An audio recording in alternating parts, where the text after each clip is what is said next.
Good morning, ladies and gentlemen. I'm so excited for the final countdown before today's Far Out event. The Apple Store is down, our bank accounts are nervous, and it's only gonna be 120 minutes until we drop the biggest iPhone upgrade of all time. Not the biggest, but still gonna be good. Hey, let's go, Scott. Hey, thanks for joining everybody today. The countdown has officially started. You guys can hang out here as we're coming down to the final event, where the leaks can finally be put to rest. We can finally get confirmation on a bunch of things. And of course, definitely get comfortable because this is going to be a long one. The main reason, in case some of you are curious why I live stream so early, is because this is basically like what we're going to be doing anyway. We're all just going to be together talking about what could be launched. So I figured, hey, why not just go live? So that I can interact with as many of you as possible. And I've never seen so many good mornings in the chat at the same time. Today's the day, Ben. Mike says his wallet is ready to cry. Nick says hi. Nick Butterworth. Alpha says, good morning. Drew Shoto gave a very happy good morning. And everyone's so excited for everything. I know. We're going to be so disappointed, aren't we? I think this is going to be a big letdown. No, but there's always some happy surprises and some things we didn't expect, and I also anticipate that's what's going to happen today. And Moses for Jesus asks, is you live? No, this is all pre-recorded. I knew you were going to ask that. Good morning, Samuel. Thank you for tuning in today. Good morning, greetings from the Netherlands. Hey, we got people from the Netherlands watching. I'm glad you did. I won't be able to make the event, but can hang out here. Oh, cool. Okay, I'm glad we could hang out with Scott for a little bit. But yeah, I wasn't joking. The Apple Store app is down. It's official, which means that they're... Oh, and it looks different than usual. Look at that.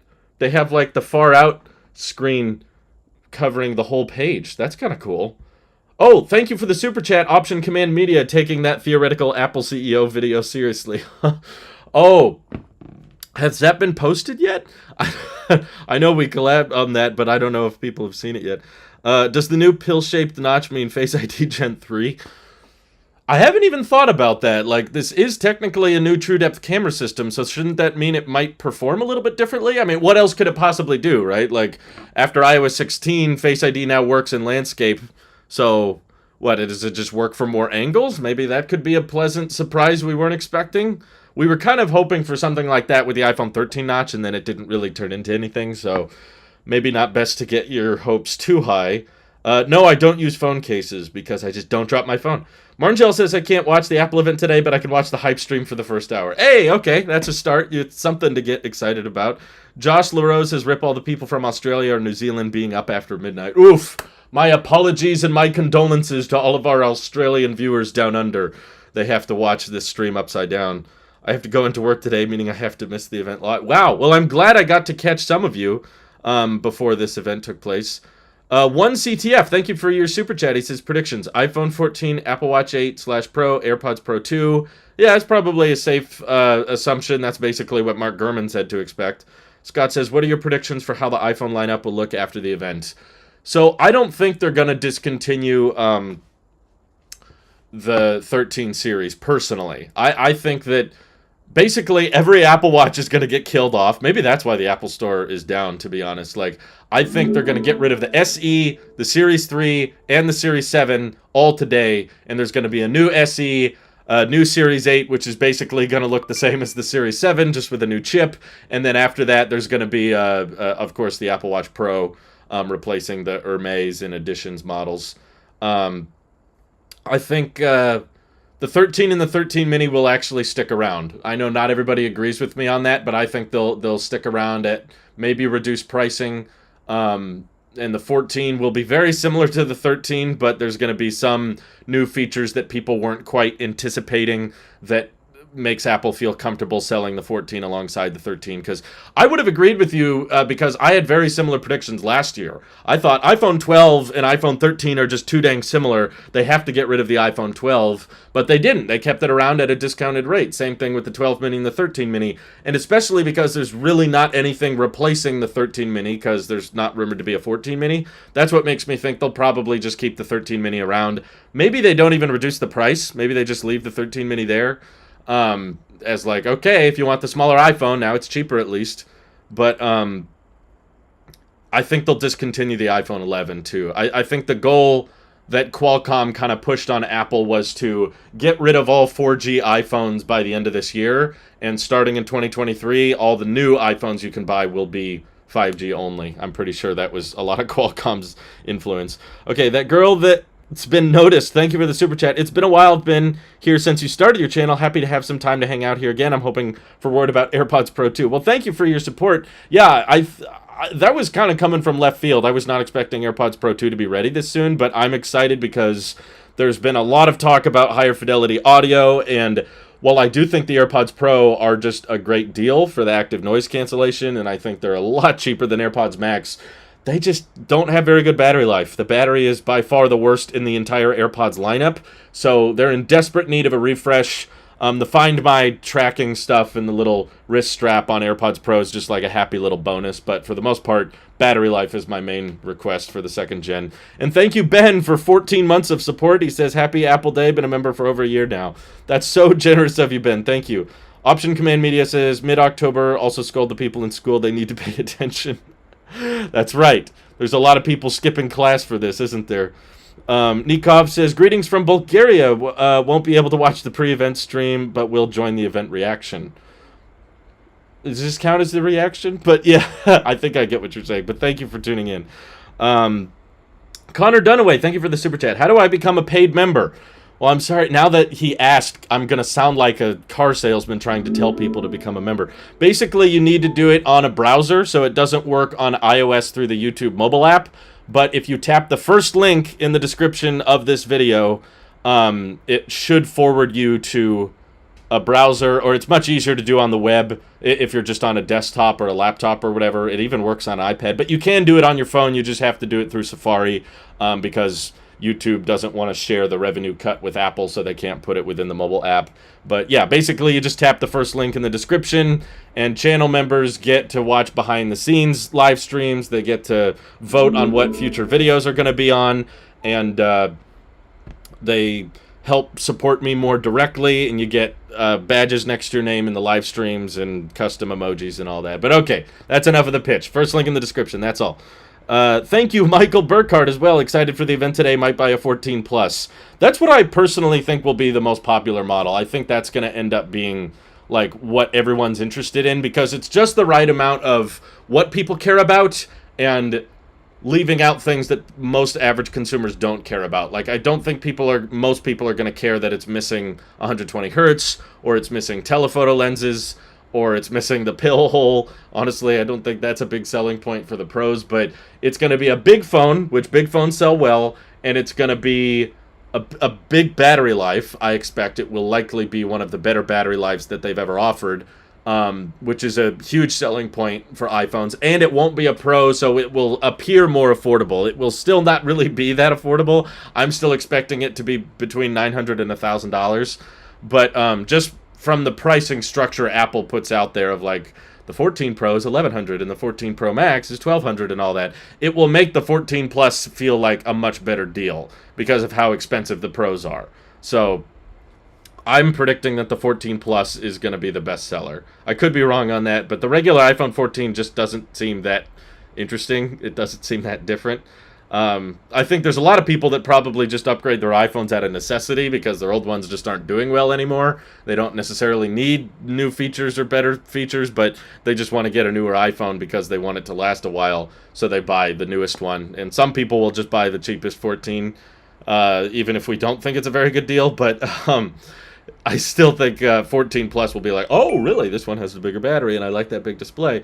So the tech community will hate it, though. I think a lot of people in the tech community are going to be angry that the 14 Plus is 60 hertz and that it costs like $1,000. I could buy an Android phone for this much and it would be way better. It's like, okay, then do that. Go for it. 89 Tech, thank you for the super chat. Good morning, Apple sheeps of the world from Singapore. As much as I'm excited for this event, I don't think I'll get any products from this keynote. Love my 13 Pro Max in Series 7 Space Black Titanium. Wow, you got the Titanium 7. Good for you. Yeah, I'm not really planning on upgrading to anything either, but I'm still interested. I'm still excited to see who ended up being right, who was wrong, how Apple's going to market this, how they're going to sell it. So I'm very interested, despite not really upgrading to anything. When they released Pacific Blue, I thought they wouldn't make a better blue, but now I feel the same way about Sierra Blue. Can't wait to possibly be proven wrong again. I'm glad you like the blues. I just never got into any of them. Cole Crawford, thank you for the super chat. He says, I know I don't need a new phone. I'm very content with my 13 Pro Max, but the new 48 megapixel camera will be a nice upgrade. I take a lot of photos. Will that be worth the upgrade? We'll have to wait and see. Luckily, we don't have to wait too much longer. I'm guessing no. I still take a lot of pictures and take a lot of videos on my 13 Pro Max, and I still think the sensor is incredibly good. And I'm sure that the 14 will be better, but will it be, you know, $1,000 better? Probably not, and especially because most of our pictures end up compressed on social media anyway. I'm going to say it's probably not if you're asking that question. The people that it's worth it to are the people that aren't asking that question. If it's worth it, then you're not debating if you should get it. If you're debating if you should get it, you probably shouldn't. That's my logic. Option Command Media, thank you again for the super chat. Thoughts on buying iPhones from Best Buy on launch day? Yeah, I had bad experiences with that, so I wouldn't recommend it. They'll take your reservation, but then they give it away to someone else. So no recommendation for me. Do you think they'll have a stainless steel Apple Watch Pro? So Gurman said they are going to make the Pro out of more rugged, durable materials. So I guess you could do stainless steel, but because it's like $900 to $1,000, that's more in line with the pricing of the titanium Apple Watches. So I feel like titanium is almost just as likely. There are some YouTube channels where you can become a member on the iOS app. Yeah, like, it depends on if your channel gets big enough, I guess YouTube enables it, but you have to have like millions of subscribers or something. I don't know how to enable it. Whoa, Ben Rayner's feeling awfully generous. He gave away 5 Tailosive Tech memberships to people in the chat. That was very nice of you. Man, how generous. You didn't need to do that, Ben. My goodness. You guys are far too generous already. We just started. It's only been 12 minutes. It's just an hour and 49 minutes, and my 13 Pro Max will be outdated. I plan to wait till the 15 Pro Max to upgrade, though. Good idea. CT Motors, I think longer you hold on to your iPhone, probably the better. Alpha says blue and gold are the best colors. Okay. I won't fight you out. That would be interesting to get a hybrid color, though, wouldn't it be? Imagine if you had, like, the blue glass, but a gold steel. Like the blue and gold combo. I think would be pretty sweet. Scott says, I've had great experiences with Best Buy. I guess it depends on where you live. I guess it does. 89 Tech, thank you for the super chat. Which Apple product you like but didn't own one?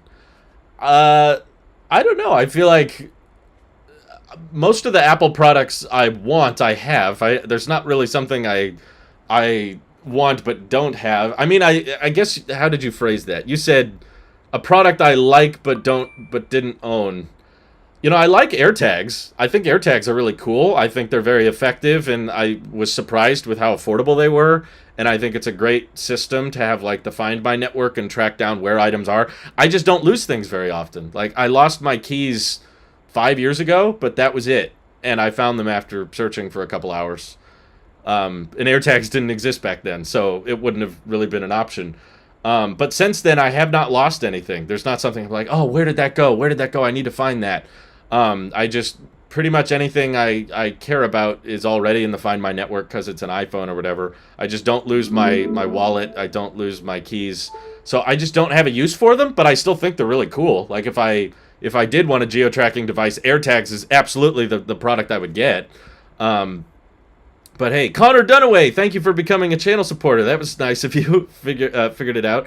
Option Command Media, thank you again.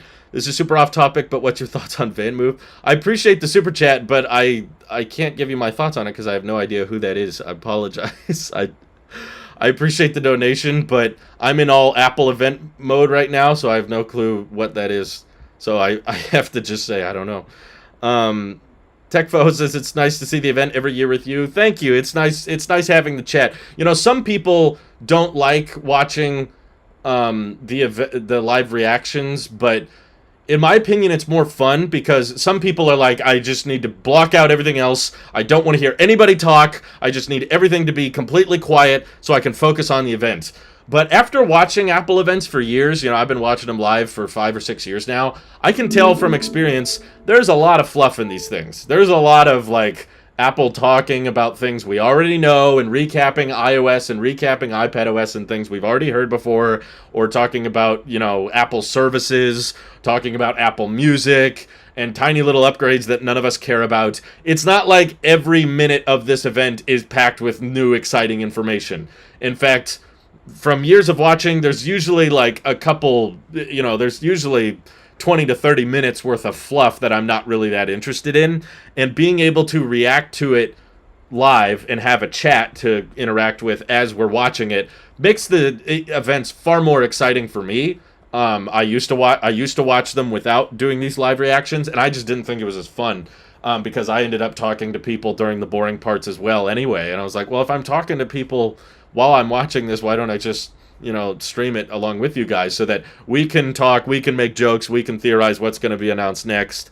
And it's just far more fun to me to talk with a crowd as it's going on, opposed to, like, this is why I would never go to an Apple event. Even if I was invited, I would have to sit in the audience and just be quiet, and I just don't think it would be as fun. I think it would be far more fun to just do what we're doing and just have conversations while it's going on and watch. I love watching the chat's reaction to the event.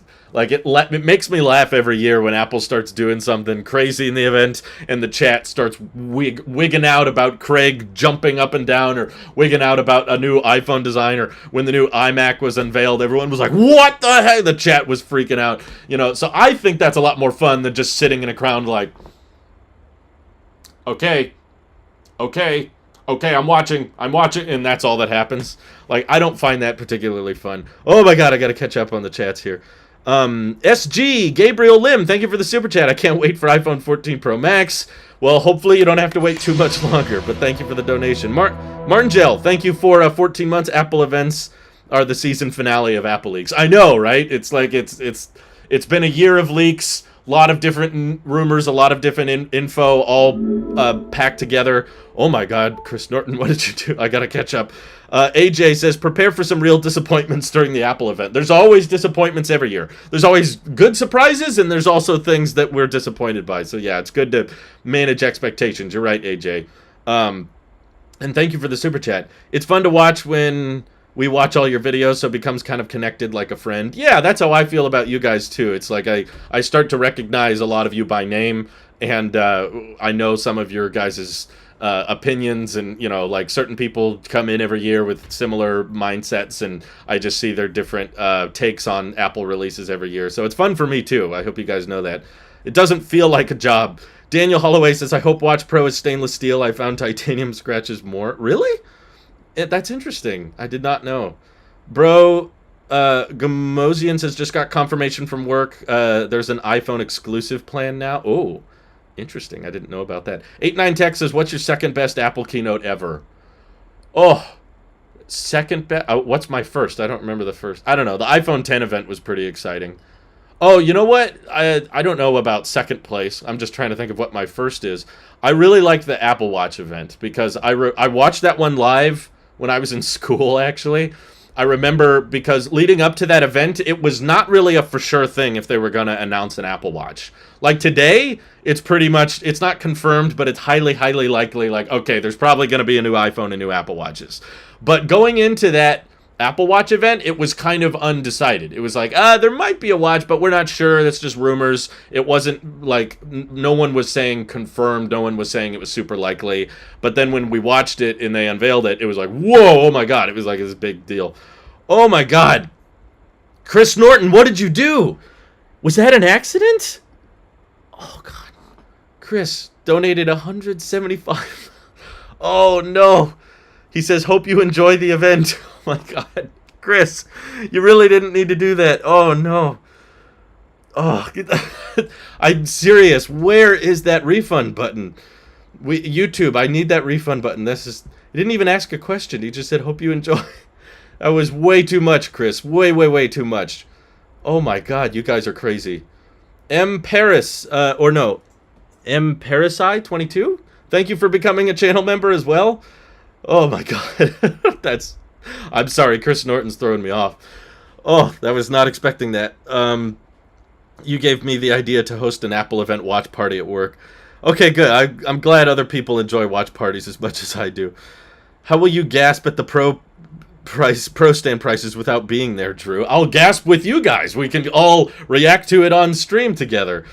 Oh, I'm sorry. Chris is just throwing me off. Drew's disappointment was real during that iMac event. Yeah, and you can catch my reaction in real time.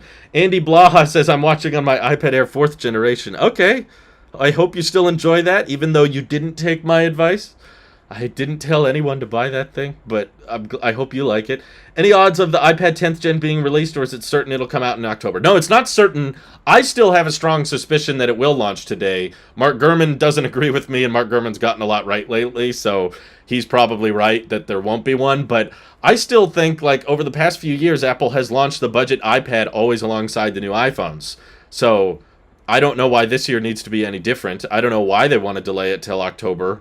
They haven't... I can't remember any time they launched the budget iPad in October. It was almost always at the spring event or at the iPhone event. Did they ever launch it in October? I don't think they ever have. And also, it just doesn't make sense to me that you would launch your Pro iPads alongside your budget iPads. Like, that doesn't make logical sense to me. Drew would refund everyone if he could. Well... I don't know, I've refund everybody, but I do appreciate it, because I hope you guys know, like, I think this is fun. I just enjoy, like, watching these Apple events and watching them with you guys. And, of course, when there's, oh my god, there's, like, close to 1,000 people watching the live stream, there's certain people that want to get their question answered or want to be addressed. And there's really not, like, a super fair way other than just random if we didn't have donations or channel members. Like, how would we decide whose messages I read if I just picked it at random? I guess that would be kind of annoying, and some people wouldn't like that. So prioritizing the people that super chat is just the best way to filter out, like, okay, if you're willing to support the channel directly, help me out, then I'll reward that by reading the message and prioritizing the message. That just feels a bit more fair, but I try my best to also, when I catch up on super chats, to also read messages from non-members and stuff, but it's just difficult, especially when there's so many people watching. Is there going to be new AirPods, like Isaac Munoz just asked? Gurman says there will be new Pros. I think there's going to be a price hike on the Pros, so mentally prepare yourself for that, but yeah, I think they'll be better. Sammy Feitlin, thank you for the super chat. He says, any chance the 6.7-inch iPhone 14 will be called iPhone 14 Big Chungus? Big Chungus. I've enjoyed your coverage leading up to this event. Yes, in fact, I think it's confirmed. I 100%, no question about it, iPhone 14 Big Chungus. I would genuinely, jokes aside, I'm not being sarcastic, I would find that hilarious. I think it would be the best name Apple has ever come up with. None of this 14 Pro Max, 14 Plus, 14 Ultra, whatever you want to call it. Imagine if Apple just went out on stage and Tim Cook was like, today, we're very excited to announce iPhone 14 Big Chungus. Like, the audience reaction would be hilarious. And a lot of people would be like, this is stupid. But I'd be like, no, this is funny. Like, I think that's great. I wish companies would do more meme-worthy things. Like, there's a lot of memes with my new Tesla. Like, it has fart mode, and that's probably one of my favorite features, is just, like, you can turn on the left scroll mode. Whenever I push that button, the car just farts. So when my wife and I were listening to music, there's just different songs we were listening to, and I would just add fart sounds in the middle of in the middle of different songs we were tuning into. I should have met you in the summer. You know, like, that makes me laugh. I'm immature, I'm sorry, but I'm 24 years old. I've been married for several years. you know, and but I still find farts funny. Like, I haven't outgrown the fart sound. Like, anytime I hear it, it makes me laugh. So I love little stupid meme humor like that, and I think Apple plays it too safe. I think it would be personally hilarious if they called it Big Chungus. So no, to answer your question, it won't be, but it should be. No question about it. There absolutely should be a Big Chungus iPhone. JCP, thank you for the super chat.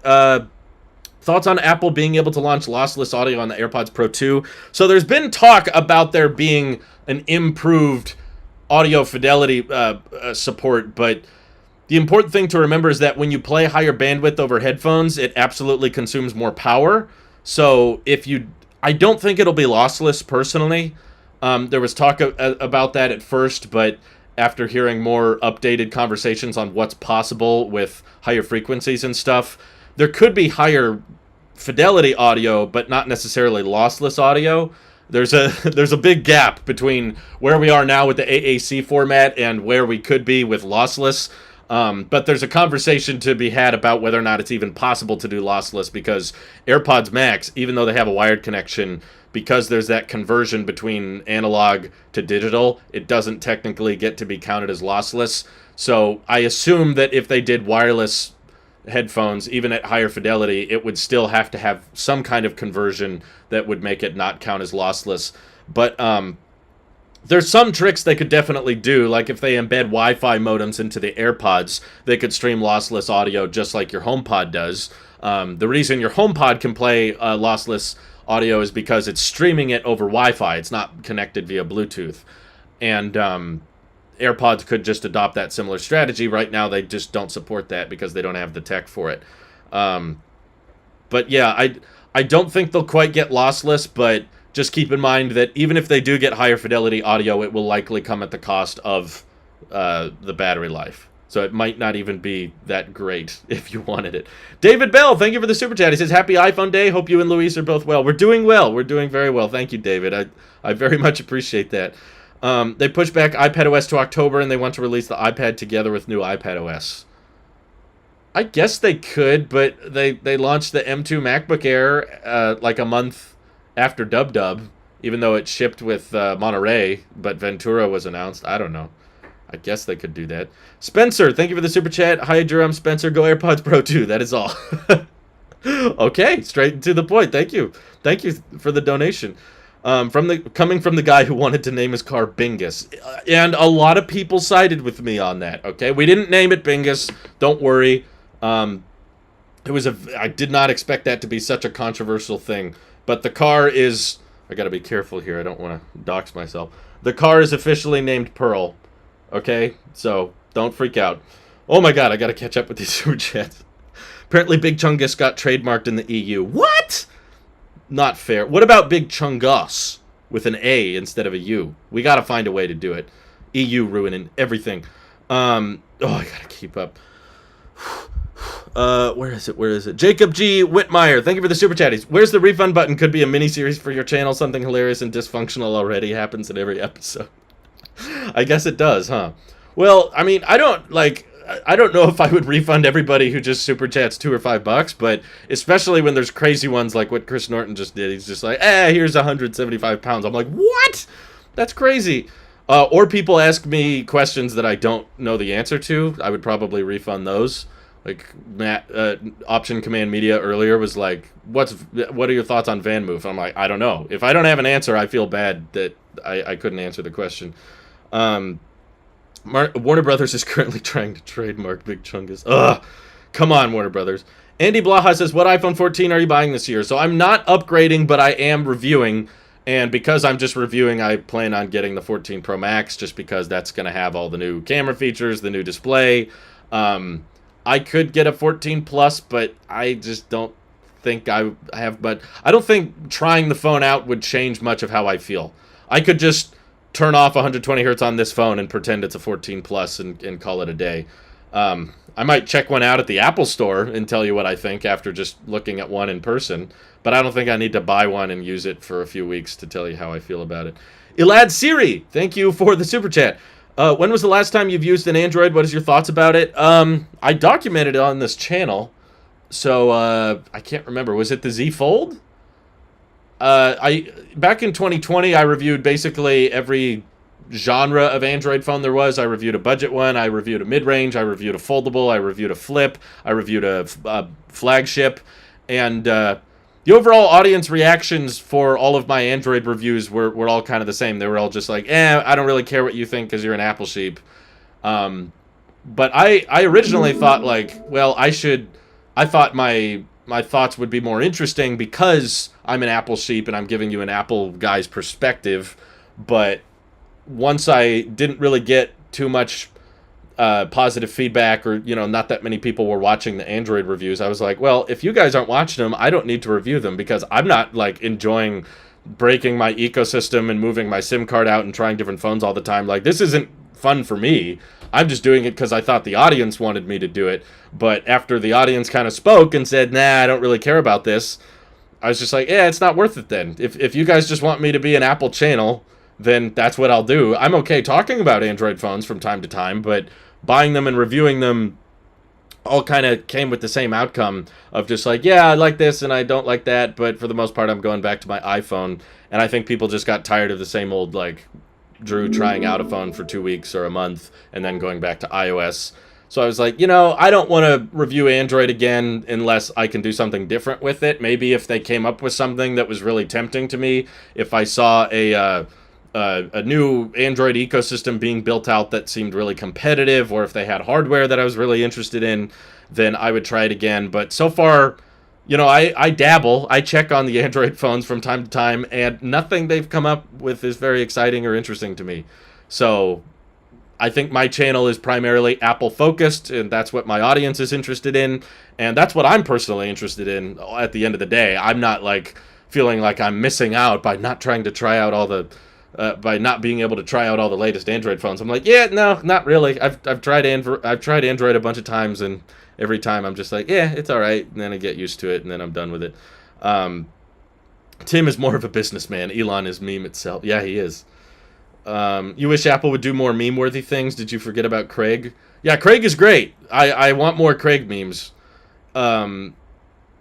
But yeah, I've got to wait until there's something over on Android that makes me interested in switching. And so far, they haven't come up with anything that makes me interested.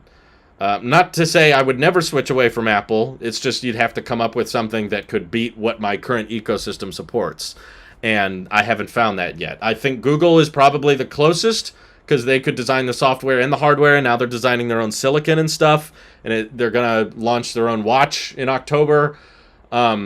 But I'm still very, very happy with my MacBook Pro, and Apple Silicon in my Mac is great. So I need to see something that can rival the Apple ecosystem before I consider switching, and they haven't done that. Okay, AJ super chatted again. Thank you very much. Does vapor chamber cooler in iPhone finally matters? Finally matters. I haven't seen any concrete evidence that there will be a vapor chamber. I think it's more likely that Apple is just making their ARM chips a bit more efficient with the A16 design. I don't know if there will be a vapor chamber. If they talk about it, then okay, I sit corrected. But as far as I'm aware, I don't think there will be a vapor chamber. I haven't seen like a reliable source claim that will happen. Lewis, thank you for the super chat. If the iPhone 14 Plus has 90 hertz, I'll get that over the Pro Max, and I'm coming from the 13 Pro. Yeah, I've seen a lot of people suggest that. I don't think Apple's going to go for it personally. I think Apple is kind of have it figured out that like either you care about 120 hertz and you're willing to pay for the pros, or you don't care about 120 hertz at all, and therefore you're not going to care about 90 hertz. Like the people that don't care about ProMotion, I don't think are going to care if it's 90. So I'm predicting it'll still be 60 hertz because that's probably better for battery life anyway, and it's cheaper to manufacture likely. I bet from tomorrow the iPhone 15 leaks will start. Yeah, they've technically already started. We already have people talking about USB-C on the 15 lineup, and here we are. We're already talking about it. Like, I'm pretty sure what Ross Young has said is that with the iPhone 15 lineup, they're all going to adopt the pill hole. So there will be no notch on any iPhone 15. Although this year, the 14 and the 14 Plus will still have notches that look like the 13. That'll be kind of a design differentiator, but I think the entire 15 lineup will have very similar looking fronts. Tahir Zaid said, message retracted. I'm sorry I didn't get to your message, but thank you for the donation. Do you think the event will have a one more thing? Asks Brian A. I think it could, but it will probably be something we all see coming. One more thing doesn't necessarily mean a surprise. Like the iPhone X was technically a one more thing, even though we all knew that was coming. You know, they announced the new Apple Watch Series 3, they announced the iPhone 8, the iPhone 8 Plus, and they were like, so this was a big event, and there was a lot of new things to talk about, but we have one more thing. And, you know, if you follow the leak community, you're like, yeah, we know. There's an OLED iPhone that's going to be 5.8. Like, we know all this. But they labeled it as a one more thing. So I think it's fairly possible that Apple might brand the Apple Watch Pro as a one more thing. We're all expecting it, you know, the big expensive watch with the big display and the big fat buttons on the side and everything. We're all expecting that, but they might still refer to it as a one more thing. If they used ALAC instead of AAC, then it would count as lossless. I don't know if you can do ALAC over the air, though, can you? I don't know. They could be able to. I haven't heard of that, but Harsha, thank you for the super chat. How can Apple spin selling same phone in high cost? I guess if you ignore the differences, there's no change. But the truth is they're not the same phone. They're just not interested in the differences they are. But that's why if you're not interested in the differences year over year, then you just shouldn't upgrade. But the main reason is because I think a lot of people forget, especially in the tech community, change is not necessarily a good thing. You can be innovative and still not good. Useful innovation is very hard to find. Just innovation for the sake of innovation is not necessarily a good thing. A lot of people use phones now. Like, there's billions of phones in the world at this point, billions of people using their smartphone, and every time you change it or redesign it drastically, you take the risk of upsetting people or annoying people with that change and making them upset that, oh, why can't my phone just stay the way it is? Stay the same way it is. And a lot of the time, Apple is selling phones that, you know, the reason they're so popular and the reason so many people buy them is because they don't change. Sometimes people want stability. If it's just a phone and you use it for so many things, you use it for texting, use it for camera, use it for video calls, use it for contacting people, use it for navigation and all that. Sometimes you don't want all of that to change drastically year over year. You just want more of the consistency.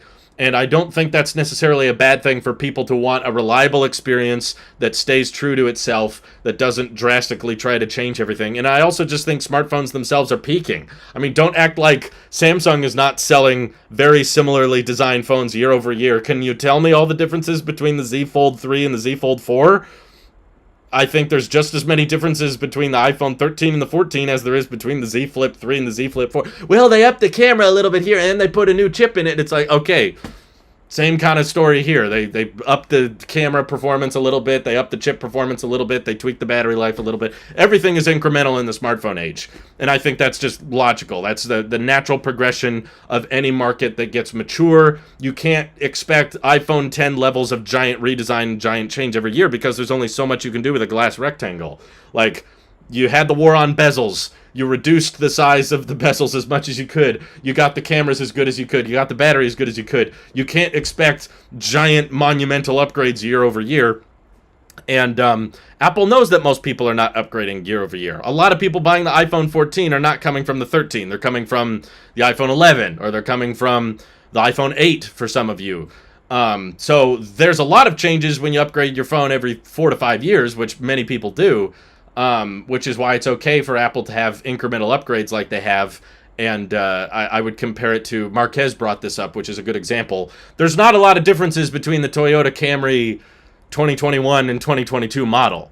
You know, but are people buying every single Toyota Camry every single year? No, but whenever you are in the market for a new phone or a new car, the car manufacturer or the phone manufacturer wants to make sure that you buy the latest and greatest tech available at that time. That doesn't necessarily mean that people are upgrading annually. Did you film in advance the recap video? No, I don't film in advance Apple event recap videos because there's just always so many things that are different than what we expect. The only time I did a recap video for an event was a Samsung one years ago. And I was surprisingly spot on that one because there aren't usually very many surprises with Samsung events. Samsung loves to leak all of their products themselves. Like, they're not even trying. They're intentionally trying to get attention on leaked specs and stuff. Apple, however, is much better at keeping secrets and surprising us with things.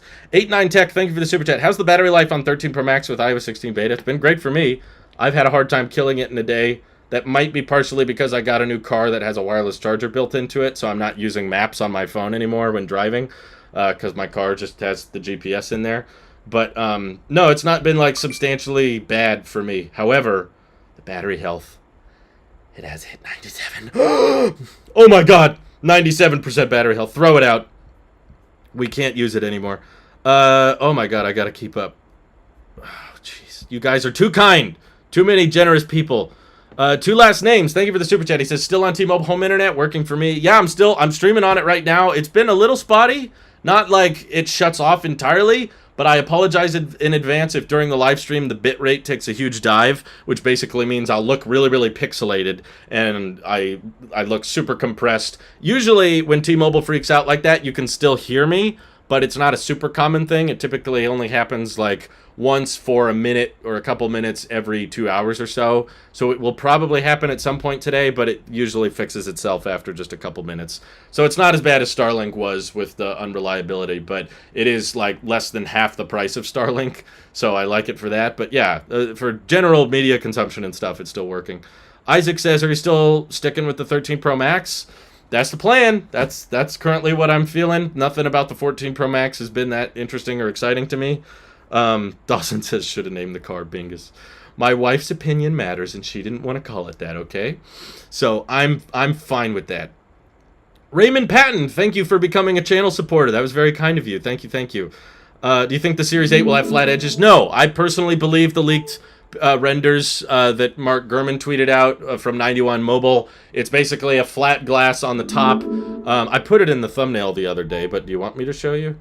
Like, I think Ian Zelbo also did some recently. Where is it? I think his renders are pretty close though. Apple probably will decorate it up in a way, but this is, I know it's ugly and I know a lot of you don't like it, but this is what I think it is.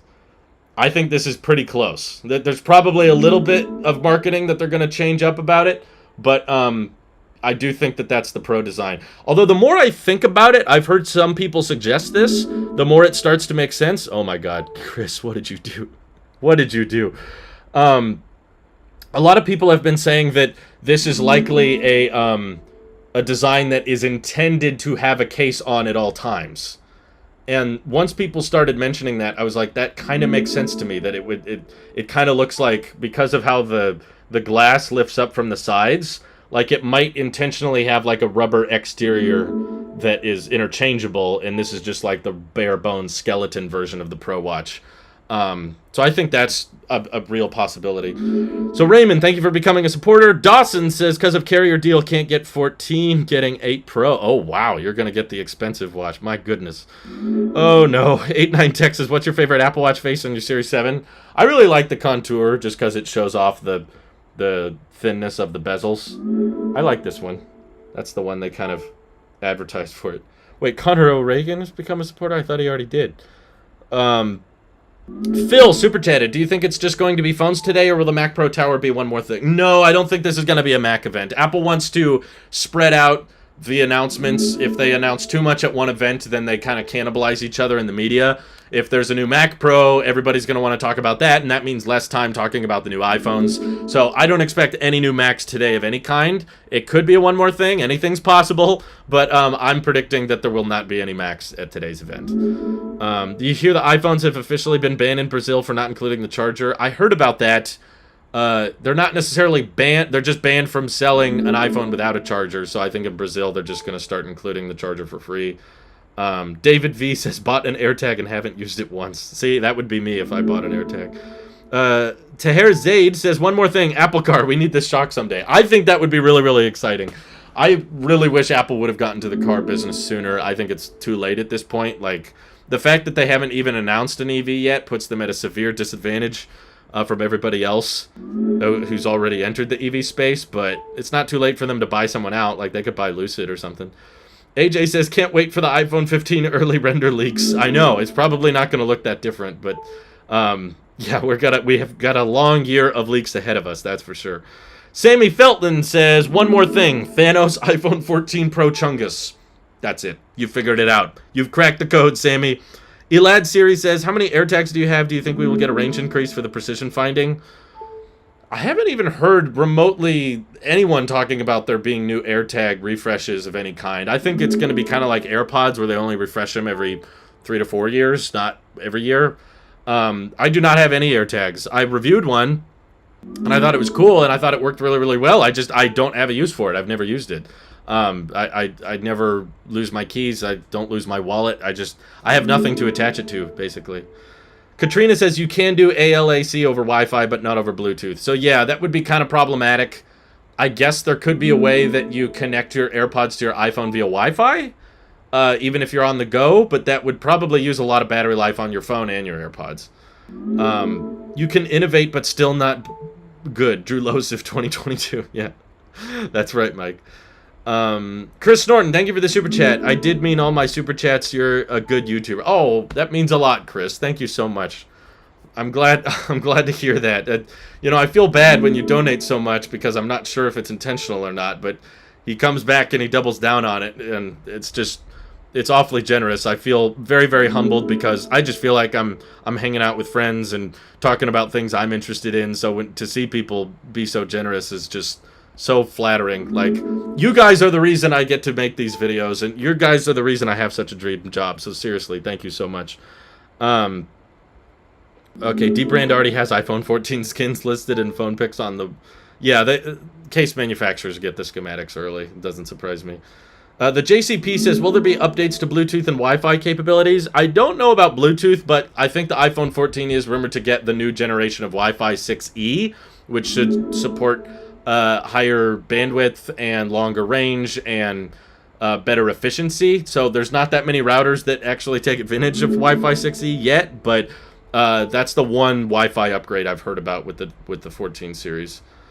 Oh my god, you guys are too kind, so kind. Chris Norton, what did you do? Oh no. Okay, Andy Blahad, I won't miss this. When will iOS 16 RC be released? I feel like they usually do it on Friday after the event, right? I could be wrong on this, but I'm gonna predict this Friday. Chris Norton gifted 50 memberships. Oh my god. What? 50 memberships. Oh my god. That's very generous of you. A lot of people are going to be joining in on the members only stream now, I guess. Thank you, Chris, for gifting that out to everybody. Hope you guys enjoy when we do the members only stream. You can check that out. Did Chris win the lottery or something? Wow. You guys are so generous. Is that why the AirPower animations are going off like crazy? Yeah, there's still all these people becoming supporters. I apologize. I don't think I can read every single person who joined. That's going to take way too long. I'm already behind here. How much does a membership cost? I've never spent any money supporting people on YouTube. So for my channel, it's the first link in the description. I have it set at $1.99 a month, so basically $2 a month. YouTube takes 30% of it, so it ends up being about $1.40 for me.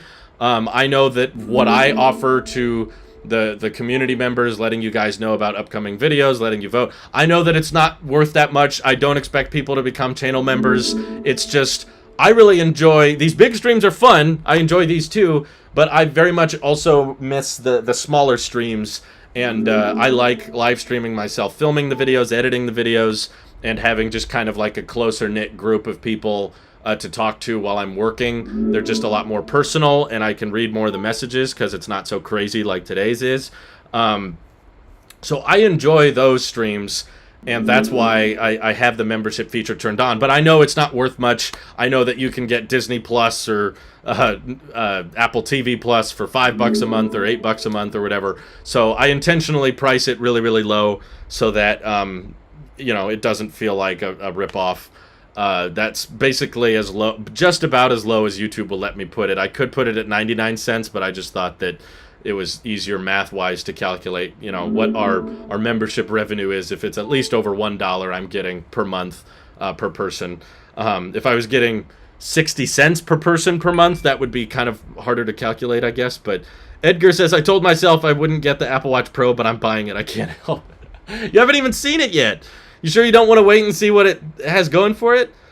Harsha says, what's your opinion on the iPhone subscription model?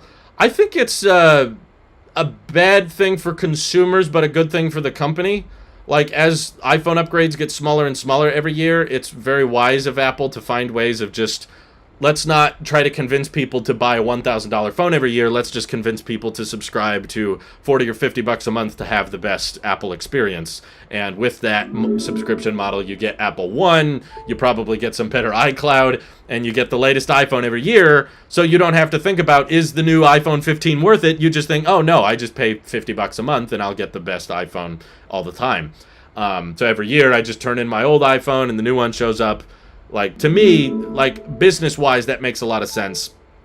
But would I recommend it to anybody? No, I don't think you should do it. I think it's a ripoff, and I think you could probably financially be far better off if you just hold on to your old iPhone or sell your old iPhone when you upgrade. That's probably financially way better off than just burning however much a month they charge for the subscription. They'll probably lose out on a lot more money that way. 89 Tech says, are you able to impersonate Phil Schiller? It's a bit harder because he's not as distinct with his vocabulary. I could try. There's so many pixels on this sensor, and we're super happy with how these sensors can be. And we also developed a new wireless charging yeah, see, it's hard. It's hard. I can't get the... Some people just don't have a very specific accent, and Phil doesn't have a very specific dialect, so it's... can't innovate anymore. It just sounds like me talking. I don't know how to emulate his voice that well. My body is ready. Gigardo says, didn't say who gifted. Thanks, Chris. Oh, wow. I think they will announce a third-party car that uses new CarPlay. Probably not today, though. I think Apple should partner with Lucid, because Lucid's financially in a lot of trouble, but they've made a very impressive vehicle with very good efficiency and very high range, but they're going for that intentionally, like, luxury market. So they need... The only problem with Lucid is they need more money, and they're struggling to ramp up. And I think if a big company like Apple entered the picture and said, we have the resources to help you ramp production, we can help you get there, they could have the... Apple could say, we have the longest range EV on the market, and we have the most luxurious EV on the market, and then Apple could power the whole infotainment system on the Lucid with enhanced CarPlay and everything. I think that would separate the Lucid a lot from the rest of their competitors. But, yeah, Apple has no interest in doing that, I guess, because Lucid is probably not that profitable. Andy1341000, thank you for the super chat. What color are you pre-ordering for review? I'm actually considering going graphite unless I'm surprised by some other color. Been using Sierra Blue for last year and silver before that. Yeah, I haven't really liked any of the more recent blues in the past few years. They're just not kind of my color. For review purposes, I'll probably get whatever the newer, flashier color is. If it's purple, I'll probably just get that one because I don't plan on keeping it. But yeah, I don't need to go graphite because I already have a graphite iPhone. It'll probably look too similar. Maybe that would make sense, though, to showcase like how unchanged the 14 Pro Max is. So if I get graphite on both, then there will be like no discernible difference or whatever. Batch Productions, thank you for the super chat. Hey Drew, big fan. Considering upgrading to the 14 Pro Max, how have you found the size/handling of the 13 Pro Max? I've loved it. It's been by far my favorite iPhone. It is kind of heavy, and I expect the 14 Pro Max will be even heavier. But I don't think we should weigh out that the 13 Pro Max is not an option after today, because I know Apple's going to take it down, and they're probably not going to sell the 13 Pro Max after today. But you will be able to find the 13 Pro Max on sale at Best Buy or through Apple Certified Refurbished for likely cheaper, probably $1,000 or less. And for $1,000, great battery life, great display. You don't have the pill hole, and you still get a great camera, in my opinion. The macro mode is awesome. And the main sensor is really beautiful. I use it a lot for recording videos. All the Tailosive EV videos now are shot on the iPhone, by the way. I don't shoot with my Blackmagic camera on the EV channel anymore because I'm filming more stuff in the car, and it's just a lot easier to film in the car with the phone. And also, once macOS Ventura comes out, I'm going to be using this camera as my webcam a lot more frequently. So I still think the 13 Pro Max is a great buy, even after the 14 Pro Max launches. I think you could save a lot of money, because I'm expecting the 14 Pro Max is probably going to be like a $1,200 phone, and you'll probably get the 13 Pro Max for like $200, $300 less if you find it on sale or whatever. 13 Max is heavy, returned. Okay. Alternate Reality says it's too heavy. 14 Pro Max will be the heaviest iPhone of all time. I think I'm confident saying that. I'm seeing Apple Watch Pro rumors in Series 8. I'm glad I got a 7. Yeah, I'm happy with my 7 as well. The only possible way I would consider the Apple Watch Pro is if they give it ProMotion, but that hasn't been rumored. I don't think it'll get 120 hertz, but I feel like it's out of my control. Like, I am such a slave to 120 hertz. Like, I cannot budge on that. I love it so much on my MacBook. I love it so much on my phone. If they make an Apple Watch with 120 hertz, I have to get it. That's it. There's no debate. Like, it doesn't matter how ugly it looks. Doesn't matter what it costs. I have to buy that one. Like, I need it. I can't back out. I'm sorry. I have a problem. Okay? I have a problem. Oh my god, I'm so behind. I'm sorry. Apple World, thank you for 7 months of support. I really, really appreciate all of you guys. There's so many new members today. Okay, I read that one. So Batch Productions, thank you for the super chat. Wand300 says they need to put AirTag tech in the AirPods case. I think they're going to. I think that's what the AirPods Pro 2 are going to have. Like the spatial awareness tracking, and they're also going to have speakers on the outside of the case that will ping if you're looking for them. Jarrett Tilford, super chatted. Thanks for the content. Hyped for the event. Thank you, Jarrett. Very appreciate it. Russell says, are these supporters all being gifted? What's with the huge group all buying at the same time? Is this supporting or just channel subscribers? Yeah, for some reason, oh my god, there's so many new channel members. There's people that I didn't realize this was even a feature. So I have a channel membership option, of course, the first link in the description, that lets you support me directly and also have access to community posts and members-only live streams and behind the scenes and all that. And during these live streams, I guess, you can buy a bunch of memberships for other people and give them away. So that's what Chris Norton's doing. That's what Ben Fine is doing. Ben Rayner, sorry, is doing. There's a lot of Bens I got to keep track of. And it seems like someone else also did one. Jarrett Tilford gifted 5 Tailosive Tech memberships. So that means 5 people are getting access to the membership perks without having to pay. So congratulations and thank you, Jarrett and Ben and Chris. Seriously, all you guys are being far too generous. Good morning, Has Likes Tech. Good morning. Nora says, I really hope that the gray iPhone will be the same color as iPhone 10. That color was my favorite gray. I know, they seem to really lean into graphite now. Alvin Brock has been a member for 24 months. Wow, that's a long time. Thank you, Alvin. Appreciate that. Jeff says, hoping for an orange-colored iPhone. That would be interesting. There was a lot of talk about an orange iPhone last year, and it didn't end up happening. Jackson says, tell us about your setup for the event. It's pretty simple. It's pretty Apple Sheep approved. I'm live streaming right now via my MacBook Pro using the Oddboard webcam, and you're hearing me through the MacBook Pro microphone, which I still think is pretty good. I'm going to be tuning in on Apple's website, which in my opinion has been the best way to watch it. Usually has the least amount of latency. Usually you get some spatial awareness things. I'm going to be listening to it with my AirPods Pro, and of course you guys can listen along with me, which will be fun. Wonder if Nick is going to get the Apple Watch Pro. He might. I don't know. Well, he didn't get the Series 7. He really wanted the squared off design, and the Apple Watch Pro is not squared off. I haven't heard his thoughts on the leaked Apple Watch Pro design because he's been busy, but Michael Lazito says, I took the day off for this event. Wow, that's a lot of pressure. I hope you enjoy it then. Jay Patrick, thank you for the super chat. I'm just upset that my $2,300 Canadian iPhone 13 Pro Max is no longer going to be the best iPhone anymore. Should I spend the money and get the 14 Pro Max? I don't think there's anything wrong with keeping the 13 Pro Max. That's what I'm doing.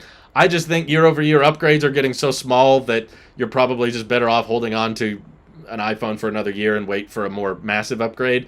But you'll have to decide that for yourself. You know, you're asking if it's worth it, and like I always say, worth is subjective. $1,200 or $2,300 for the new iPhone is different depending on who you are. You know, if you make $40,000 a year, that's a bigger expense than someone who makes $1 million a year. You're going to have to decide after today's event whether or not these new features are worth it. If you're just asking for my opinion, I'm going to say no if you have a 13 Pro Max. If you have like an 11, it's more likely that I'll say, yeah, that would be probably a decent upgrade. Or if you have an iPhone 8, then I'll be like, yeah, there's going to be a lot of upgrades that I think you'll appreciate it. GG, thank you for becoming a channel member as well.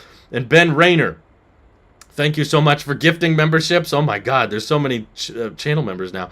Alex Kirk, thank you for the super chat. At what iPhone model would you start to suggest an upgrade? Oh, we were just talking about this. I have the 11 Pro Max and considering updating. So it's not like, it's still, again, there's so many volatile things. Like, to me, it's dependent on like, how is your current phone doing? Are you happy with your current phone? Does it get the job done? You know, if you're on a budget, and you're trying to save money, if your 11 Pro is acting up, it's probably the battery getting old, and you might be better off just replacing the battery, and then your 11 Pro will feel brand new again. But you just need to ask yourself, like, do I need the better battery life in the 14 series? Do I need MagSafe? Do I need those lenses? And the truth is, none of us probably need it, but your financial situations are all so different. So I don't have like a specific cutoff point, like, okay, you must upgrade if you're at this point, and you shouldn't upgrade if you're at this point. Like, it's all dependent. There's some people I know that are still rocking iPhone 8s, and they're happy with them, and they get the job done with them. So I'm like, yeah, if you're happy with it and it gets the job done, you don't need to upgrade to the 14. Don't worry about it. Don't feel like you have to upgrade.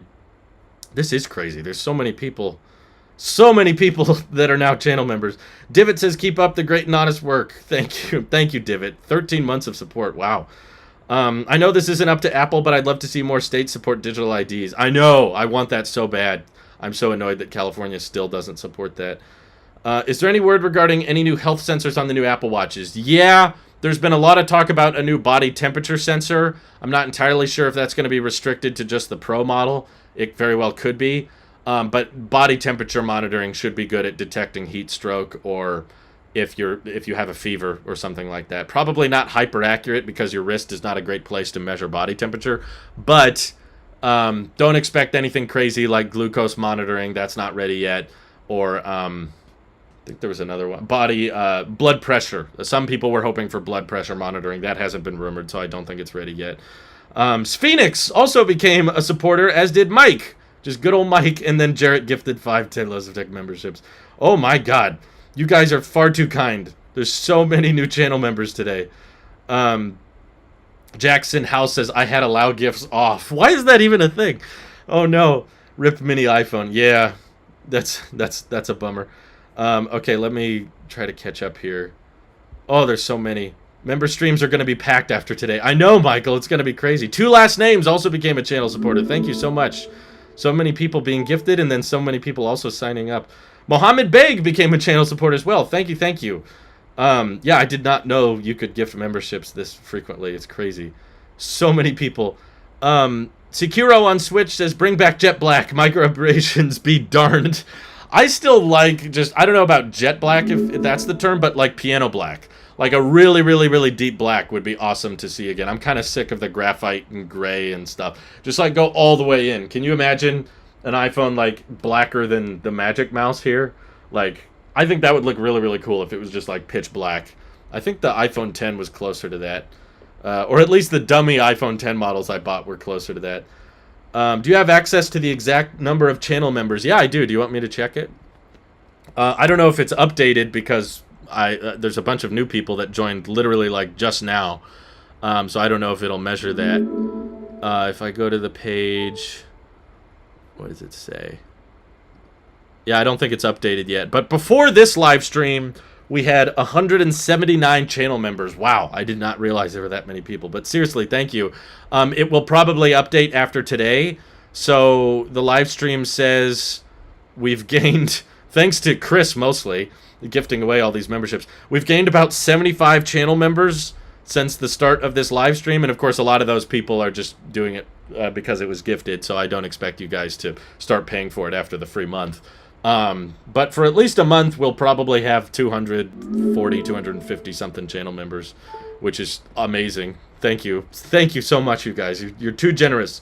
But I want it down to 1 hour. Oh my god, guys, less than 1 hour until the event starts. Oh my god. Could you stream the event but flip it and gray it out so it's just barely visible? I like to come back to these videos in the future to watch the reactions. I have tried several different things where like I credit Apple or I partially show it. I haven't actually figured out how to flip an OBS, and the bigger problem is I can't play any audio. So ultimately, even if I put like a blackened out event in the corner of the screen, you would still have to actually watch the event on your own device. So that kind of defeats the point of putting the event somewhere. But Apple is very strict on this. In fact, I think it was last year. Yeah, I think it was last year I was reacting to the iPad mini unveiling, or I think it was the iPhone event. and like I was showing part of it, but I had it linked and everything. I was like, you know, this is not my material, watch on apple.com, or I had it all linked in the description, and they blocked the live stream. Like, they took down my live stream as the event was happening. So it's just not worth messing around with me, because Apple doesn't even tolerate it a little bit. Chris Norton says, you missed my message. Where is it? Where is it? I'm sorry, Chris. There's so many people in here. It's hard to keep track. What did he say? Oh, I think I missed this one too. Jeremiah said, drew the D-brand skin for the iPhone 14 Pro. There's no cutout for LiDAR. Really? I haven't seen that one, actually. Maybe they're combining the flash with LiDAR. Alex Kirk. Sorry, Chris. I'm looking. I can't find it. I feel so bad. I'm sorry. I'm trying. There's so many. There's 1,200 people talking right now. Cameron German, thank you for becoming a channel supporter. Umberto says, thanks for all your advices in entertainment. Thank you for watching. As long as you guys are still watching, I'll keep it up. I'll keep it coming. I'm looking as much as I can. I'm sorry. There's just so many people, it's hard to keep track. Lee Woolsey says, iPhones and watches aside, could we see a surprise announcement today, and what could you see it being? Hugely appreciate what you do, man. There's always a chance. There's a chance they could unveil the rumored AR headset. I don't personally believe that's a thing.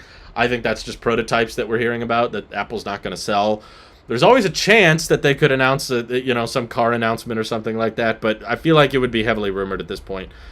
What product do you think will benefit most from Apple advertisement? I found myself wanting things I don't think I would after seeing Apple's amazing ads. Benefit the most? I don't know. That's an interesting question. I guess that they probably know what to advertise. They advertise everything, honestly. They advertise things quite a bit. So probably it's fine that they just keep pushing iPhones and Apple Watches. It seems to work. I don't know why people just watch a commercial and think, okay, I guess I should buy that one, but it works. Will you be streaming the Apple event inside the stream or what? How do we watch along with you? So you'll have to watch it alongside me with your own device. I want to show the event. I know that would be easier, and I know that would be more simple, but Apple just literally does not let me. I've tried so many different ways. I've tried to just show part of it. I tried to credit it. I tried to minimize it. I tried to link it in the... No matter what I do, Apple will take down the live stream if I show it. So the best I can do is live stream my reaction and then tell you to bring out your own screen, watch it on your iPad, watch it on your TV, and watch me on your phone, or, put me on the smaller screen probably, and then put the Apple event on a bigger screen. So it does require two devices, or if you're on a Mac, then you can put me on one window and put the Apple event on the other. And I've heard a lot of people say they actually prefer that, because then they can mute me during interesting parts, which I totally get. There's certain parts of the event where you don't want to hear what I'm saying. So if you're really, really focused on what's going on in the event, you can quiet me down. And then if the event gets boring, you can turn my volume back up and be like, okay, what's Drew talking about? So I think that's probably just the better way to do it. Chris Norton says, you're a great YouTuber. My super chats were meant. Okay, good. I'm glad to hear that. I think I did catch that message. I'm sorry if you didn't hear me read it. Angel Morales didn't say anything, but super chatted. Thank you so much. I appreciate every donation, and I'm trying my best. Alexander Garlock, thank you for becoming a supporter. Joshua has been a supporter for 11 months. He says, can't wait for 5G on the Apple Watch. Oh my god, I forgot. There's still no 5G watch. They could announce that today. We're bringing 5G. The SE needs to be the new Mini when they refresh it. That would be nice, but I feel like the price would be higher because it's an OLED display and a true depth camera system. So they basically have already done that with the certified refurbished 12 Mini. It's $529. It's $100 more than the SE. That's your real SE. That's what the last video was about. Humphrey the Dog says, I'm looking forward to renewing. Renewing your phone or Apple TV Plus or whatever? Joakim Monson says, the best time of year. Love watching this Apple event with you. Thank you, man. I love it too. I'm having fun already, and we got less than an hour to go. Jim Jam John says, I just like to know where you're at in the event so I can watch along in the future, but no worries. Yeah, like I can briefly show it on my phone or something, but there's always going to be a little bit of a delay. Even if I had the best internet in the world, it takes time for me to react to the live stream because I'm watching it along with you guys, and then my computer has to process my reaction, upload it to YouTube. YouTube has to stream it to you guys. Even if I had 10 gigabit upload, there would be a delay. So don't freak out if I'm behind a little bit. Usually the best way to alleviate the lag is if you, once the Apple event starts and I'm reacting to it and you have us both up, maybe pause the Apple event for like 10 seconds. That's usually the delay we're working with on YouTube. There's usually like a, or it might be different depending on where you are. The delay is actually not consistent. So I'll type in the chat, like, I'll tell you guys, okay, I'm sending the message now. And you guys will see it in the chat likely before I actually hit the enter button. Is it worth upgrading from iPhone 12 Pro Max to 14 Pro Max? It's subjective, Michael. There's no yes or no. There's no yes or no answer. What's your financial situation? How's your 12 Pro Max holding up? You know, I need to hear more info. I can't just say yes or no. And I think that's a good thing. It would probably be boring if I just had a template answer. Yes, no, don't upgrade. No, don't upgrade. Yes, upgrade. No, don't upgrade. Like, I need to hear more information. That's what I like about the streams. We can usually get more personal.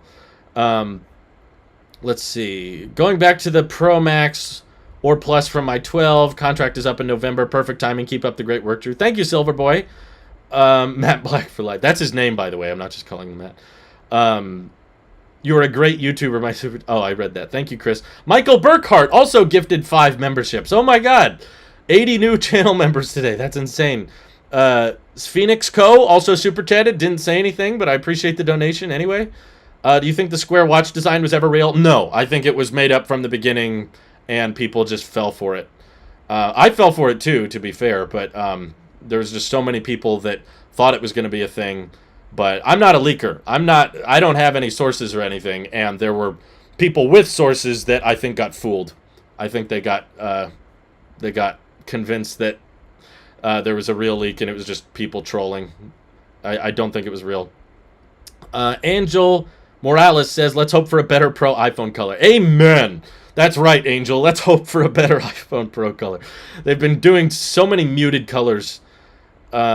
Is that too many G's in your wrist? Well, at some point, they're probably going to discontinue 4G networks, in which case 5G will be the only network, or 5G and 6G will be the only networks to utilize. So they'll eventually have to put 5G on the watch regardless, if they want to continue having a cellular setup. Okay, let me catch up here. Harsha says, since the iPhone mini-series sales were tragic these past years and Apple probably has a bunch of unused stock, do you think the next iPhone SE will be rebranded? No, I don't think they will rebrand. I don't think they're going to manufacture minis much longer, and I don't think it makes sense to just rebrand it to SE. I think they're going to intentionally keep LCD on the SE model. There's already been talk that the next SE is going to be similar to the iPhone XR, maybe just a little bit smaller, but still a liquid retina display instead of OLED. OLED is the most expensive part of the phone. If your iPhone has OLED in it, that is by far the priciest part. And it's going to be very difficult for Apple to get an SE iPhone with an OLED display. So I think the closest thing you're going to get to what you're asking for is the 12 mini certified refurbished. You can buy that through Apple, still get your full warranty, and it's $529. That's the closest you're going to get. I don't think you're going to be able to buy, at least from Apple, a 12 mini design for $400 or whatever. Less than an hour to go. That's right, we're so close. YouTube reports 16-second delay for me. Okay, gotcha. So just pause the Apple event for 16 seconds, and then we should be in sync. Michael Burkhart says, just move to Google server room to eliminate lag. I don't think it works that way, but thank you for the super chat. Just move to the server. Oh, I see what you're saying. That would be very simple. Cameron German, thank you for the super chat. I have the 13 Pro Max and upgrading to the 14 Pro Max only because I'm going to max out the storage and keeping that phone for a long time. Okay, that's your call. Chris Norton says, my mistake, what are you looking forward to? I'm looking forward to the prices, because I keep getting conflicting reports on that. And, you know, we're pretty sure about design changes with the new watches and the pill hole on the displays. But we can't get a straight answer on what iPhones they're going to discontinue and how they're going to price the 14 lineup. So to finally get confirmation on the pricing today is going to be exciting for me, because I've been talking about it all year.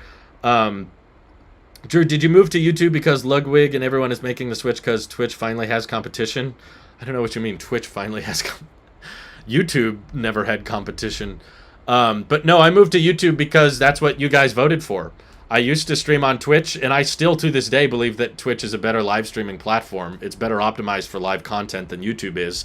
There's still a lot of annoyances and headaches that I have to put up with on YouTube live streaming, but I ran a poll, and I want to go where you guys want me to go. I want to honor the audience because you guys are so generous and so supportive. I just want you to know, even Eric Gonzalez, Skittles Beats, Joshua Miller, Spectacular, all you guys, even the non-channel members, even the people that have never super chatted, I appreciate you. Just the people that have watched, that seriously does make a difference. That allows me to keep making these videos and putting up with the annoying ads on YouTube. Like, they're very annoying, but they allow me to keep doing this, and they allow me to devote so much time to this position, and I'm so incredibly grateful for you guys. So I don't want to just ignore what you guys want and just do my own thing. You know, I thought Twitch was better, and I preferred streaming on Twitch, but when I ran the poll, everyone voted and said, no, I would rather you stream on YouTube.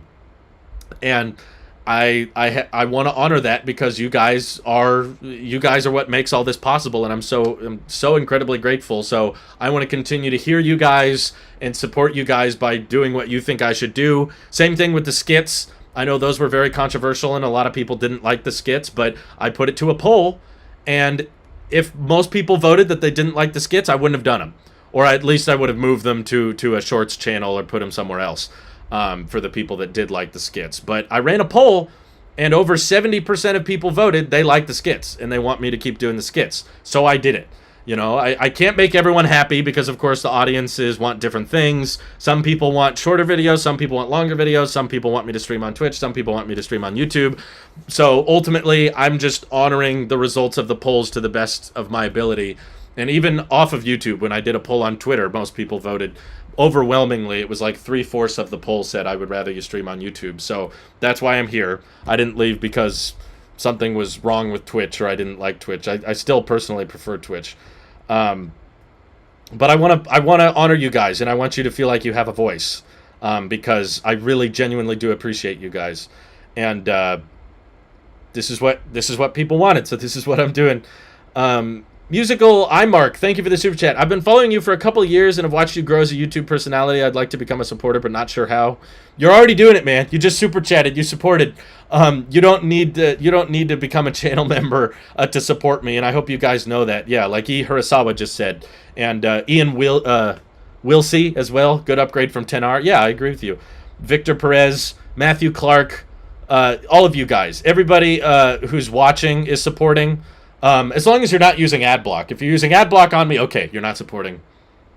Whatever. I can't stop you, but I guess please don't do that.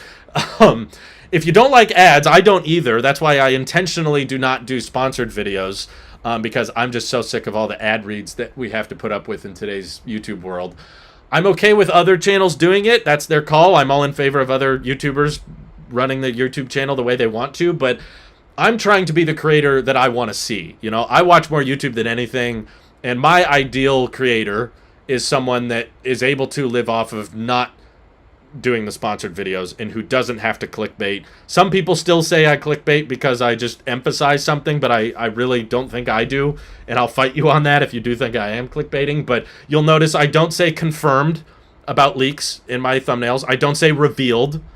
I just say, this could happen, this may happen, this is a leak, this is a rumor. I try to be as transparent and honest as possible with my reporting so that I don't set false expectations. And I feel like I don't have to play the algorithm like other channels do, because you guys are so supportive, and because we've learned, and me and my wife in our personal lives have learned to live affordably, and we don't live outside our means. You know, we don't have any debt, so we try to be as responsible as we can with our money, because we genuinely don't take you guys for granted. Like, all of these memberships, all of these super chats, like, we're really trying to make the most out of every dollar, because we don't want to just assume that everybody's always gonna be super generous or donate all the time. It's like, no, I would be totally content if no one super chatted during this entire live stream. I would still start 2 hours early, just because I'm so excited to talk about iPhone leaks and whether or not it's worth the upgrade, or when you should consider upgrading it. So Musical iMark if you want to become a channel member, it's the first link in the description, but please don't feel like you have to be. You already super chatted. That means a lot to me. And even for the people who aren't super chatting, it's amazing. So I just want you guys to feel appreciated, so that's why I do the polls and try to honor those best I can. iSpectacular says, I'll be getting the 14 Pro Max from a broken 10s Max I got on launch date. Super excited, hoping for a dark purple or blue.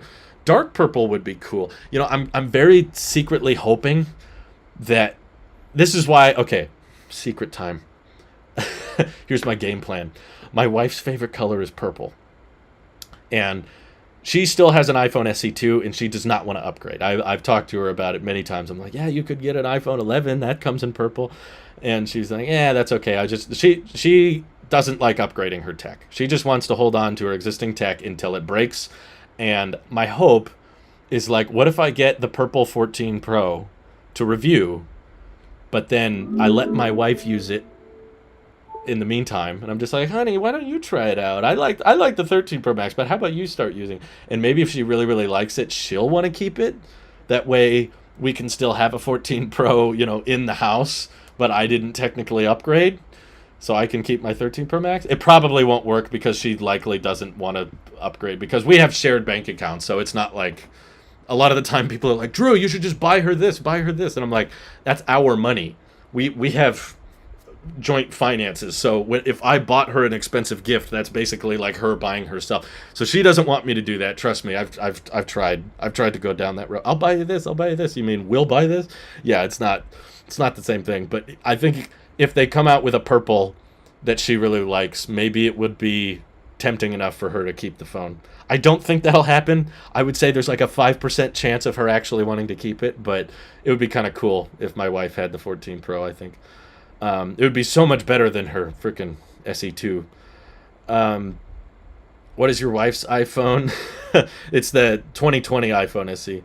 My wife loses her keys all the time, so it's worth it for my family. Yeah, I'm very grateful for AirTags for that reason. So excited for 14 Plus, if not Pro. Yeah, it's a new form factor they've not done before. So Najee says, cheers for a great, not disappointing event. Here's hoping we get some surprises. Thank you for the donation.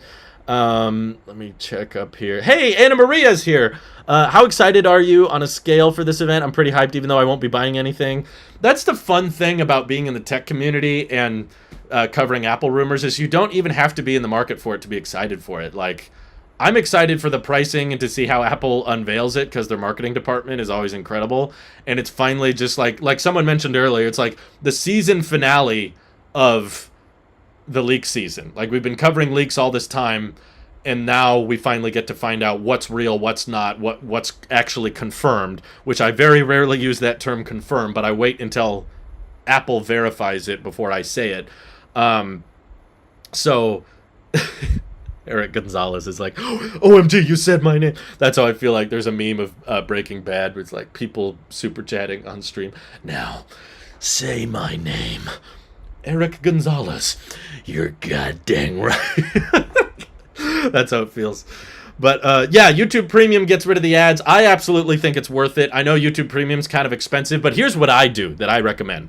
Find like 4 or 5 people. Usually you can find this. I think I was talking about it with Halami recently. I don't know if Halami's in the chat, but hi, if you are, or if he's watching after the fact.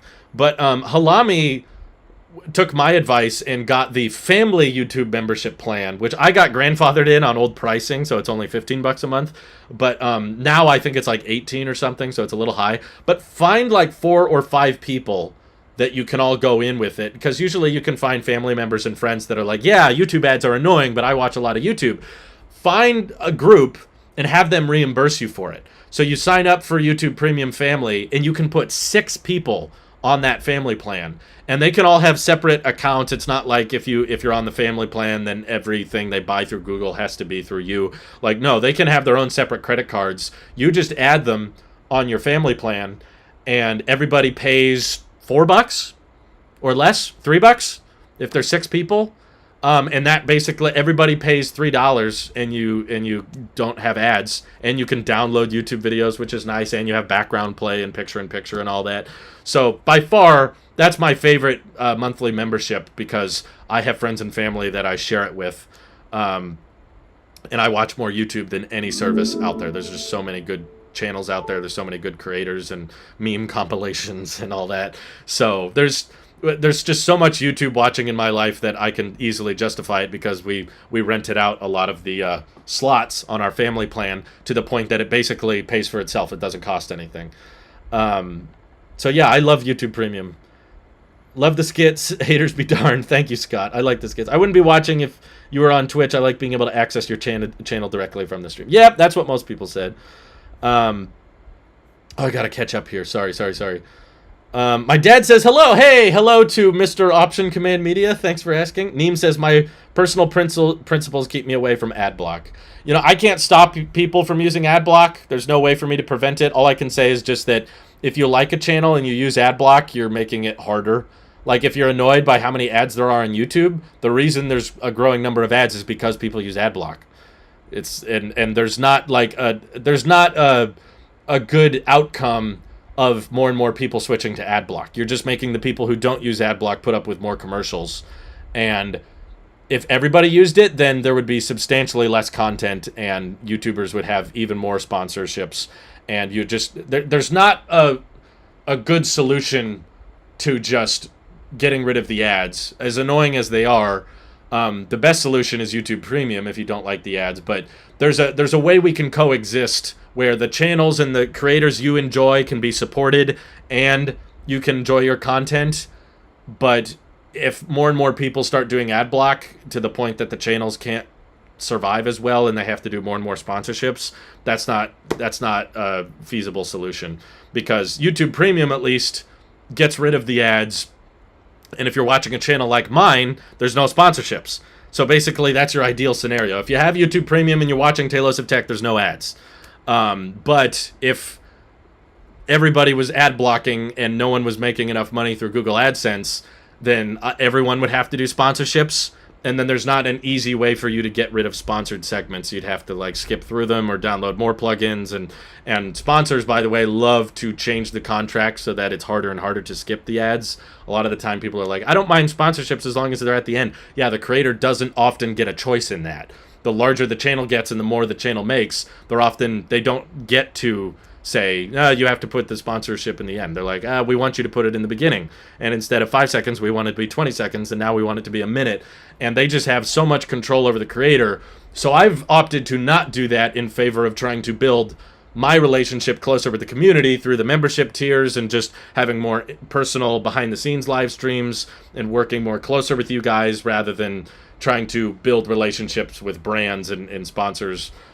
Which I don't want to be. I don't want to be closer with brands. I want to be closer with you guys. Understand our community better.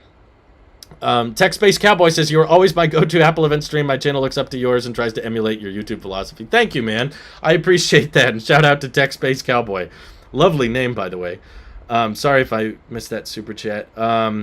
Angel says, if only out of nowhere Product Red comes out. Dude! Product Red iPhone Pro would be amazing. I would be so tempted to upgrade just for that alone. I would buy a Product Red 13 Pro Max, to be honest. Okay, let me catch up here. Ian, thank you for becoming a channel member as well. Mr. Lee's. End of secret time. John also super chatted. Nothing to say. You're awesome. Oh, well. You guys don't have to super chat if you're not going to ask a question. That's just, you're making me feel bad. Ryan says, I sure hope something surprises me. Looking at all the rumors is a mistake, but also too tempting to avoid. I think it's fun. Like, to me, it doesn't ruin it. I know some people that say, like, no, I don't want to see the leaks because I just want to see it.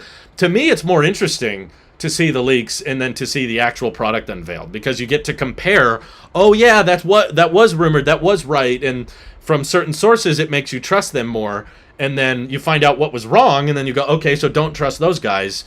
And seeing how Apple markets things and how they talk about their products that they unveil, like, to me, it's fun. I think it's cool to be engaged in the leaks and then still watch the event and enjoy it. Sandro S. says, keep up the good work. Greetings from Croatia. Wow! All the way from Croatia. That's amazing. Awesome. Option Command Media super chatted again. Thank you so much. You know where I'm heading? I go there. I always go before the event and always mention it to you. Man. I should know this by now, shouldn't I? What, Starbucks? Or are you going to Apple campus? Are you going to be at the event, but not really? If you're a student, there's also a student discount, which is half the price. That's right. You can get YouTube Premium at a discount. That's a good idea, Scott. To me, that's the best way to get rid of ads, is just to watch channels that don't do sponsorships and get YouTube Premium. That's like ideal scenario. Season finale of Leaks. That's right, Peter. Hello, Peter. But thank you for the donation, Option Command Media. Oh my god, I'm still so behind. macOS Hyena, thank you for supporting for 11 months. If you're a college student, get the student plan. Yes, absolutely.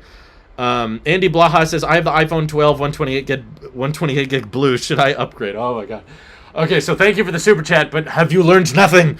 I told you, there's not a blanket yes or no answer. It depends on, are you happy with your iPhone 12? Does it get the job done? What's your financial situation? You know, we're in a recession right now. So I'm personally going to lean towards if you're asking if you should upgrade, probably not. I think there will definitely be people that want to have the newest and latest iPhone no matter what. But if you're having to ask me and you're super chatting, I'm going to say no. Just try to hold on to your iPhone 12 a little bit longer, because you'd be probably better off using your money towards something else, or at least a cheaper iPhone, like a refurbished iPhone 13, or putting money aside. You know, if we're talking about investing here, because you guys are asking, should I buy the new iPhone?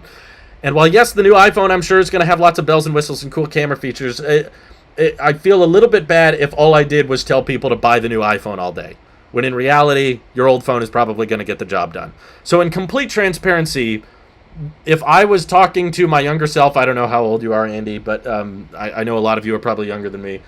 If I was talking to a younger version of myself, I would be saying, start investing. That's by far the biggest regret I have in terms of finances, is that I didn't start investing younger and start putting money away into retirement accounts or into index funds or just into stocks that you know are going to perform pretty well, or stocks that have high dividends. If I would have invested earlier, I would have been far better off today. I mean, I'm fine today, and I'm grateful for you guys supporting over the years, but I could have been far better, potentially, had I started investing sooner. So I'm not a financial advisor. Do your own research. I can't tell you what to buy or whatever. But if you're asking, is the iPhone 14 worth it when we're in a recession and the prices are likely going to be pretty disappointing, then I'm comfortable saying, if you have to ask, no. If you don't have to ask, then great. You know what you want. You know you can afford it. You know you can buy it. But please don't do the Apple Pay Later thing, or start putting iPhones on credit cards and paying interest on them. It's just not a good idea. It's a phone at the end of the day, and your old phone is still great. And that's not me trying to say that the iPhone 14 is bad. I'm still excited for all of the camera upgrades and all of the battery upgrades we're going to get on the iPhone 14 series. It's just that when you're asking if you should upgrade, you're not necessarily saying, is the iPhone 14 good?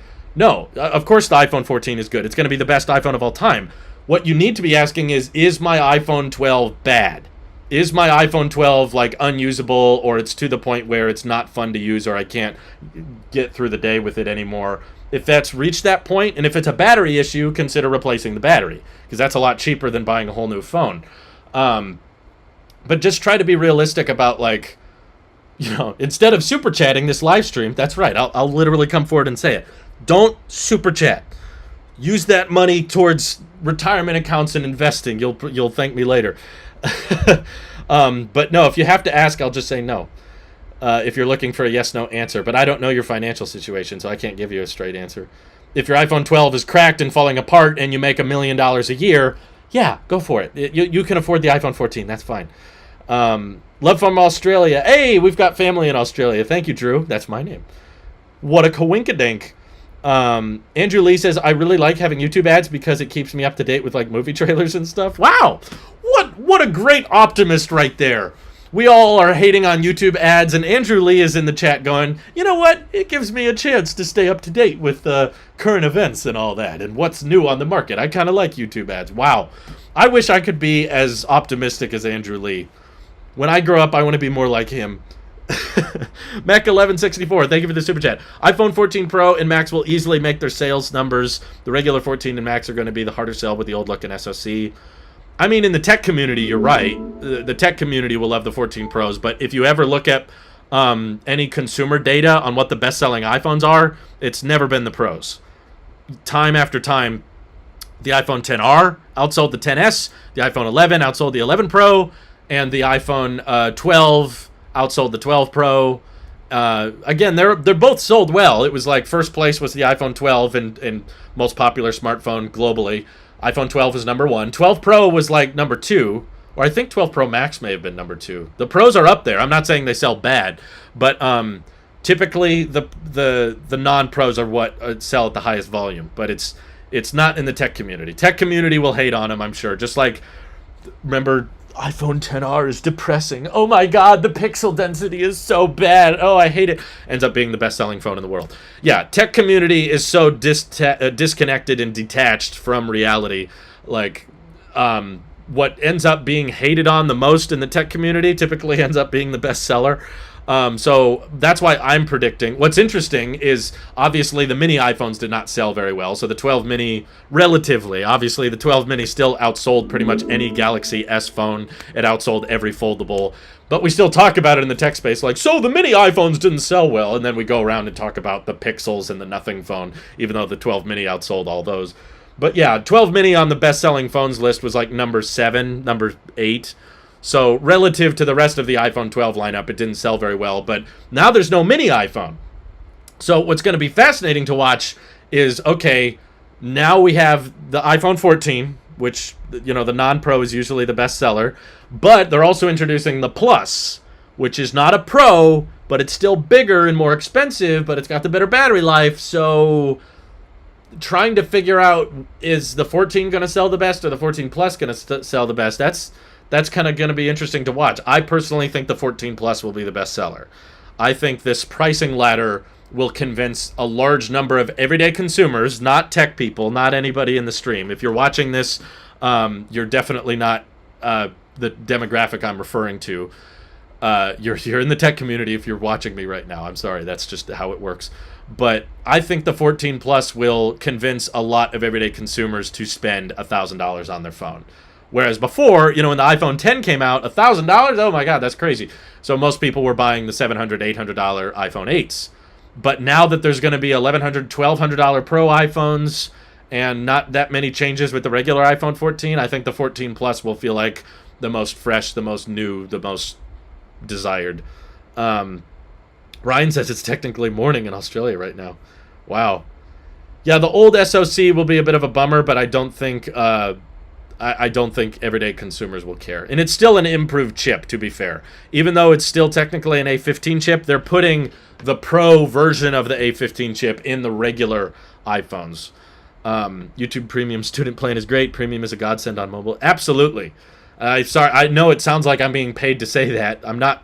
I'm just saying, as a consumer of YouTube content, I love Premium. 34 minutes ago. Oh, wow. Less than 30 minutes. Wow, it's coming up. Do you have mid-roll ads on your videos?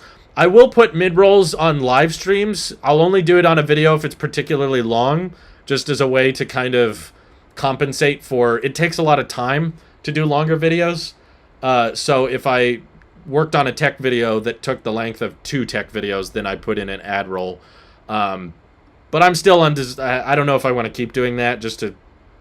Basically, my rule on live streams is I put in ad rolls every 30 minutes, just to kind of increase the performance of the watch time. But the ad rolls are what, you know, helps pay the bills and everything without having to rely on super chats and stuff. But still, you guys have been incredibly generous. You can fast forward sponsorships. I know you can, but it's still just an extra step. Especially if you like put YouTube on in the background. If you're like on your phone and watching YouTube on the TV, then you gotta grab the remote, skip through. Oh, is it over yet? Are they done? And some channels make it easy to skip the sponsors and some don't. So my favorite is just when there aren't any sponsors at all. $9.99 a month because I got it from Google Play Music when that was still a thing. Nice. Congrats, Jonathan. That's a good deal. Simply Source says, woke up early for this. Better see purple iPhone. They almost always announce the iPhones near the end. They're usually not the first thing, so I apologize you had to wake up early for this, Simply Sora, but the new iPhones probably aren't going to be till like 50 minutes into the keynote or something.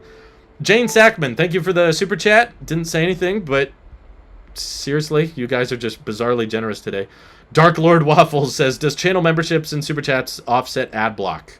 It helps. It's hard to measure. You can't exactly measure what money you're missing out on by ad block viewers because they're using ad block, so you don't know what you're missing out on. So I'm sure it helps, though.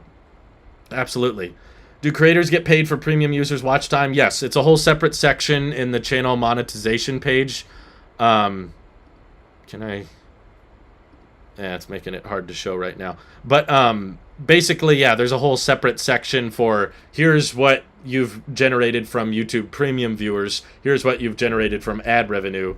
So yeah, it's in here, I think.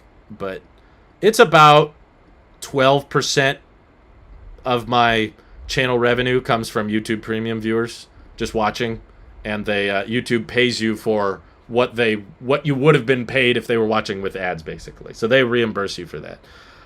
So yes, YouTube Premium is a great thing for creators. In fact, you actually get paid more per minute watched than you would if you were just watching with ads. So it supports the channel more. I don't think the 14 Plus will sell that much better. The price gap between the 14 Plus and 14 Pro is not big enough for people to not get the Pro. Plus, it looks different from the front. Yeah, it's just, I think the pricing is what's going to scare people away from the Pro. I don't think it's going to be as affordable as people are thinking. I think it's going to be kind of pricey, and people like big phones, and people like, every year, like, Apple has just figured out that the bigger phone always sells really, really well. And this is going to be the first time they've ever sold a 6.7-inch screen size for under $1,000. Before, the only way to get this big a phone was if you bought the Pro Max, which has always been $1,100. This will be the first time you can get the big phone for less. And now you're going to be deciding between, should I get the small Pro with the big old fat camera bump on the back with steel, or should I get the big phone that's cheaper? And I'm predicting that most people are going to take the big phone. If you use an Apple device to super chat, Apple takes 30%, then YouTube takes 30% of that. Why not locals? I've tried moving to different platforms. People do not want to move. I ran polls on that, and it's very difficult to get people. Something about the YouTube super chat system is just so well built. People feel very, very comfortable no matter where they are in the world. I got so many different currencies of super chat today. You know, people are just so comfortable because YouTube is such a big platform, and this is where people watch my videos. This is where people know me from. Over on Twitch, the donations were substantially less, even though the revenue cut was far less. I got to keep a lot more of what was donated, but there were just far less donations total. So I still made less money, even though there was less of a cut. So it's very difficult to get people. A lot of people think like that. I hear it all the time. Oh, YouTube's annoying. I'll just move to this platform. Yeah, good luck. Moving people to different platforms is very, very difficult. Even Linus Tech Tips has Floatplane, but you notice they still post on YouTube for good reason. And you cannot, they still get most of their viewers and most of their watch time from YouTube because it's the biggest video platform site in the world, and people do not want to leave YouTube. The stream on Apple's website is now live. Okay, so they don't start the events early, but we're getting close. We're getting close, people. But yeah, technically, if you super chat on the iOS mobile app, Apple takes 30% of your super chat, and then YouTube will take 30% of what's left after that. So it's not a 60% cut, but it is like if you super chat on your phone through the mobile app, I only get about 55% of the donation. If you donate on a computer through a browser, I'll get 70% of the donation. So that's typically better for me. If you just go on a Mac or on Safari and then you super chat, Apple won't take the 30% cut. But yeah, the funny thing about all the alternative websites people have made is they keep changing over the years. For a while it was DLive, and then for a while it was Vimeo, and then for a while it was VidMe. I've been making YouTube videos for years, and every year I hear about a different platform. Drew, you should consider moving to this platform. And then that platform doesn't get enough traction, not enough people move to it, so they die off. And then people talk about, actually, Drew, you should move to this platform. And then that one doesn't get enough traction, and then that die off. It's so difficult, and it's so hard to get people to move platforms that it makes it very difficult for channels to justify doing it because they miss out on so much revenue by being on a smaller platform with less people. So I've just accepted that the best way of going about it is just Pick a team in the video creator space. You're better off just picking a side, and I've picked YouTube just because I use YouTube so much, and it's not perfect, and I complain about it a lot, but they have made a very large, very popular site that a lot of people are comfortable staying on, and that's where you guys probably found me. I don't think anybody found me through Twitch.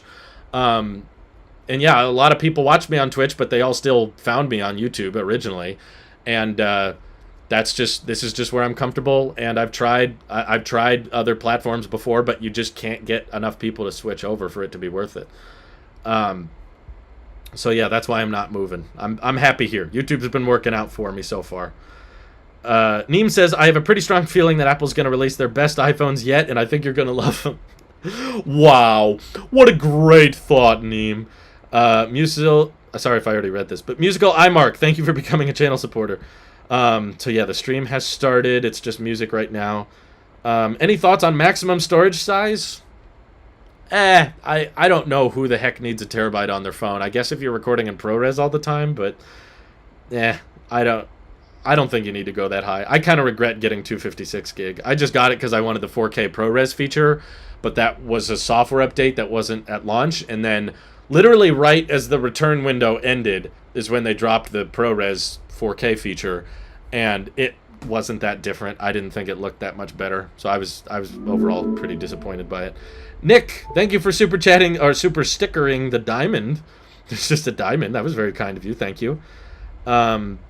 You got bored of talking and just want the event to start, or are you still enjoying it? I can talk forever. If you guys watch my live streams before, you know that if I didn't have errands to run, or my wife wanting to do stuff outside of work, of course, I could do this all. Captain America, I could do this all day. I can talk about things as long as there's people watching, even if there's not people watching, honestly. I talk a lot, and the tech channel helps me organize my thoughts and convey them. Like, I don't know if you know this, but I don't script my tech videos. I literally can just read a news topic or read about a news story and then talk about it for 10, 20 minutes, and then I try my best to condense that down into a compact video. And even those compact videos still can end up being 15, 20 minutes. So I very rarely run out of things to talk about in tech and EV space. I honestly feel like I could talk about EVs a lot more than tech, but when there's stuff going on in the tech space like today, 15 minutes, we've got the event starting, there's definitely a lot of things to talk about. So I don't feel like I get bored yet. Do you think you'd do a stocks, retirement, personal finance podcast or channel? You seem to have good insight on advice. I have done financial advice on, well, it's not financial advice, sorry. You have to preface everything. You can't say you're an investment advisor. But I have done finance videos on Tailosive Talks. I can't come up with enough subjects for me to dedicate a whole channel to it, Emmanuel Johnson, but thank you for asking. But I do have a series over on my Tailosive Talks channel called Tailosive Finance Tips, and I'll talk about it occasionally on there. When I have something to talk about, I'll bring it up. Natty, thank you for the super chat. Just want to say that I'm not an Apple sheep, haven't owned an Apple product since the Nano in the zeros, but I enjoy your videos a lot. Skits are great. Thank you, Natty.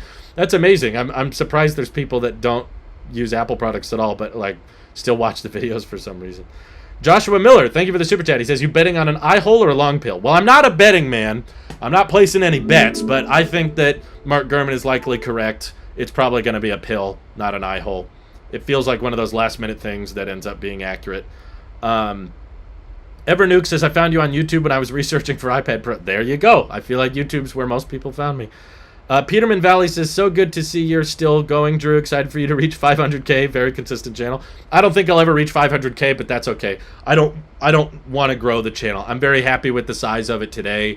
I feel like bigger is not necessarily better, and channels in the tech space are just not growing the way they used to, and I'm fine with that because I feel like everybody just needs to find their niche, find the audience that they're comfortable with, because there's less people watching YouTube today than there was a few years ago, and I think we're competing a lot more with short-form content and TikTok now, and more people are going over to platforms like that, and they're not as profitable, they're not as monetizable, so that's why I'm not moving over to just purely shorts content, because you can get a lot of views. Like, I've done it. You can post short-form content, but it doesn't perform you don't make nearly as much, even if you get 10 times as many views. Just the whole process of ad revenue is much harder to dictate when you don't have a search feature. In TikTok and YouTube Shorts are more just about algorithm. You're just scrolling and then stuff plays. YouTube doesn't understand who do I reimburse, who do I pay based on Shorts, because there's not as much of the thumbnail, title, click feature. It's just throwing stuff at you through the algorithm. So I'm not planning on switching over to short form content exclusively or anything like that. I'll dabble in it occasionally, and I'm very grateful for Model Y Mike in the chat, who's been posting on the Tailosive Clips channel, posting more of my skits in the short form vertical content, so that there can be people that enjoy the shorter stuff. But yeah, I want to keep doing what I've been doing. I want to keep enjoying the channel at its current size. Honestly, I think we would be better off with less subscribers, because it doesn't take a genius to figure out that most of my videos don't get 200,000 views. In fact, that's incredibly rare for me.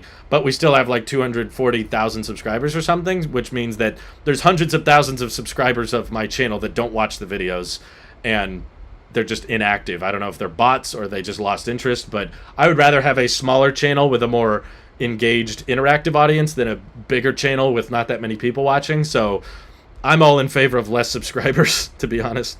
But I'm glad you liked the skits, Natty. Thank you.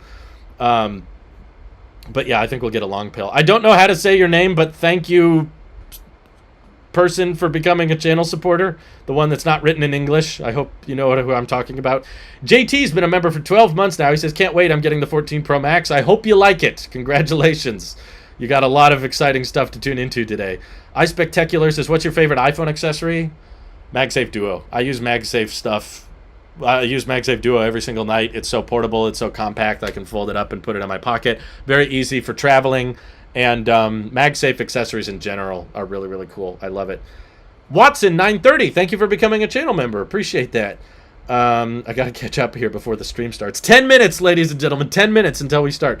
Brandon L. says, keep up the good work. Your channel is entertaining and funny without being inappropriate. I've been watching your content more recently. Oh, thanks, Brandon. I appreciate that. I'm glad you've enjoyed it. Using Sidecar for your reaction in my MacBook for the Apple stream. Hey, there you go.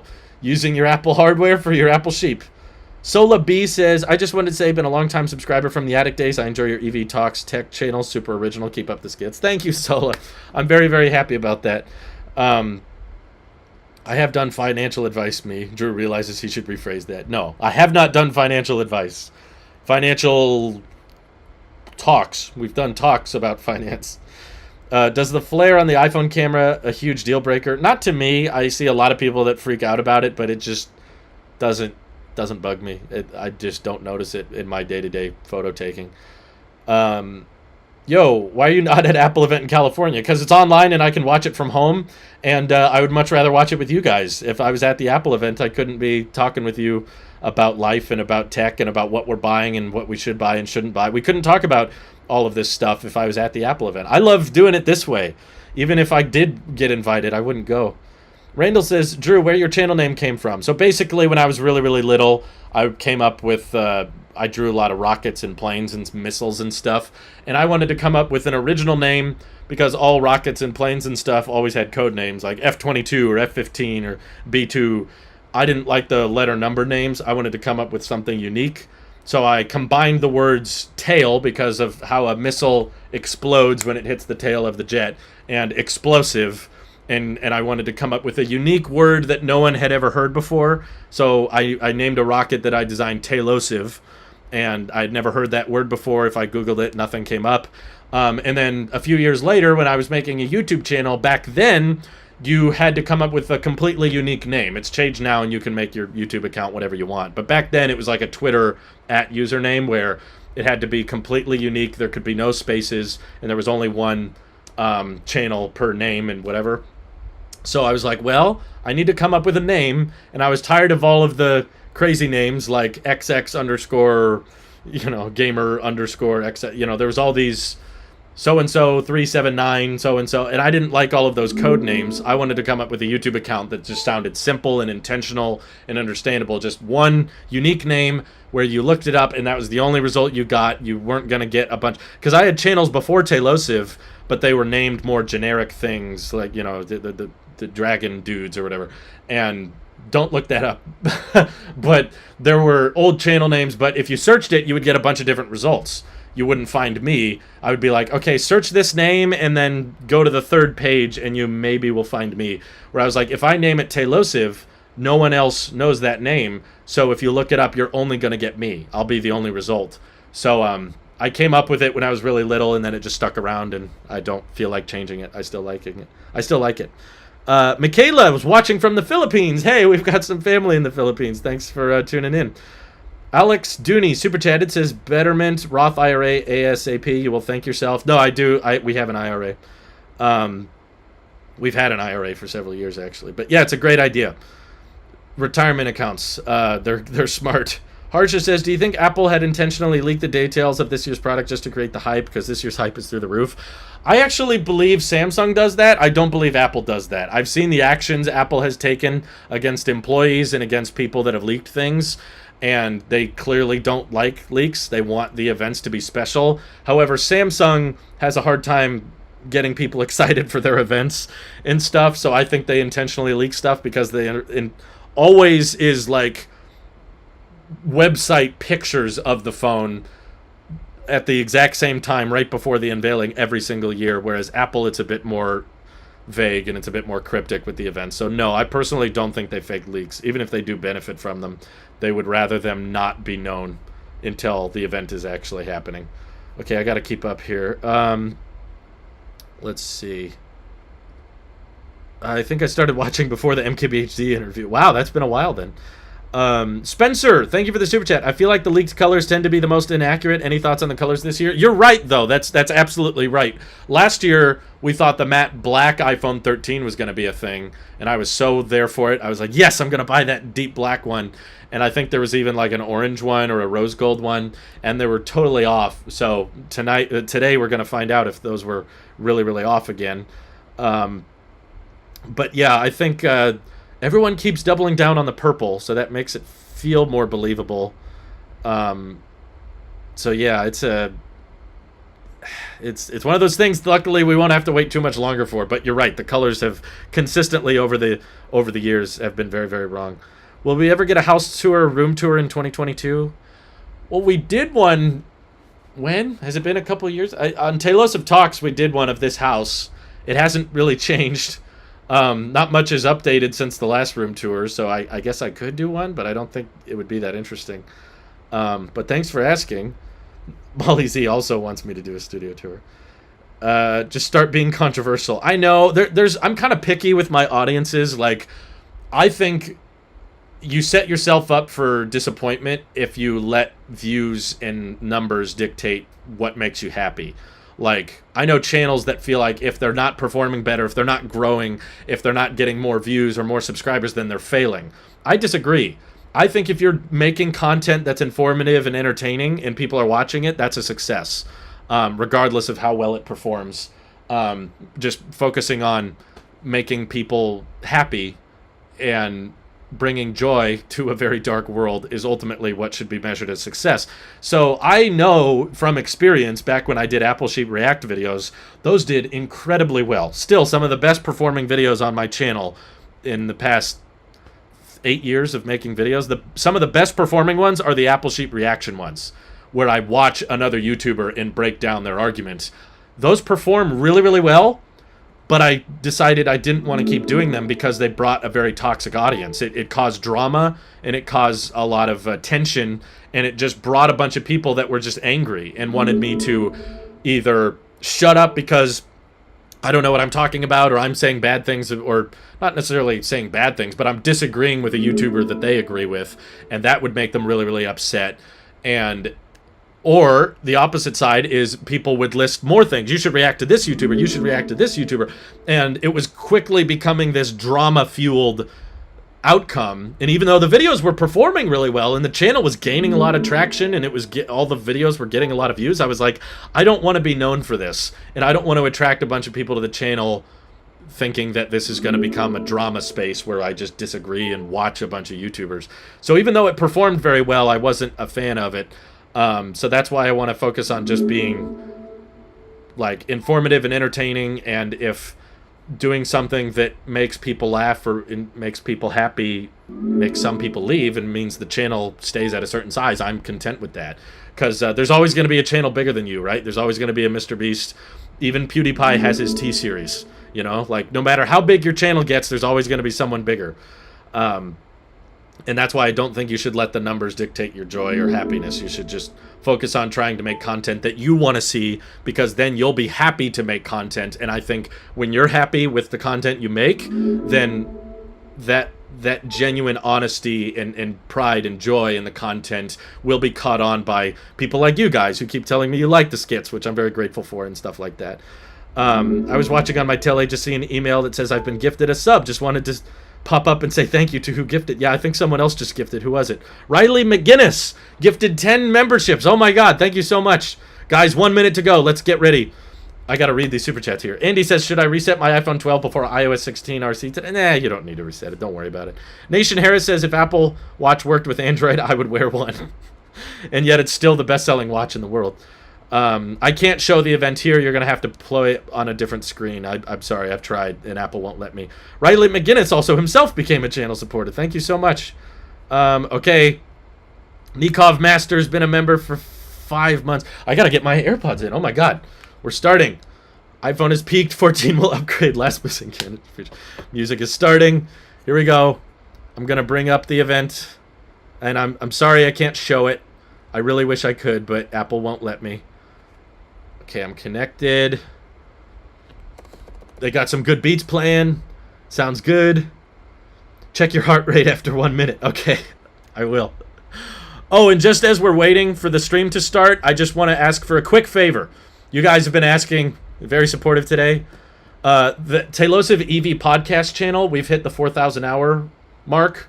We just need to get to 1,000 subscribers on that channel in order for it to be monetized, and we have over 1,000 people watching, so not even all of you. I'm okay if you unsubscribe after we get monetized. You don't have to stay subscribed to that channel. I don't care. It's just for YouTube to turn on the ad revenue for that channel. We need to hit 1,000 subs, so I dropped the link in that chat, and I won't ask you again. That's my last time.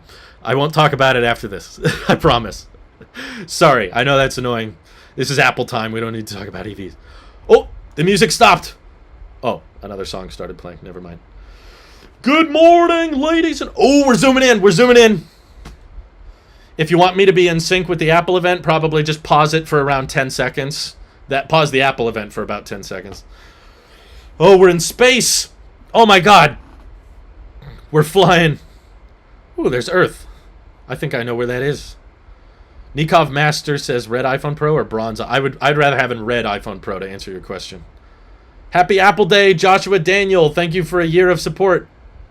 Oh, there's a satellite. Is that Starlink? Are we going to get Starlink support?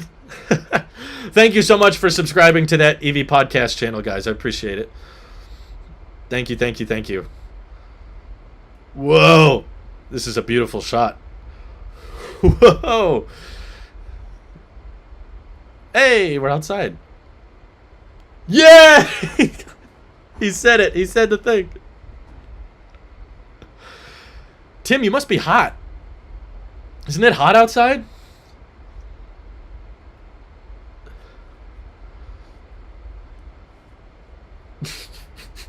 Here's the fluff. I hear bird sounds. Do you think... Three. Yes! AirPods Pro! Woo! It's happening. Okay. Awesome. This is great. This is going to be great. It's going to be expensive. We got a good morning. How is he not sweating? Oh, his shoes are going to get all dirty. Yeah, no iPad today. They didn't talk about an iPad.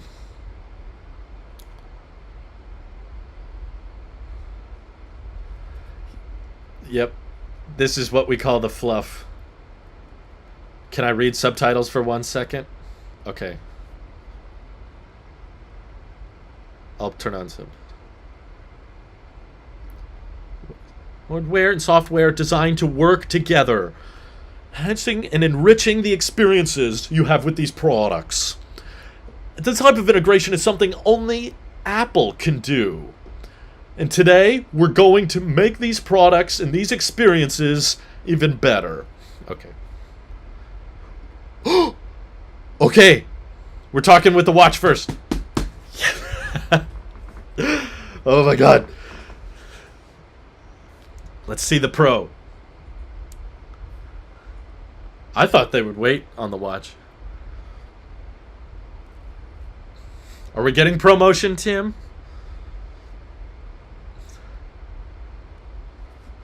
Physical letters?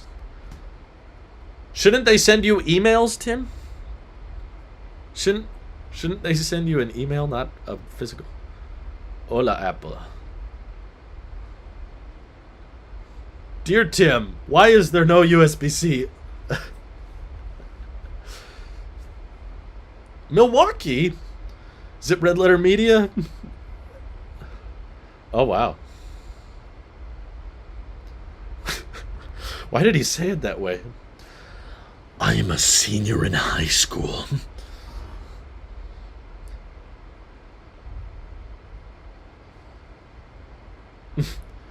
Did they ask these people to go back to the place?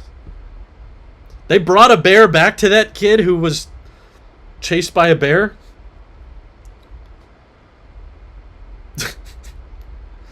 They made these people go back?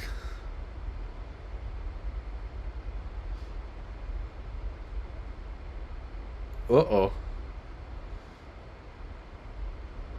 Why are they reading the letter? Thank you, En Jesus, for the super chat. What's the spiciest restaurant in San Diego? Holy moly! I'm dying! Holy moly, I need a Series 7 Apple Watch. Ooh. Oh my god. Oh. Oh. Did he live?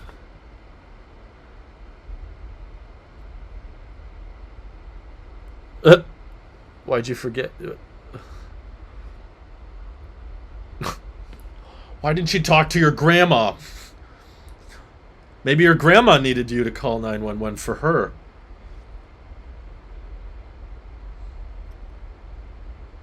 That sucker. Yep. Like Jen says, you better buy an Apple Watch or you will die. It's crazy that she was in a plane crash and then they recreated the plane crash for the commercial. Yeah, isn't that a bit of a traumatic set? I hope her dad was okay. Ugh. Yeah, they're good stories about the watch, but the setting is the weird part for me. This is why we need better battery life, so that more of these stories can happen. He's doing the hand thing. Ooh. Kevin. Oh. I want Kevin. Where's Kevin? Oh, it's such a cool theater. Oh, Jeff. Okay. Jeff Williams.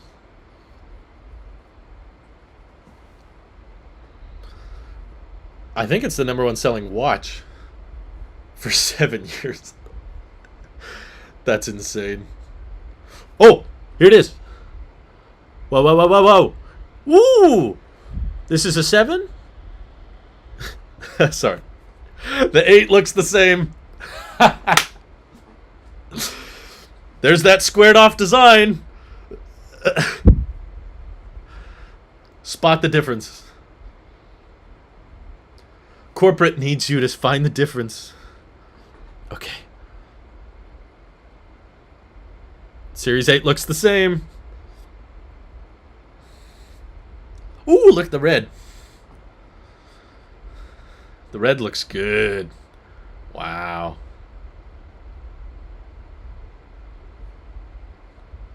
Wasn't the last one? Oh.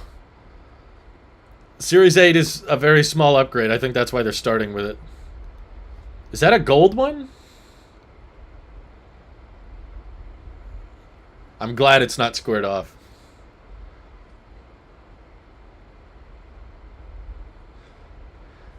Corporate needs you to find the difference. This is not the Pro. This is what we expected. Can you find anything different?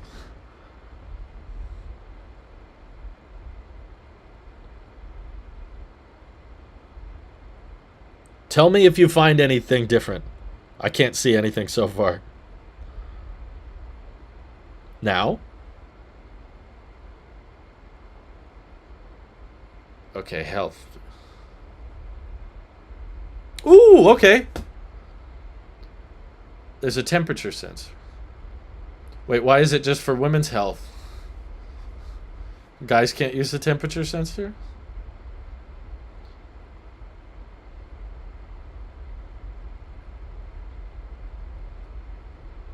Oh. We're talking about... Here we're talking...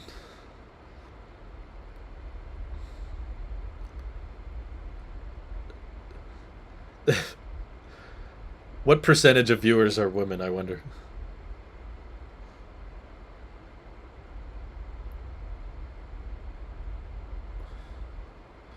Yeah, this is important. I feel like I can't say anything. Does the watch just detect it's a woman? Who wants your... Can I see the back? Oh.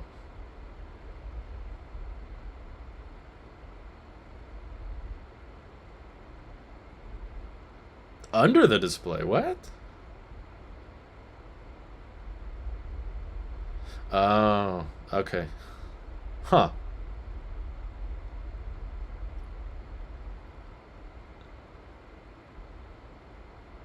Okay. I should take the timer down, huh?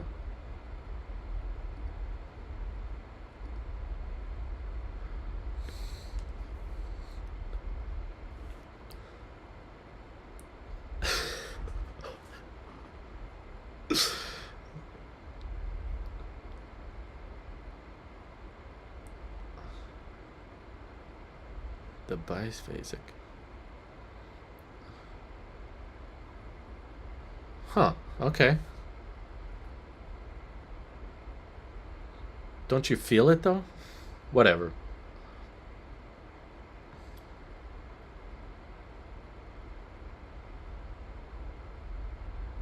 What is the sound the watch makes when it detects it? It's likely... Imagine if I got that one day. I was like, what the...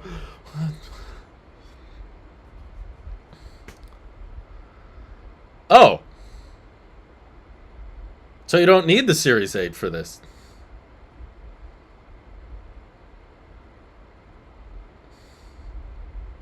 They can do it without the Series 8? Huh. Very sensitive.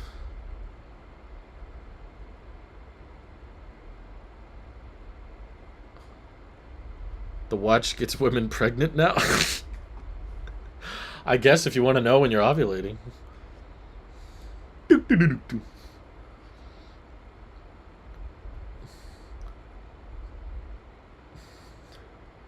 And I'm not talking about bicycles.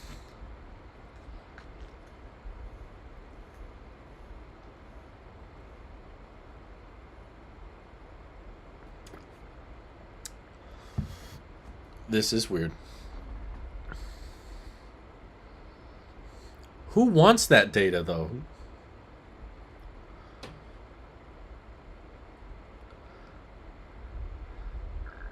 You are about to ovulate.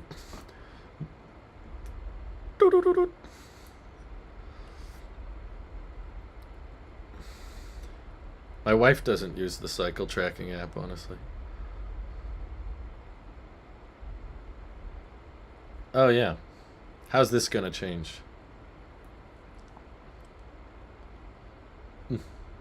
Ooh.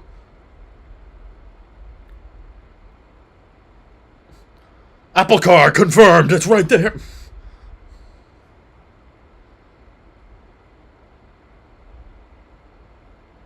Is it only on Series 8? Uh-oh. Just the 8, though. How does it know? What does it do? You're pregnant. The pregnancy test app. Don't be on the road.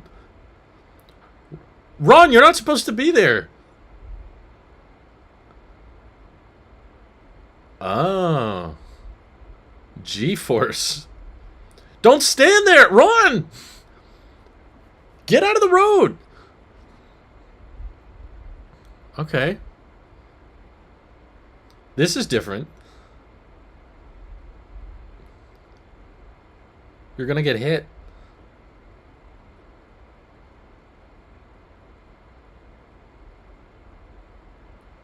How many crashes did you have to do?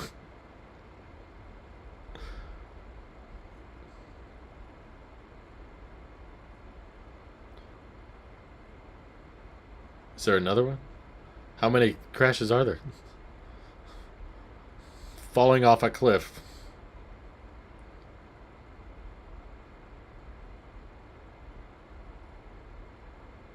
Okay. This will probably save lives. He's gonna demonstrate the feature. Ron's gonna do a live demonstration.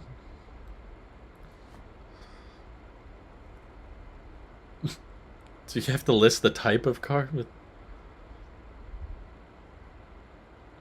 How do you know if I'm driving or not? What if I'm on a bus?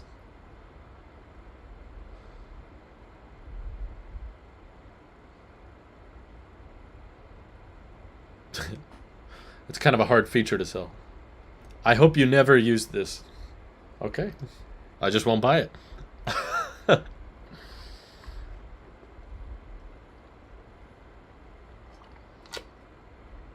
Shame. Yes? Yeah! Yay! Whoa! Nice! Oh, there you go. What does it change? Oh, I turned that off. Okay. That uses battery?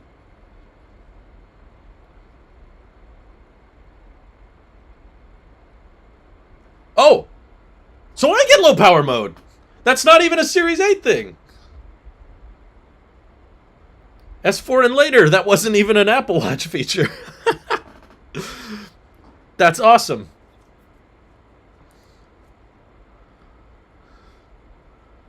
Okay. Wow. I don't see mint. That's okay. I don't do cell data on my watch.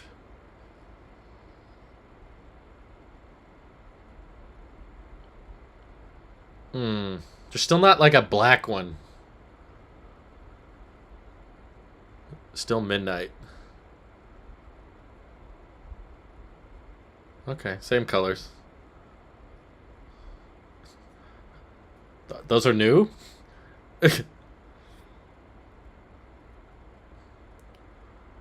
Ooh. I've seen that one. Yeah, the Series 8 is not the big upgrade. Hey!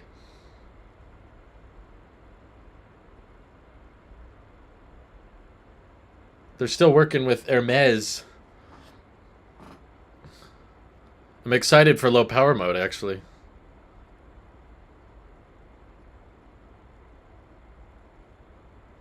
Lucky Horse Watch! Horse Watch! Why is it saying ECG? We've had that for years. Fast charging. This is one of the smallest upgrades I've ever seen. This is pretty minor. It's nice. The crash detection's good, but the latest design, not a huge change. And it costs more, too. I think that's the same price. Oh, no. Don't talk about Fitness Plus. Oh! You can order it now? Should I... I don't think I need to. I already have the Series 8 on my wrist. Apple's getting lazy with the transitions. They're just doing cross dissolves. I think they'll do the Pro model later. I don't think this is the only model. Apple Store is still down. I think a refurbished Series 7 is a better buy, personally. All you're getting is improved cycle tracking, car crash detection, and maybe body temperature monitoring when you sleep.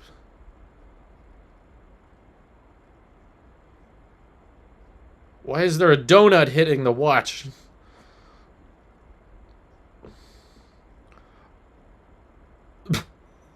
Goes back to sleep. You said best lineup. Yeah, we haven't talked about the rest of the lineup.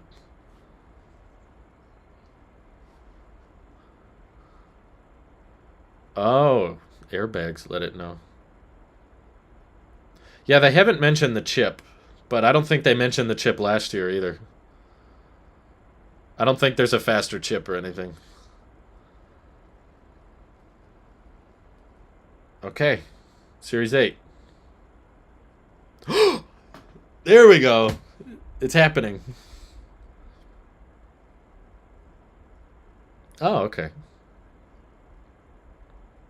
We're getting another SE. What are they going to change, though? Okay.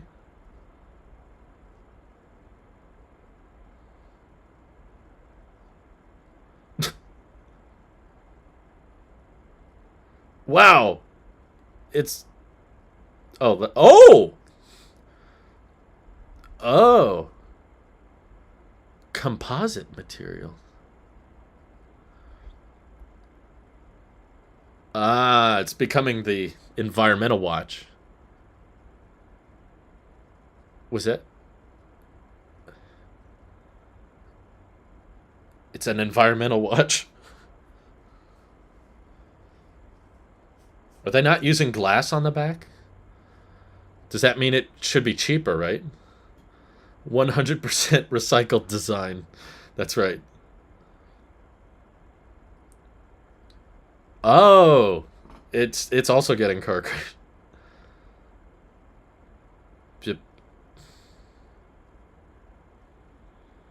This isn't new. Oh, there was an S8 chip. S8 chip is a thing.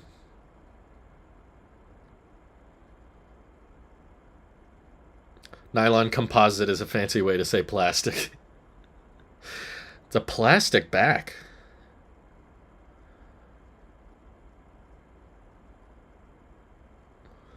Still no 5G, at least. Thank God.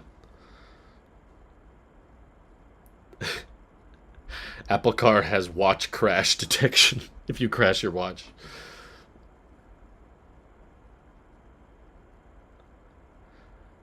SIP. There's no faster charging, though. I would have expected faster charging. Hey!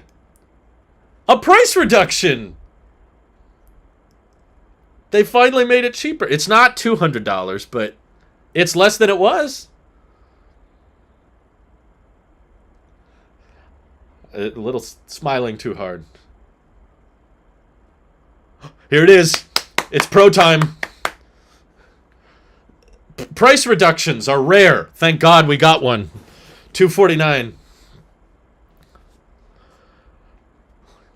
Oh boy. Here we go. This is it. Oh my God. It's time.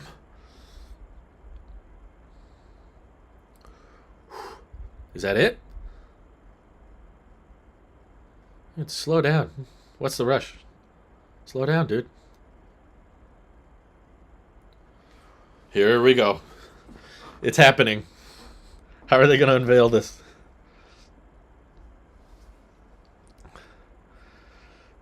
Please don't have promotion. Oh.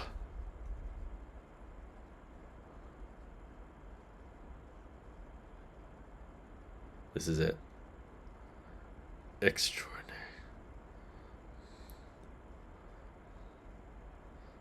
Next month. Whoa. Whoa.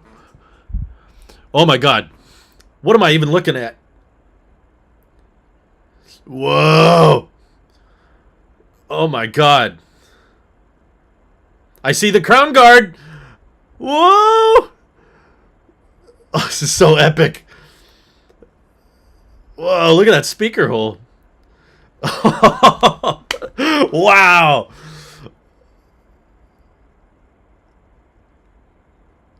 Whoa. Oh my God. Whoa, it's so bulky. Oh my God, I love it. Whoa. It's so brutal looking. Oh, that red. Look at the chain bands. Oh my God. It's so gross. I love it. Ultra. Oh. Whoa. It's disgusting. I love it. I didn't think to call it Ultra. Titanium. Wow. Oh my God. Sapphire glass. That's good. Oh my God. 47 millimeter? Thick boy. Action.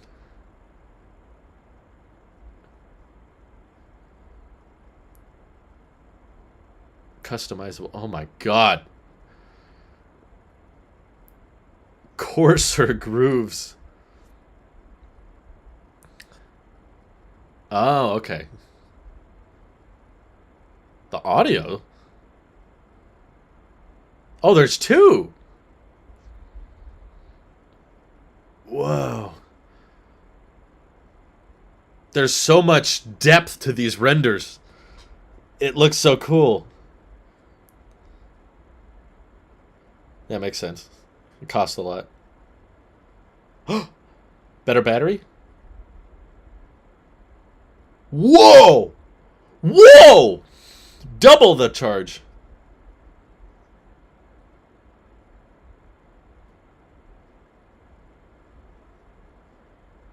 Later in the fall. What? Is it low power mode? 36-hour battery life. That's twice the... Oh my God. Wow. Bezel's kind of thick. Not gonna lie. The bezels are kind of big. Oh, that's cool.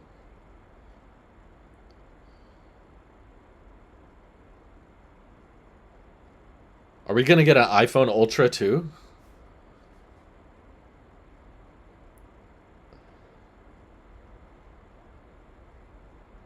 ultra low power mode. Alpine. Ooh. Oh. It's number 9 large. Wow. This is so cool.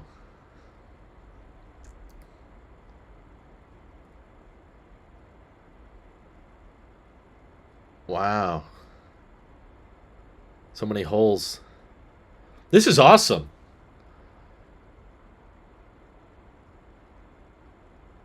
I want to hear the speaker system. Your thinnest band yet. I didn't think that would be a thing. It's $1,000.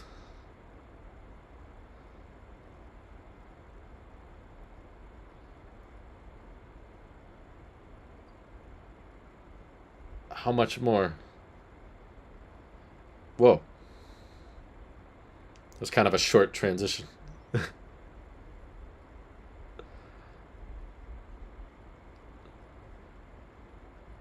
my god. Who are these people running in the desert?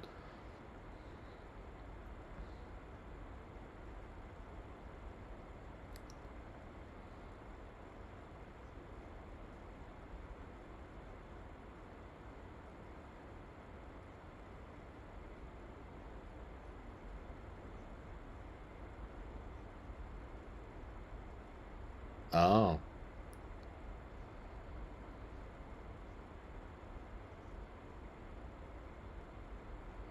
Whoa!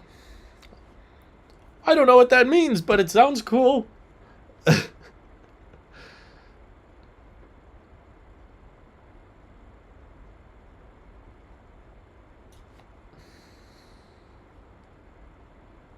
Wow. Man. Ultra is a good name for it. I like Ultra.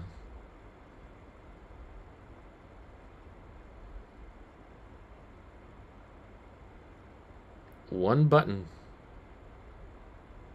Wow. That's kind of convenient.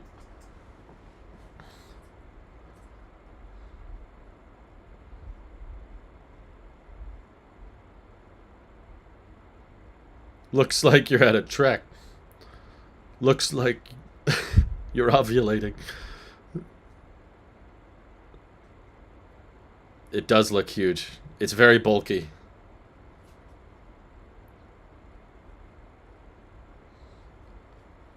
$36. That's amazing.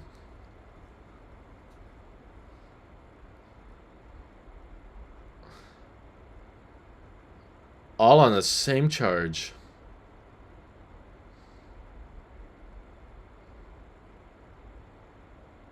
It's meant to be a multi-day battery. That's the point.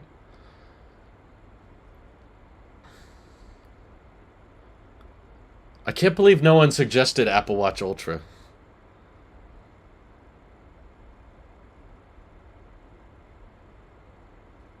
Ooh. That watch has seen better days. Oh, that's cool. I like the orange accent. That works. Oh.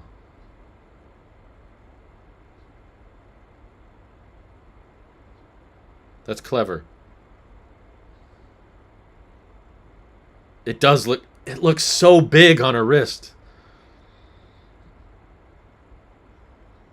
Whoa. That's not the sound mine makes.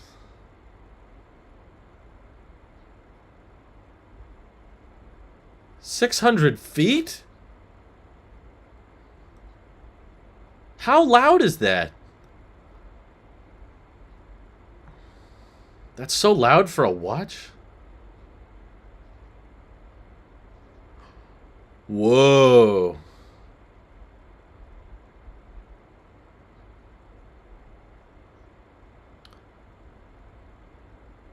Oh, that's cool. Huh.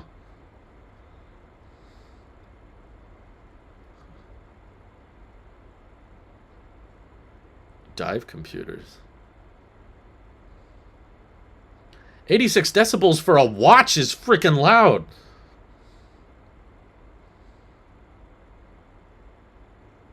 Huh.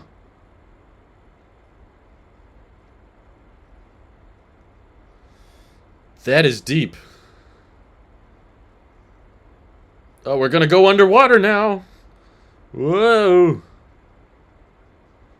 Oh, he's on a boat. I get it. Apple boat confirmed. Mike.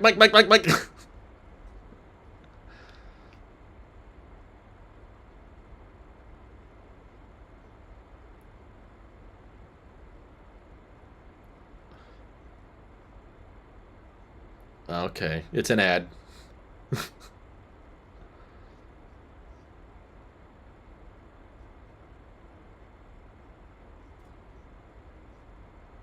Wow.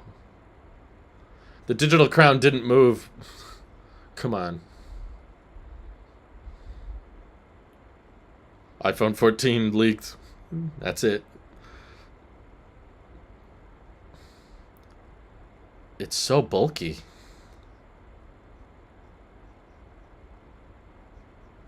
It's a Tide ad.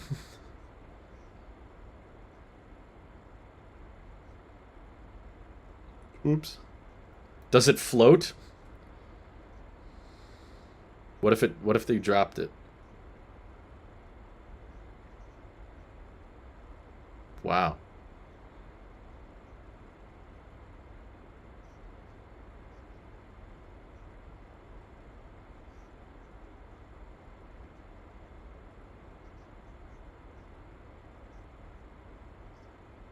Oh, I see. It's programmable. That's smart. This is really cool.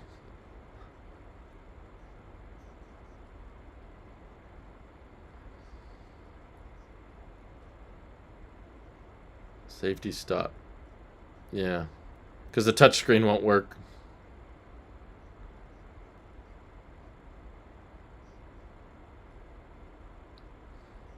It looks like you're at the bottom of the ocean.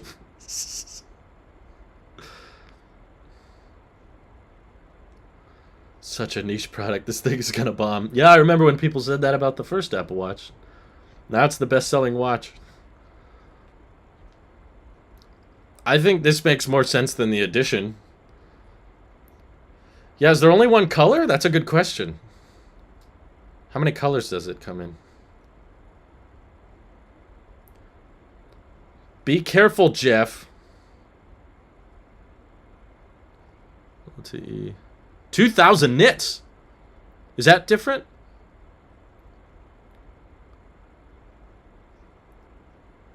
Whoa. 2,000 nits is bright. That's very bright.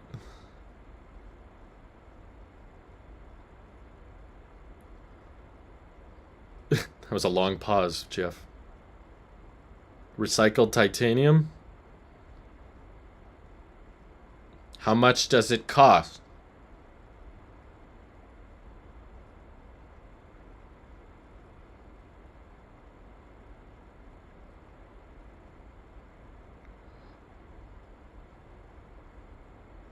Hey! That's not bad. 23rd. Oh, we can order it today. I'm ordering one today. That's great!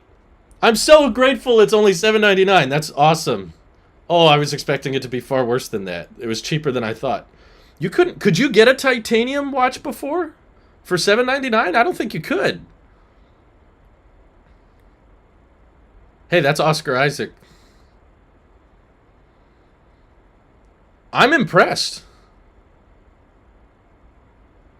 I was not expecting it to be $7.99. That's awesome. This is why I'm so grateful I'm pessimistic in my leak videos. They're getting Moon Knight to do the voiceover. To protect the flat side. I don't think it has promotion, but I'm very happy that it's only $7.99.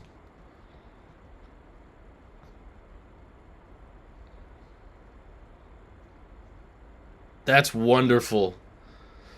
It's interesting that it's only in one color, though. I bet a bunch of people are going to buy the Ultra.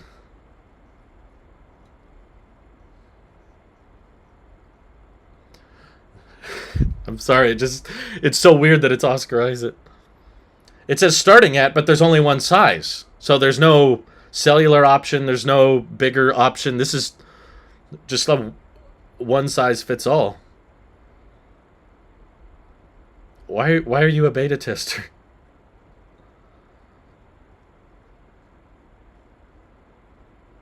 Oh, that's cool. No, you can order it today, but it won't ship until the 23rd. September 23rd. Yeah, I guess color could mean scratches, so they don't color it.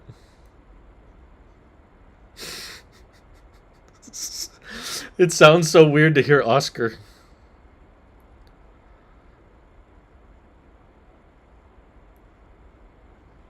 The Apple Watch has glass.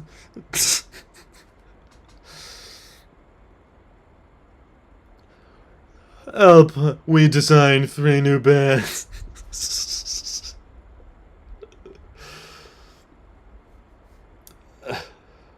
They fly now. Wow. This is awesome. I'm so impressed with the price point. And the brightness is awesome. It is kind of ugly, but I kind of like it. I like how ugly it is. It's like a Cybertruck of watches. It's called brutalism. The design is brutal. It knows what it is, and it's intentional about it. I think Nick should get this. I think Nick would like this. Wow. All new lineup. Everything has been replaced. Oh, that's so awesome. 40 minutes on Apple Watches. That's impressive, huh?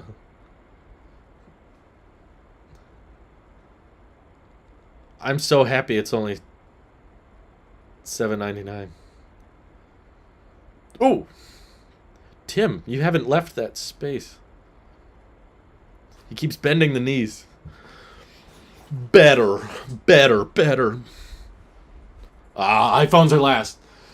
AirPods time. It's the Pros, right?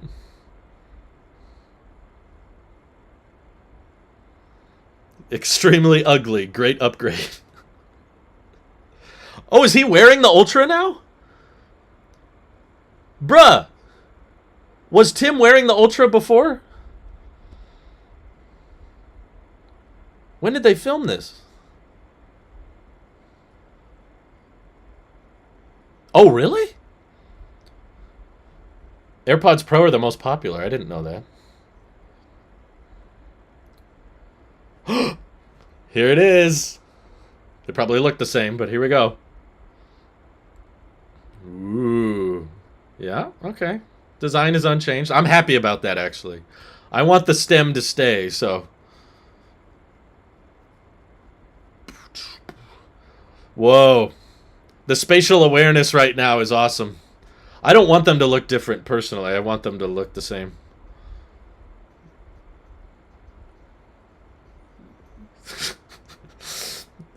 This isn't saying much about the headphones. It's just a guy dancing. Whoa. The case looks the same?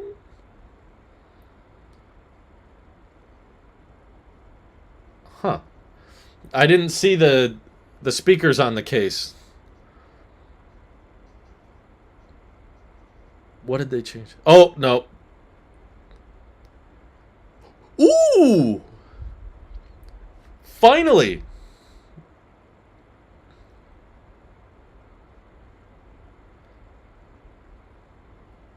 They've never done an H2 yet. Awesome.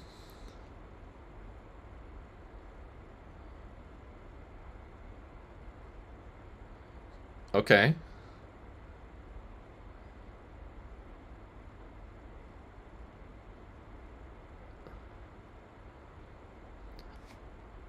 That's good.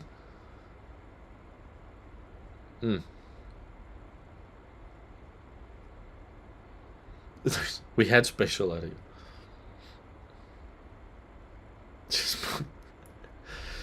She should change her tone. She sounds so natural. I know, she needs to change her voice. Personalize. Oh. What? It scans your ear? With the true depth camera system?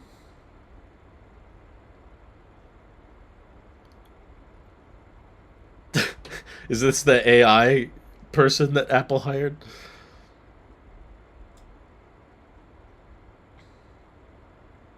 Yes. Is there something else to report? I just want to hear about battery life.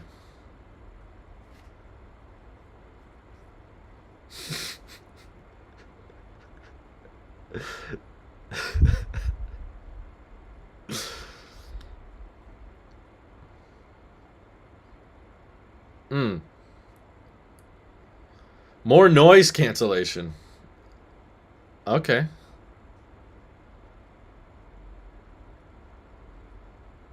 If I want to tune out your voice, I can. Oh, it does look a little different. There's not a... Oh no, it paused. The black part is smaller.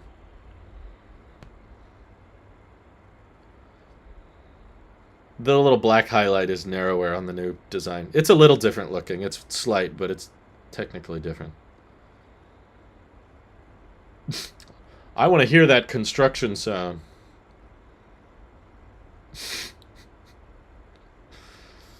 She's shouting.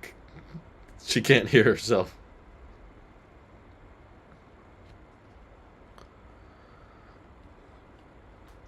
Oh. Wow. Oh, that's cool. Huh. She's in a prison jumpsuit, yeah.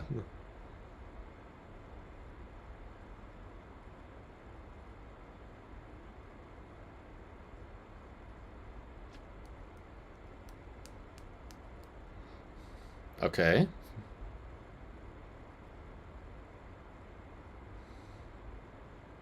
Oh.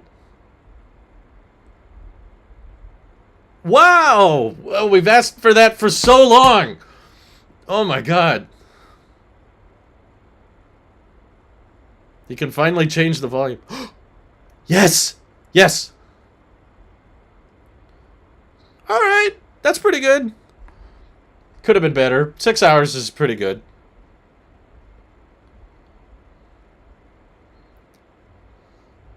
Oh, 30 hours total. Okay. Nice. Much better. Much better.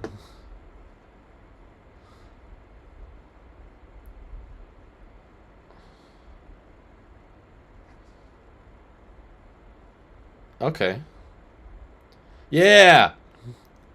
We got the AirTag thing down. Awesome. Ooh! See the speakers? You see the new case? Yay! That's so great. Oh! Charging sound effects. What? How do you do that? How do you do that? You cannot. How did the what? Apple Watch compatible charger. What? How do you? How much? Let's hear it. Let's hear it. Come on. That's good. Should have been a while ago.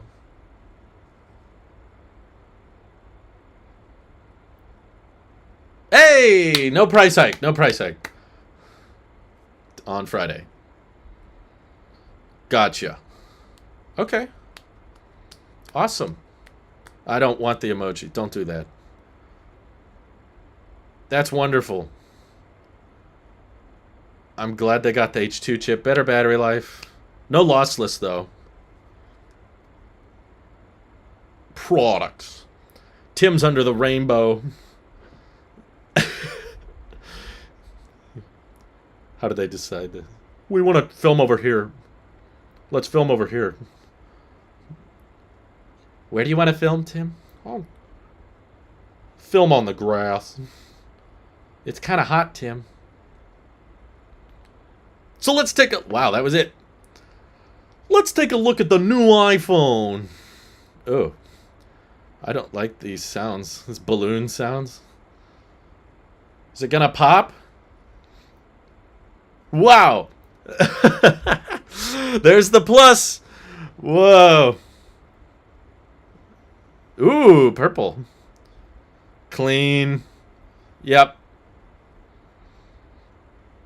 Here's their iPhone 13s.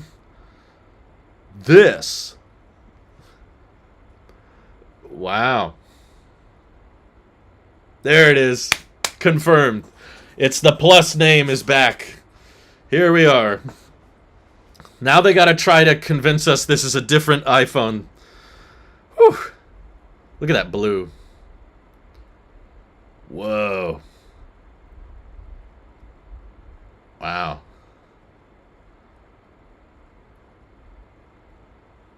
Yeah, I know what a larger display does. The prices are shocking me today.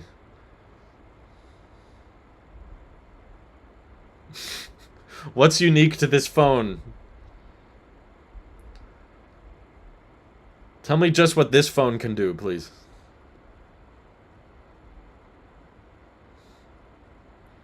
Okay. It's bigger. Oh. That's good. Same. Yeah. Super Retina. Okay. Why are we on the tiles already? They usually show the tiles at the end.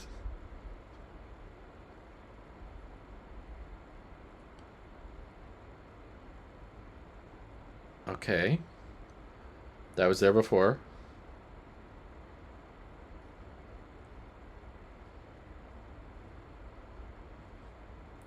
Ah. I don't like the red. I don't like any of these colors, to be honest.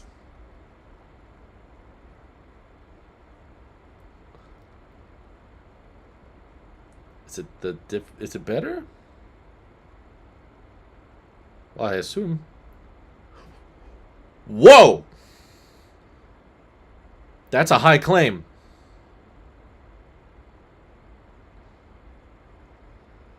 The best battery life ever in an iPhone. That's great. Ah. Same chip. Uh-huh.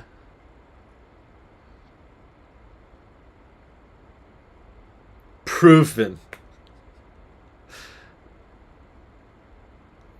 Yep. This is what I thought. It's not the same chip as the 13, but it's the same chip as the 13 Pro. It's the Pro A15 version, so it's still an upgrade technically. But it's branded as A15.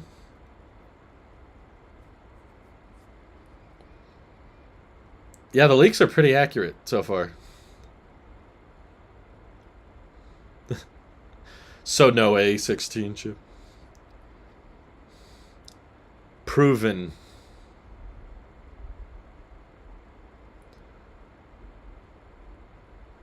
It's upgraded upgraded chip.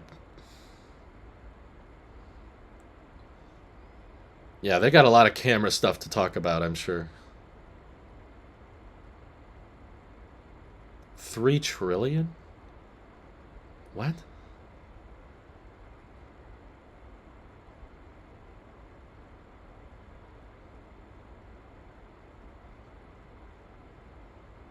No, I don't think the A15 Pro has a 6-core GPU, does it? I thought it was 5.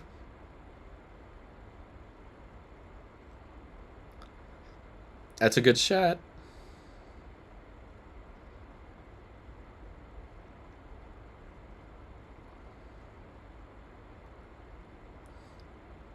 They introduced the plus size. That's the biggest change.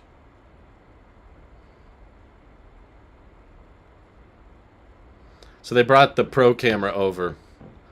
This is the same lens as the Pro option last year.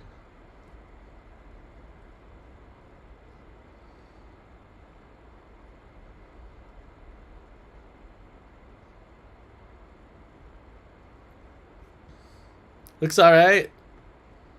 Looks fine.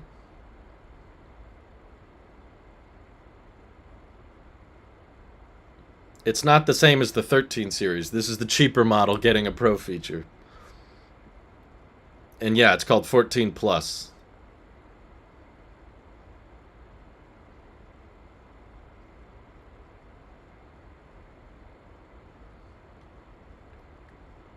USB-C is not coming until next year. Ooh. That's good. Front camera's been improved. Alright. That rumor was true. Huh.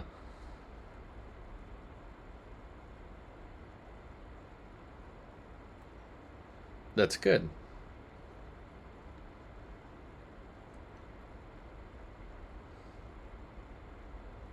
And slow fees, right?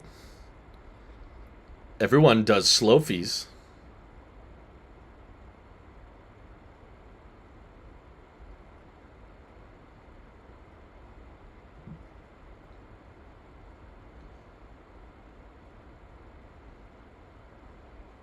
The same silicon. Yeah, the purple should be darker.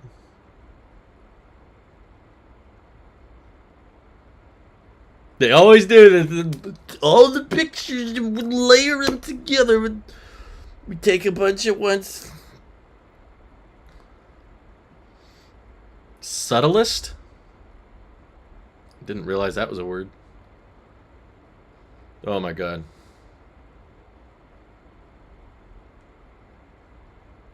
Wow. So many layers. Ogres are like onions. Yeah, how do we skip to the probe? I'm done. What?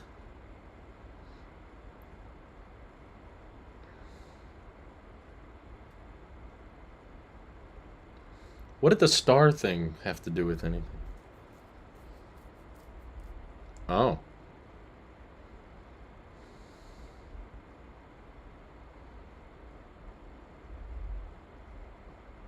Can't you bring this to the 13s, though? Because it's the A15 chip?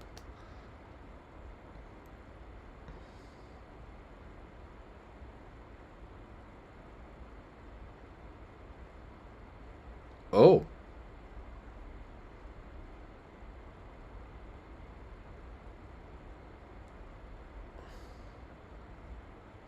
Oh.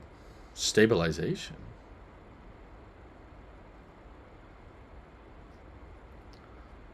Oh, what? Oh my god. Whoa. That's cool. Wow. At what resolution? That was impressive. I want to know the resolution, though.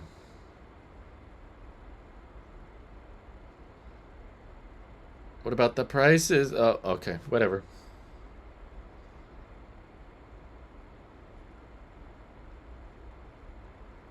Yeah, we expected the regular 14s to not be... Ah! We don't need to talk about it. 3 years in a row. Oh, is it satellite time? Ugh. I don't want to hear about it. Uh-oh. Did you get rid of the sim? Oh, no. Oh no. Did you get rid of the SIM card?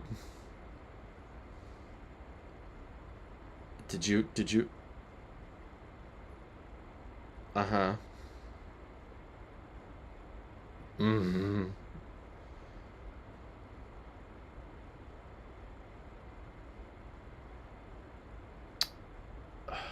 Why are we talking about eSIM so much? Uh-oh. Uh-oh. Why are we talking about it?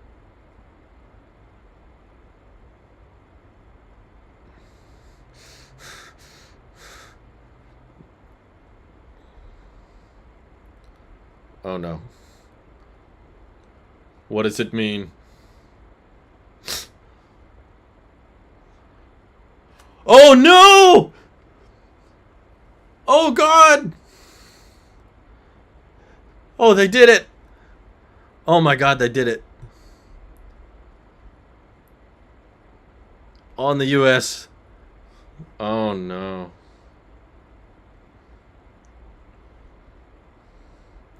This is gonna suck.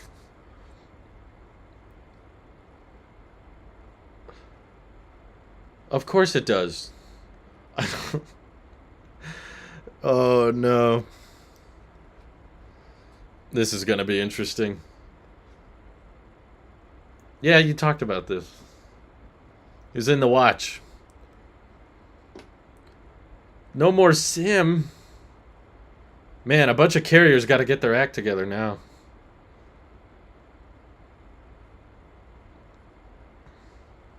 Mamma mia. Not good. Oh boy. Oh, is this the satellite part? Far out.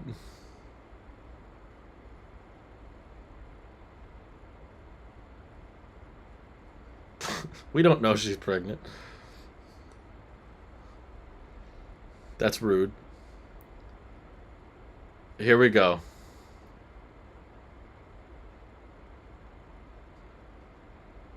Like if you're running in a helicopter. If you're in Pakistan and your helicopter crashes, your iPhone will still work. Why is this so epic? Keep pointing at satellite. Yep, okay. It's got it. Which satellite does it use?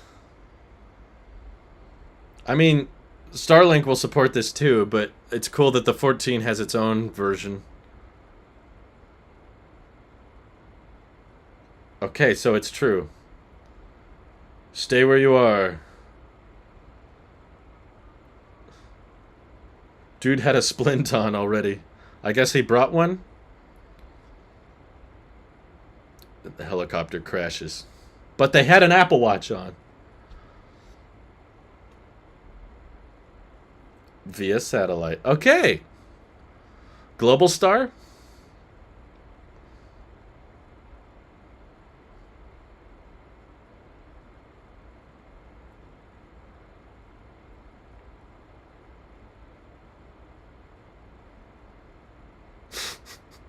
Cell towers are great. They're really great, but they're not great.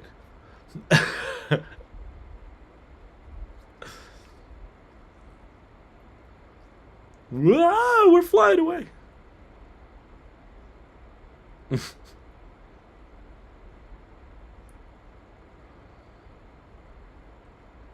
Your old iPhone will do this too, but iPhone 14, I guess, will do it faster.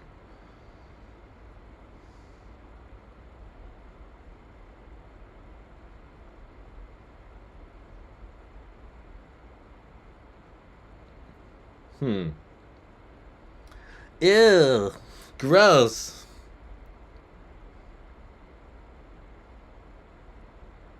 Whoa.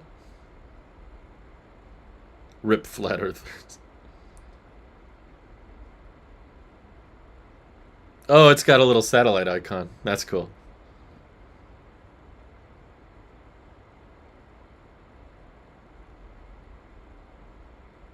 This is what Starlink is for.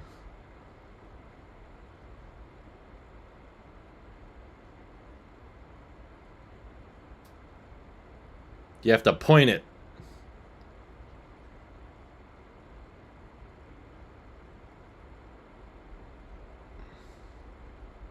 Yeah, it does look kind of spotty if you have to point the phone at the satellite.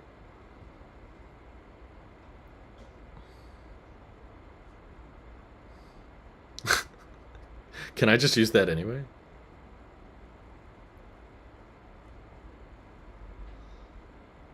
$15.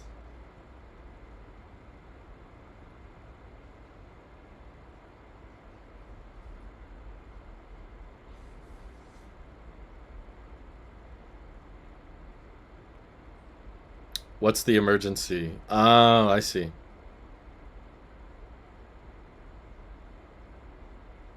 Huh. That's interesting. How is your water supply? My water broke.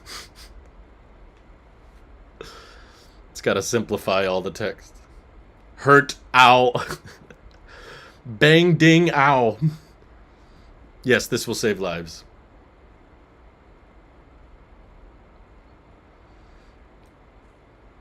That is cool. I'm glad it'll work probably sooner than Starlink. Ouchie. Help. Help me, ouch. Dear Tim Satellite Edition. No, it is pretty incredible. Oh, wow. Does this work even if it's unlocked? Do you need a cell plan?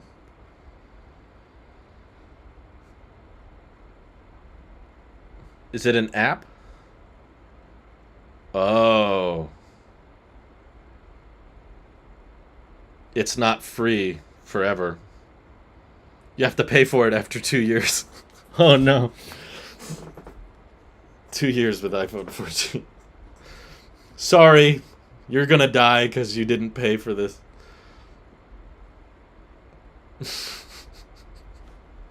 Costs money after 2 years. Guess I'll just die. They're paywalling life.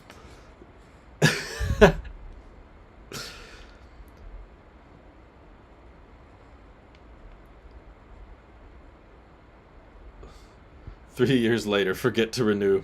Just die. What's your condition? Sad emoji. Crying emoji.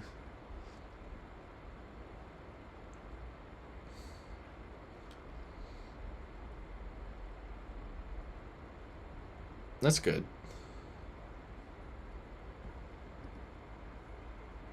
Yeah, emergency SOS should be free. Your free trial to life has ended.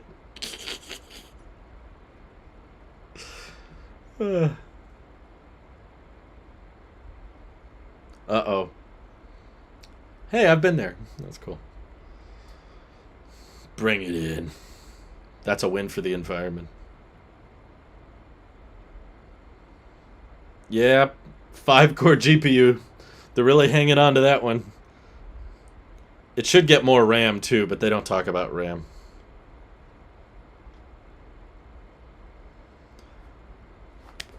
Price. Let's hear the price.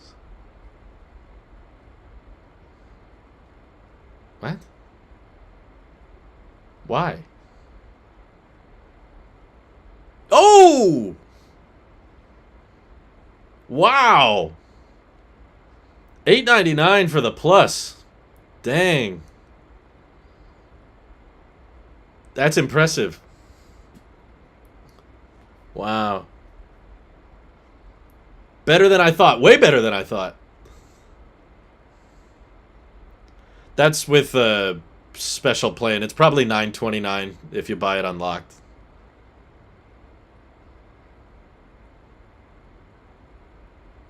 Spot on with last year. Oh! Whoa, whoa, whoa. It's delayed. The Plus isn't coming till October. That's interesting. $8.99 for the Plus is a great deal. When I met you in the summer. What are these visuals? Yeah, the October is late. I was not expecting that. The singer sounds like Idris Elba. Is this Idris Elba?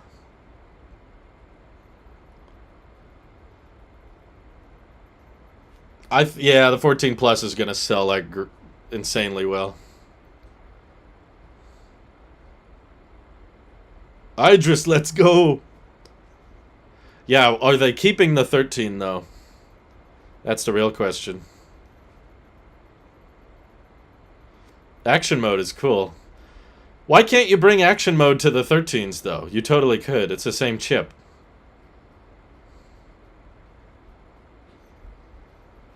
Why couldn't you? It looks like you've been a crash. Oops. The regular 14 is available September 16th, but the Plus is available October 7th. And we got the satellite communication. Cool. Why all these people look so small? It's so weird. This doesn't seem like Apple, those little screenshots. Oh, maybe it uses the new gyroscope. Maybe. Feels like a stretch, but you might be onto something. Holding up the phone. Oh, God. Tim is flexing his crib right now.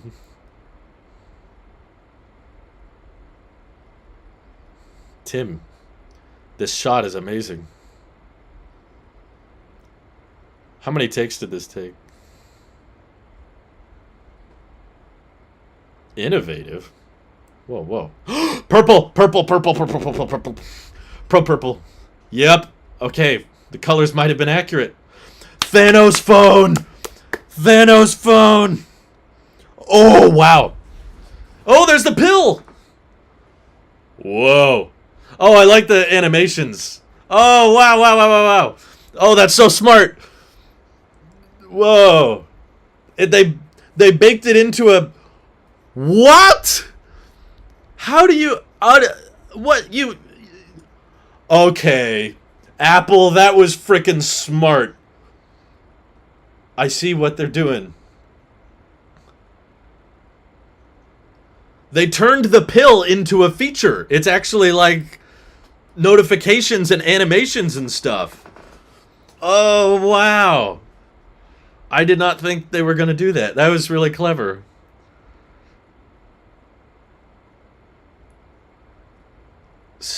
You could do surgery with these phones. It is thick. Very thick phone. Of course they do. Space black? Ah. Looks like graphite. Deep purple. Yeah. Ooh. Okay. Wow. Oh, it's behind the display?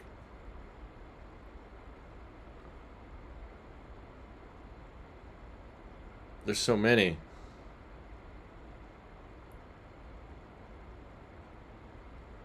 This is so smart. The bezels don't look thinner, though.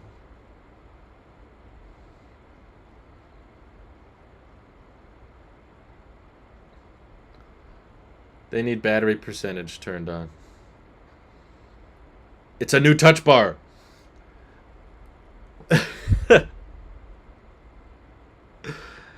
Whoa, it's an island.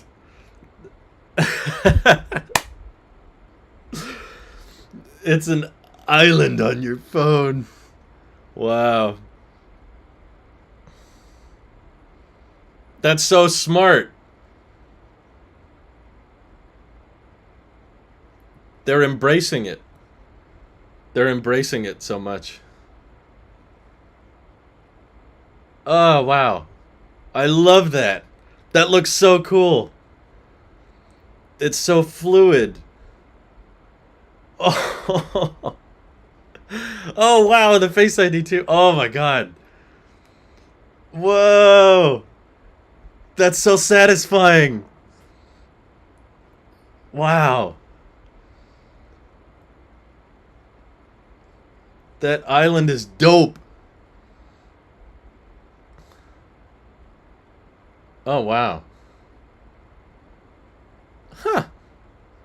Yes, option command media, you're correct. That is such a good look. That's quirky. No, I'm not gonna upgrade. I'm admiring it. Just let me love it. I don't have to buy it. I'm just looking at it. That's so smart. I can't believe no one thought of that. In the timer too. Oh, that's so smart. I'm sorry. I can't help it. Like, how did no one think of that? Oh yeah, landscape mode. How's that gonna work?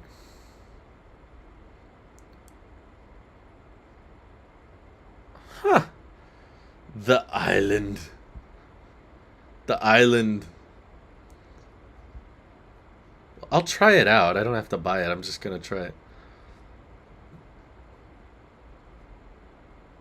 Uh-huh. Whoa! Eye hole! Whoa! There's an eye hole! Yeah, this is just on the Pro. Oh, I love that look so much. They're embracing it for once.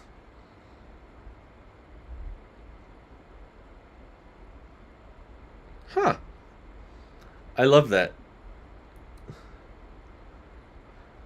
What's the so pro about it? Why? Whoa. The bezels look thinner on the Max. Oh, they are thinner.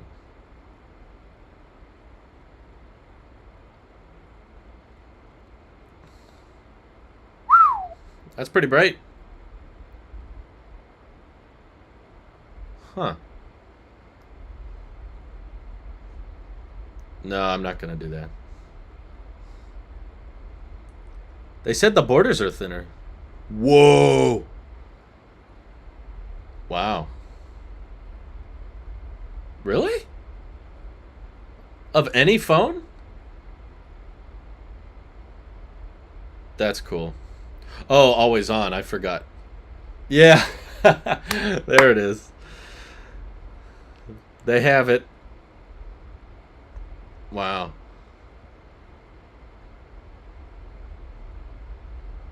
Huh. Yeah, what's it look like? I want to see. Wow. Is that it? There you go. Wow. Still has color?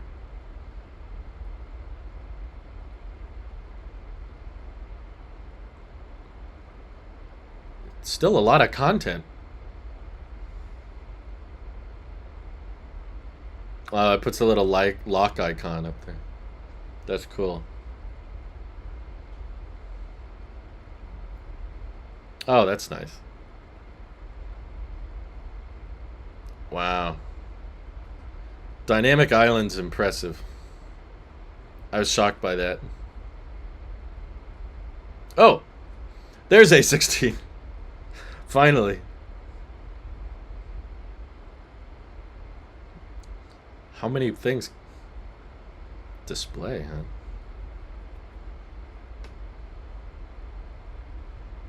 Okay.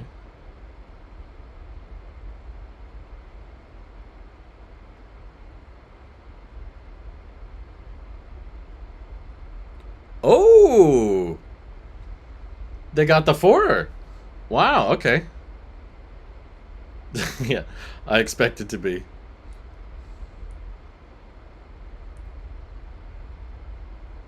Nearest competitor. Wow. Nice. Performance units. This is good. This is good. I wasn't expecting 3 nanometer. They said TSMC 3 nanometers not ready till next year. They said that. I don't know why you were expecting this to be 3 nanometer. Even the competition. Huh.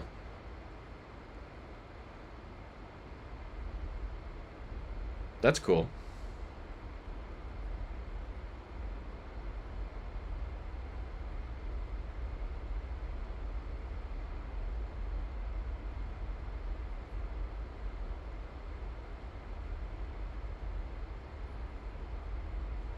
Awesome. Okay.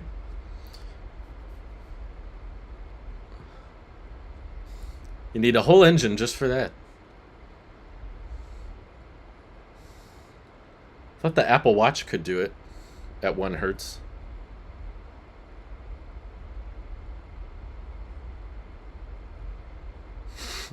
It's the dynamic island.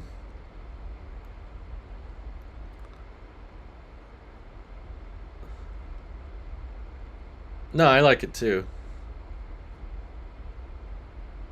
Oh boy. Are we talking camera? Is it camera time?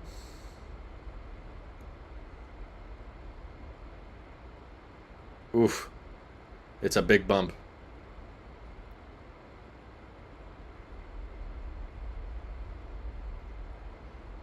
Whoa. Keep it in focus.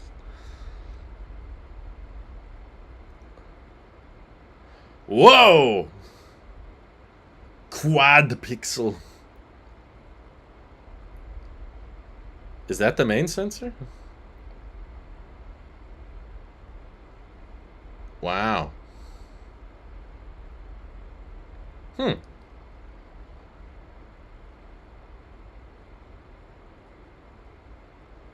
24?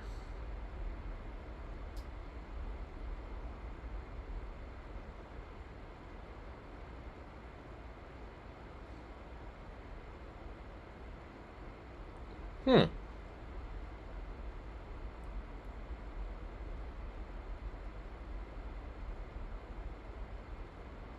Quad pixel.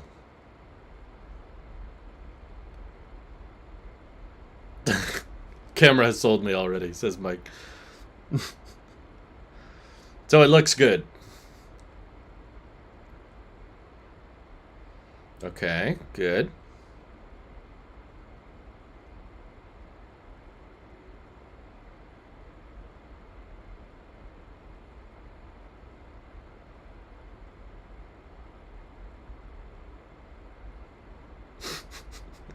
That's a weird hair color. Quite a ponytail she's got there. On the woman's face. That's good.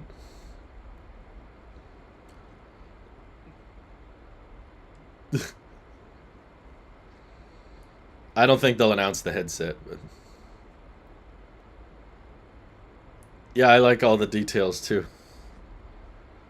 It's hard to tell when they live stream how the camera performs, but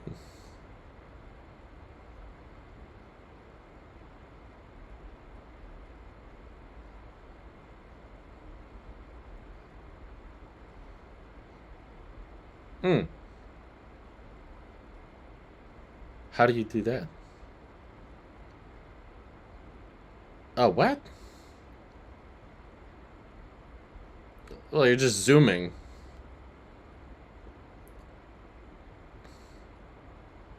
Oh, and 4K video at 2x. Okay. That's cheating. That doesn't count.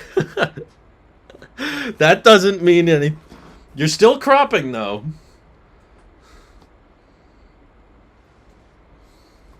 Interesting. I was actually looking for a 2x the other day. 3x was too far. Ah.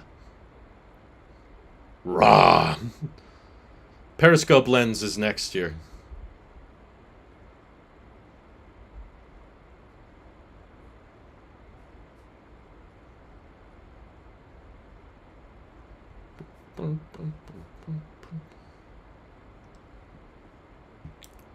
Whoa. That's a lot. Nick is gonna love this.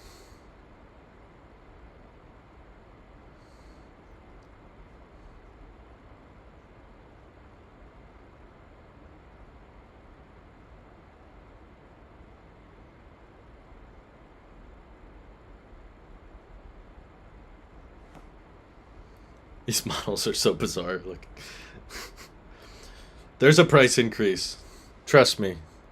There's got to be a price increase.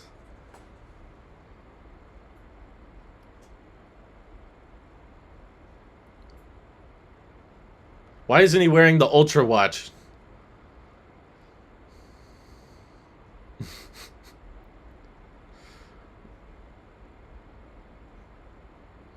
I want to talk about video. Cameras are always fine. But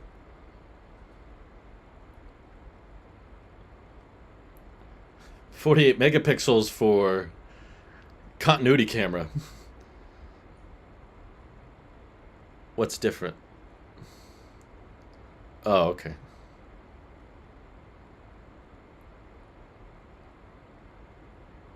Okay. He's not scuba diving.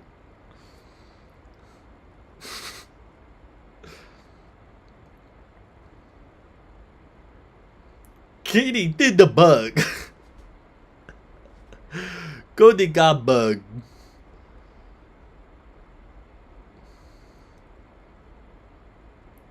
The Flash? Whoa. Whoa. That's cool. I don't like that shot, though. I still hate the Flash.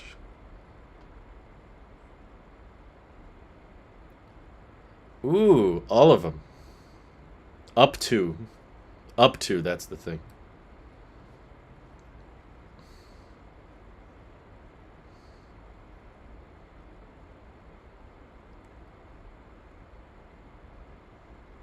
Jaws.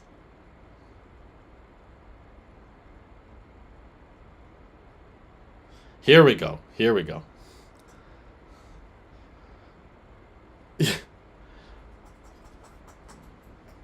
Oh, I don't want Dolby Vision. That makes sense.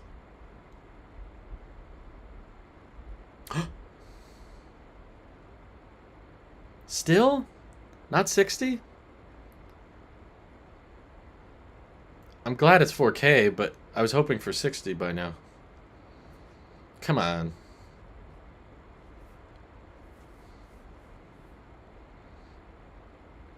I'm glad they didn't go to 8K, actually. 8K is stupid. 8K is a waste of time. ProRes had 4K at 30. Cinematic mode was still 1080 at 30. They still calling it Pro Max, though. It has MagSafe. Impressive. I love the dynamic island, though. That's probably my favorite thing.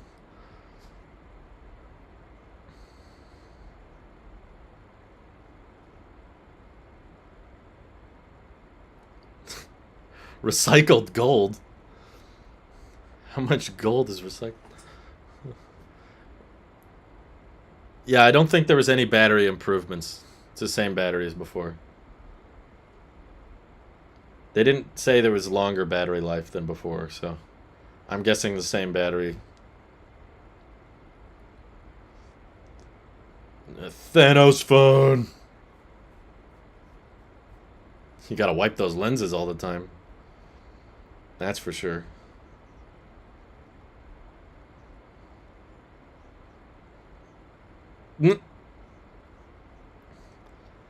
Piano! Who's voicing this? It's not Oscar Isaac. It still looks on, though. There's a lot of data shown. Yeah, MagSafe is the same. Man, those camera bump is huge. That's so weird.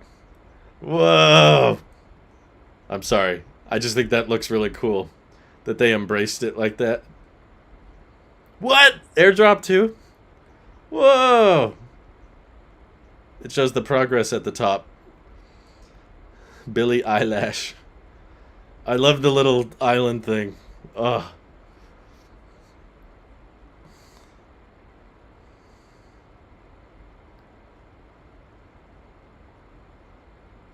Megapixel, quad pixel. You have to say both. Yeah, I'm sure they have big photo shoots where people just pull out their phone. Can tap the middle of the pill to interact. Yeah, how does it know when you're tapping the middle of the pill?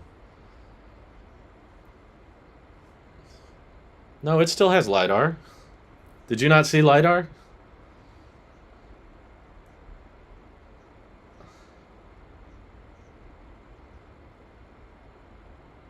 Huh. Pro.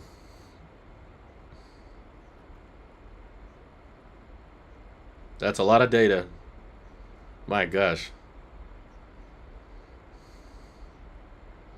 I'm sure people will watch a lot of TikTok on these things.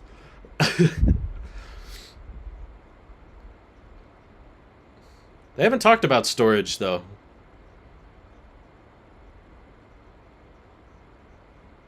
That is kind of cool.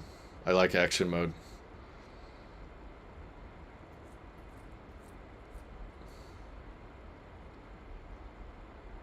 That's better. But I want 60 FPS. Because you don't have a lift set.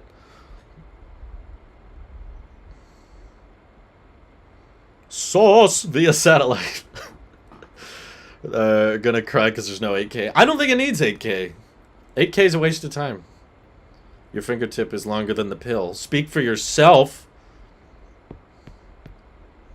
So this is gonna be out before Starlink, but the Starlink will allow your old phone to do this anyway.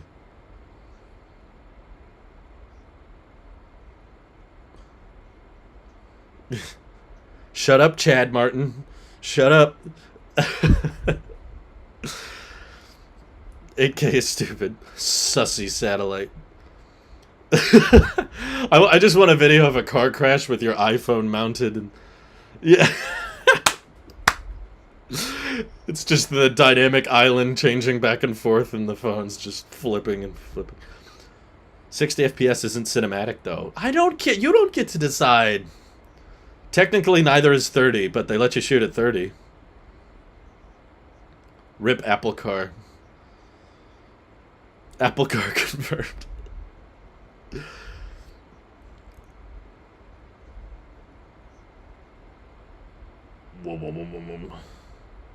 Big old camera bump. Who said there isn't LiDAR? It's right there. What? Whoa! Oh my god. That's shocking. What does it start at? 128 gig. It has to be. Oh my god. That's insane.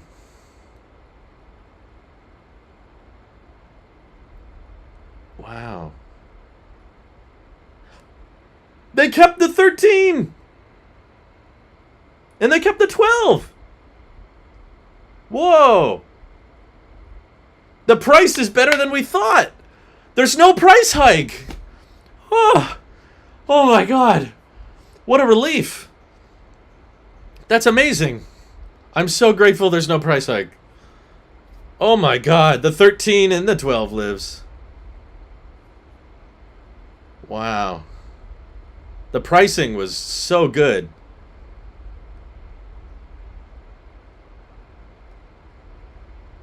They kept the prices the same. Oh my god. People say the store is up.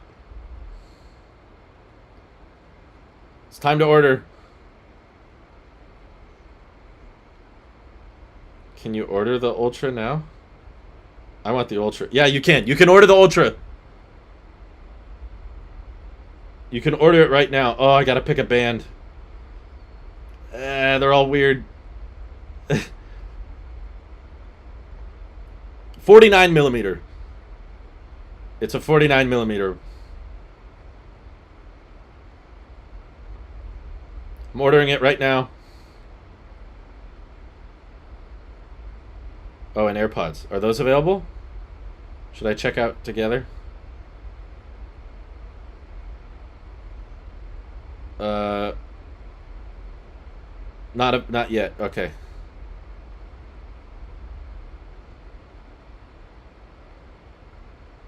Express delivery. Here we go. I'm ordering it.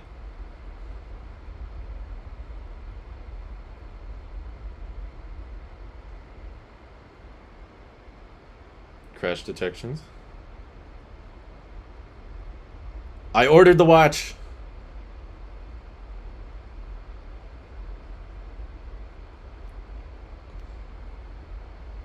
I don't think I need the SE too.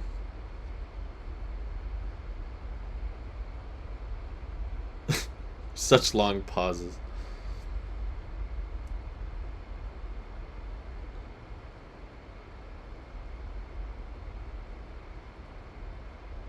Deep purple.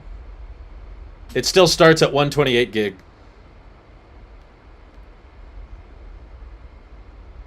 There's no one more thing. Shut up. Why are people saying one more thing? Guys, this was a great event. Oh my god, the prices did not go up. Wow. Oh. What is this? What was that? What? Wait. Go back. What was that tease? Was that Severance? What was that? What was that? I go back. Why can't I scrub back? What was that teaser? No, you can't order the iPhone until Friday, but you can if you want the Apple Watch Ultra. I suggest you order it now. When did they say it would be? They said September 23rd. Why was mine like? What did mine say? Mine didn't say that. Let me check the wait times. Alright. Apple hologram confirmed. I'm going to put the chat on the big screen, and then I'm going to pull up. Okay, I'll pull up. Apple needs post-credit scenes. She's the villain for the next Apple event. Okay, let me switch to editing so we can check out the site together. Okay, let's see if it updated. Ultra... So it's all the same size, all the same color, which actually makes the configurator very easy. This one says delivers Friday. Did I select the wrong one? What did mine say? I feel like mine did not say arrive September 23rd, and now I'm nervous. Ugh. Ted Lasso Season 3 trailer. They're about to take my money. What did it say? Did I pick something with the wrong band? Oh, God. Yeah, I did. Oh, crap. It says October 20th. That's way too long. Shoot. I did it wrong. I gotta pick one that's available at launch. What about this one? Purple! Yeah! Simply Sora! We got purple! No coverage. Okay, this one says September 23rd. That's good. Let's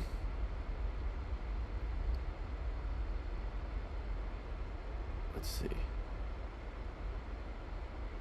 Now I gotta buy this whole thing over again. Let's try it. Let's try it. 14 Pro Max did not get a price hike. It's the same price as last year. There's no way to hit pick up in store. Come on. Friday. September 23rd, please. Please? Ah. Won't let me.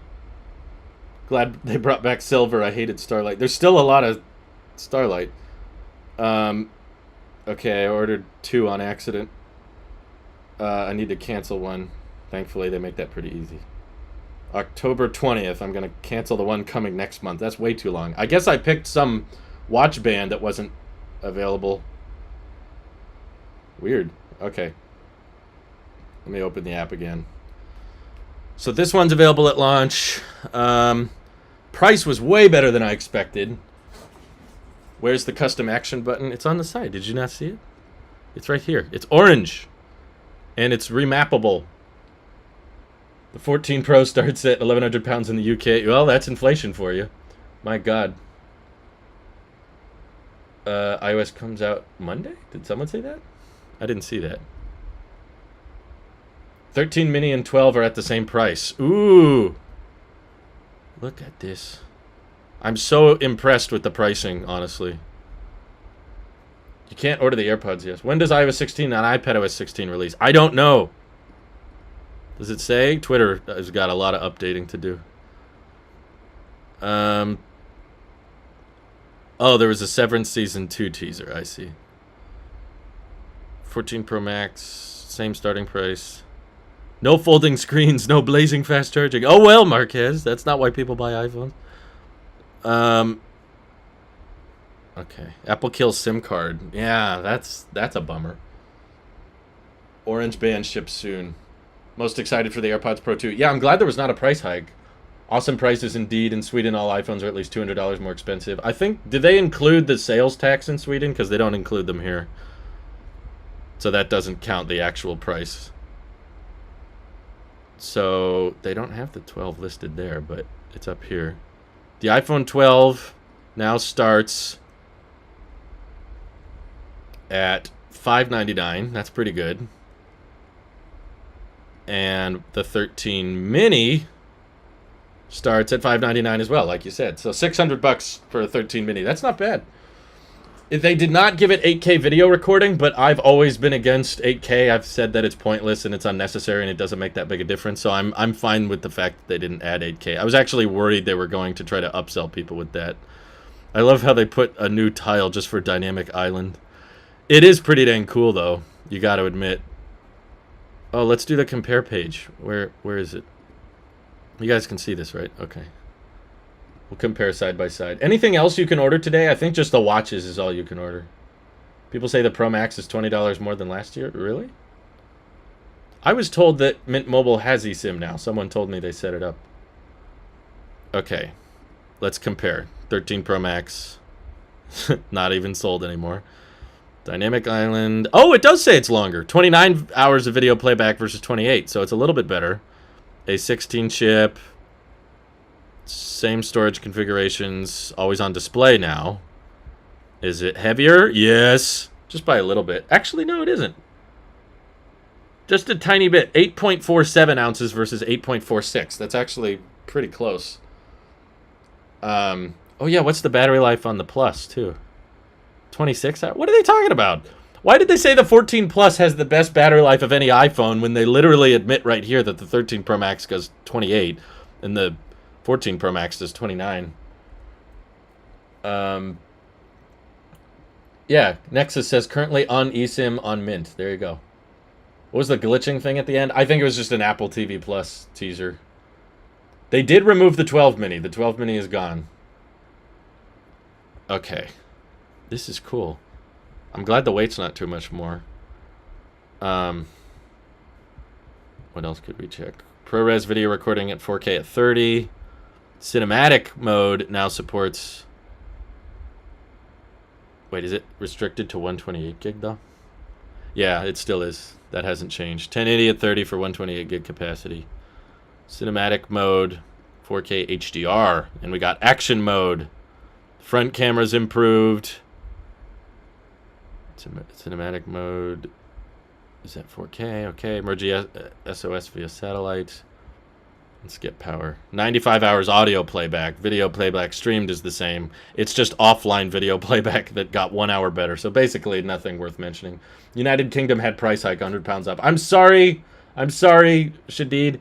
Yeah, I don't plan on reviewing the Series 8 just because it seems almost identical to the Series 7.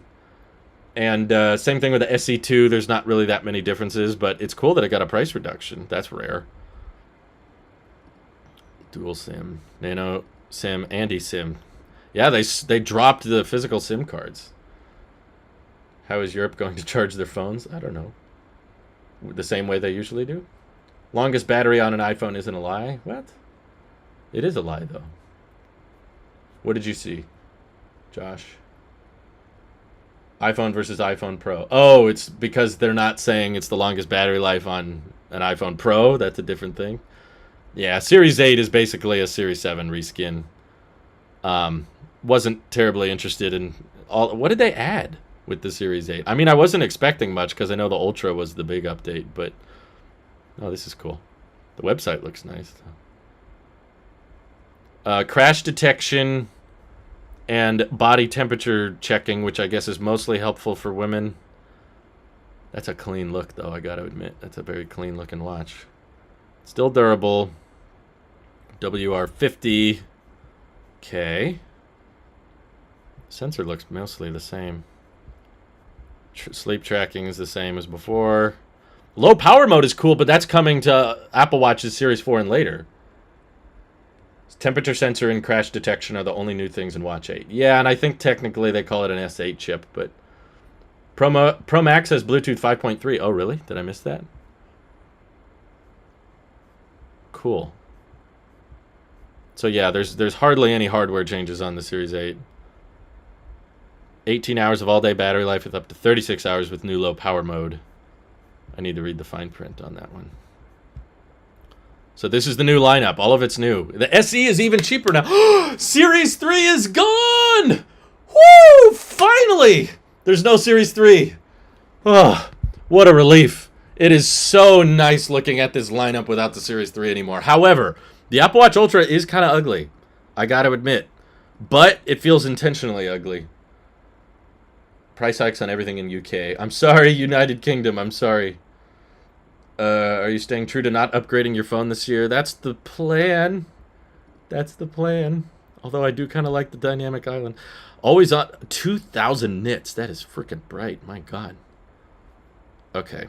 $250 for the Apple Watch SE is an amazing deal considering it got upgrade. But I guess they did change the back to plastic, which some people might look at as a disadvantage. Where are the videos from MKBHD and others? Well, they're probably working on them right now. Apple doesn't give you all this stuff early. You got to wait till after the event to make them. So Marquez and everybody is probably just now getting their review units. eSIM only in the U.S. Correct, Alexander. However, I'm in the U.S. Stay strong, says Humphrey the dog. The euro is now worth less than the U.S. dollar, so that makes sense. Yeah, I expected price hikes, and the fact that we didn't get any in the U.S. is honestly shocking. So the fact that we got them overseas is kind of expected to me. $700 trade-in credit, you're not paying a lot. It's still, after taxes, it's $400, $500 upgrade. So Apple did a PlayStation, that's right. I prefer an ugly Apple Watch over the Series 3. Yeah, I'm with you. How come... Hey, how come these can charge... You can't order them yet, but how come these can charge via the Apple Watch charger? That makes no sense to me. That's not fair. Also, they have volume controls now, which is good. Works in custom-built driver and amplifier. So yeah, it doesn't seem like any higher fidelity audio or anything happened, so that's kind of a bummer. But I'm happy about the better battery life. And better noise cancellation is great. Oh, they make an extra small now. That's cool. I didn't catch that. There's an extra small size. You know, some guys out there really appreciate having the extra small size, you know, because we all have different shaped ears. Apple glasses confirmed by the teaser. No, those were not glasses. The teaser at the end was a Severance reference. It was a little teaser trailer of that new Apple TV Plus show. I can finally upgrade from my 4S, says Liam. Wow, that's going to be a fairly major upgrade. Someone said AirPods 3 are cheaper now? What, since when? Weren't they always $169? When were they not $169? Are you missing things? 14 Pro, looks like iPhone 14 and AirPods Pro 2 both have Bluetooth 5.3, which supports 2 megabits per second transfer speed and should support lossless audio. What? I don't think that's how it works. I don't think Bluetooth 5.3 is all you need. Neem says, thoughts on the dynamic island? I love the pill. I know, I hated the pill at first until I saw how the UI interacted with it, and then it was fantastic.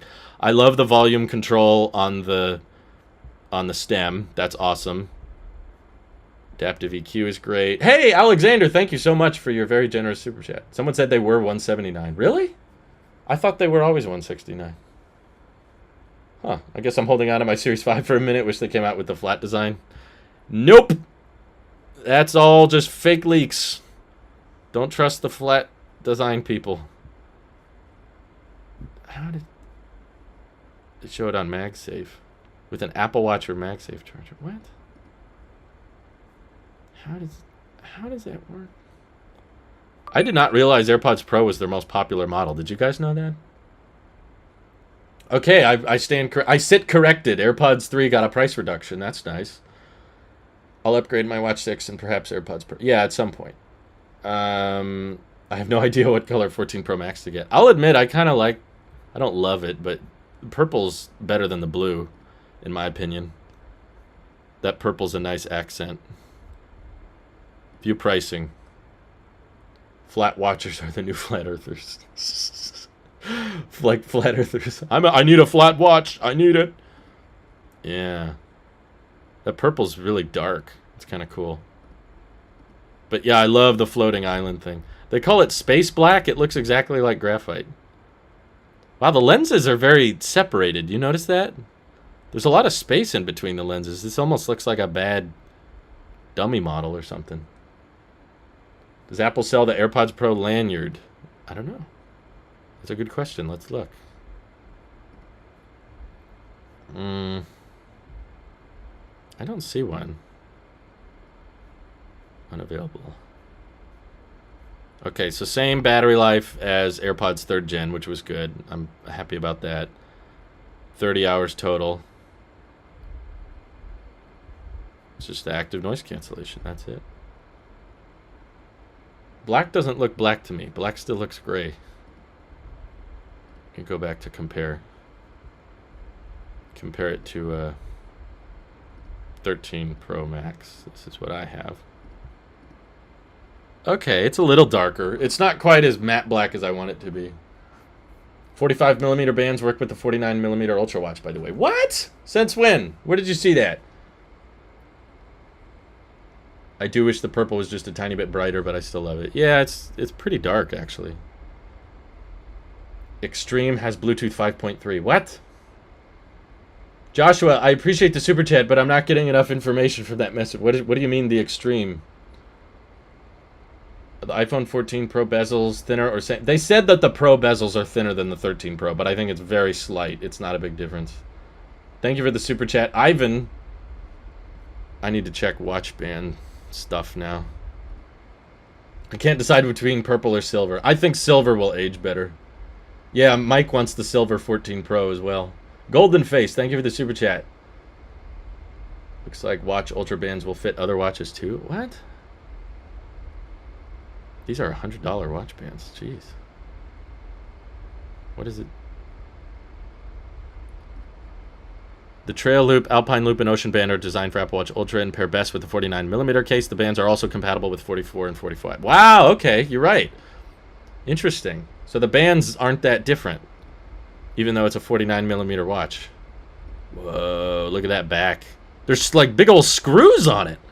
Since when does Apple Watch get screws? Nate Tech, thank you for the super chat. The AirPods 3 for $169 is the one with Lightning charger case, not MagSafe charge case. What? Did they... I thought all the AirPods 3 came with the MagSafe charge case. Did they change it? Oh. I see.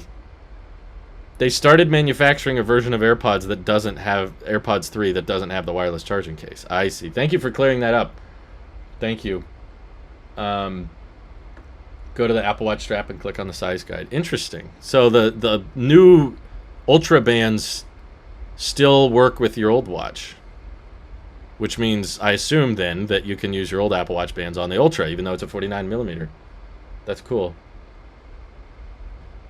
I wonder how many people are going to have the hot take that Apple removing the SIM tray is yet another thing they removed from the... Well, You're right. It is factually another thing. I'm confused in silver or black for the 14 Pro Max. I don't really like any of the regular 14 colors, to be honest. Can't order any Series 8 41mm for release day. Oh, interesting. I missed your super chat. Where? Extreme. I'm sorry, AJ. There's a lot of people talking. I scrolled back all the way and it's still not. I still don't see it. I apologize if I missed it. The screens are probably for repairability. Well, let's hope so. We thought the new MacBooks were supposed to be more repairable, and then they weren't. Ivan says, so no new iPad after all. When do you think that will launch? Probably next month. Probably at an October event. So the 14 Plus is $899. Oh, and there's a 512 for $1,200. Jeez. Yeah, the product red is like really, really saturated. And then this is like barely blue. Purple's barely purple. Midnight is not quite black, but pretty black. And then it's still Starlight. Okay. 128. Oh, does it say unlocked or locked? I don't see the no trade-in. Yeah, it still costs more. So if you don't buy it through a carrier, it's still $929. That hasn't changed. Mohit, thank you for the super chat. People say iOS 16 RC is out. Yes, and they removed the tray for the U.S. market. It's not international. If you're outside of the United States, you'll still get a SIM tray. But I don't know what the difference is. That's the confusing part. So that's why it's called far out, because the price is pretty good. 256 gig costs $100 more. I think the pricing of the storage configurations is different. They said it's been They said both the 14 and the 14 Pro have different layouts on the inside that allows for better thermals, but they didn't really show anything. So I guess it shouldn't overheat as much. I'm confused why the 14 Plus is delayed. Yeah, that's kind of weird, huh? The new blue looks the same as Sierra Blue. Yes, which I also didn't like. But we'll be live again on Friday for the 5 a.m. pre-order process. eSIM is a pain to activate if it doesn't do it automatically. Yeah, I guess that's Apple trying to encourage people. Oh, I'm sorry. I love that Island Pro Beyond. Can click. Ooh, that's cool. Silver looks nice, too. The new face. Well, they just said it's better at low light. Ooh, these are all 120 hertz animations on my MacBook. I know you guys can't see it, but it looks really clean for me. Always on display. Same battery life. Tiny bit longer, but not much. A display that's up to 2 times brighter than the sun? Can they say that? I don't think they can say that. 2 times brighter. Oh, in the sun. Sorry, I read it wrong. In the sun makes more sense. I thought it said 2 times brighter than the sun. Sorry. I'm excited. I'm reading wrong. And yeah, it'll communicate with satellites, I think, starting in November, but it's only for 2 years, and then after that, you have to pay for it. Series 7 to Series 8 is a very, very small upgrade. I don't know if I recommend that. Does it say you need 256 gigs to access all the camera features? Yes. As far as I can tell, you still need the 256 gig option to do 4K ProRes, but that's it, I think. That's the only difference. If we go to video recording. Yeah, ProRes video recording at 4K 30, 1080 at 128 gigs. So, but that's for ProRes. Action mode still works. Oh, that's interesting. Action mode is 2.8K at 60 FPS. Huh. So it's not quite 4K, but it's also more than 1080p. It's still the same slow mode. Remember when people said the iPhone 13 was going to do 4K at 240? So it seems like even if you get the 128 gig, you can still do cinematic mode at 4K, which is good. Charger no longer in the Apple Watch box. I thought that was the same. I thought they removed it last time. Terrell White, thank you for the super chat. Our new iPhone that you can't look at because it will make you go blind. That would be funny. Difference between regular iPhone 14 and 13. There's more RAM, there's more GPU performance, and I mean, I could show you the side by side. Look how big that camera bump is. My God, it's huge. How much storage have you used on your iPhone now that you got canceled your iCloud subscription? Let's see. What am I at? General iPhone storage. I have been filming a lot of stuff. I've used 200 gigs out of the 256, but there's probably a bunch of stuff I could delete. I just haven't gotten around to it. Let's see. Alex G says, which watch and band did I purchase? Oh, let me pull it up for you. So I'm not planning on keeping it, but I do want to try it out. It was like one of the first results. It's not very different. It's the Apple Watch Ultra with green Alpine Loop medium. I think medium should be fine. How do I show this without doxing myself? Let's see. Everything is moving to Bluetooth 5.3. Okay. Cool. Another super chat from Patrick Johnson. Coming from a Series 3, wanting an upgrade, worth getting Series 8? I would say you might be better off just finding a refurbished Series 7. You could probably find a Series 7 for cheaper, and it will be 99% the same experience, other than car crash detection, which isn't that big a deal, unless you get in car crashes a lot. Basically, it's the first result. This is the... I'll show you. This is the one I got. There's not really that many options. Basically, it's just one color, one size for the Ultra, and then you decide what band you want. And that's the green Alpine I got. Not really the color I wanted, but when I selected the band I wanted, then it pushed my delivery date out to October. So I was like, yeah, that's okay. It's nice that with all these different watch bands... Look at this one. This is like the SpongeBob watch band. Oh my God. Looks like spaghetti. Would you recommend upgrading from Series 4 to Series 8, or would a Series 7 be smarter? At this point, yeah. I feel like unless you're a woman... sounds wrong saying that. But like, unless you're really interested in tracking your cycles with the temperature sensor thing, because it seems like that's how they wanted it to be like. I think they already have certified refurbished Series 7s, I think, in stock. You don't even have to wait for that. Let me find it. I'll probably find one here. Yeah, there's a Series 7 41mm. Here's a Series 7. Ooh, and the prices are good. Oh my God. They cut the prices further. You can get a Series 7 for $299. Look at that. Look. Nike 41mm Series 7 for $299. I think that's a way better deal than the Series 8, personally, unless you really want car crash detection. You'll get the low power mode stuff. And if you don't like the 41mm, you can get the Series 7 45 for $319. $319 for the larger Series 7. I think that's a way better deal. Will the Apple Watch Ultra have a Nike edition? I didn't see one. I don't think so. I don't think they will. At least, maybe they will in the future, but I don't see any bands that are branded as Nike. They're just like durable bands, I guess. Lots of holes. Series 7 is the practical choice. $299 for a Series 7 is a great deal. They said all Nike watch faces are coming to all Apple Watches. Oh, that's good. I didn't catch that. I wish I could get the new Compass watch face on the Series 8, not just the Ultra. Yeah. Are you getting the new AirPods? I'll try them out, but they're not available to order yet. But yeah, I'll review them for sure. I don't know if I'll keep them or not, but... Does the old ear tips fit on the new AirPods Pro 2? Ooh, that's a good question. That's a really good question. Tailosive super chatted. Can't wait to watch as Samsung mocks Apple for removing the SIM tray before backtracking and removing it themselves. I know, right? That's exactly what's going to happen. Some of us don't like Starlight. I'm with you. I don't like Starlight either.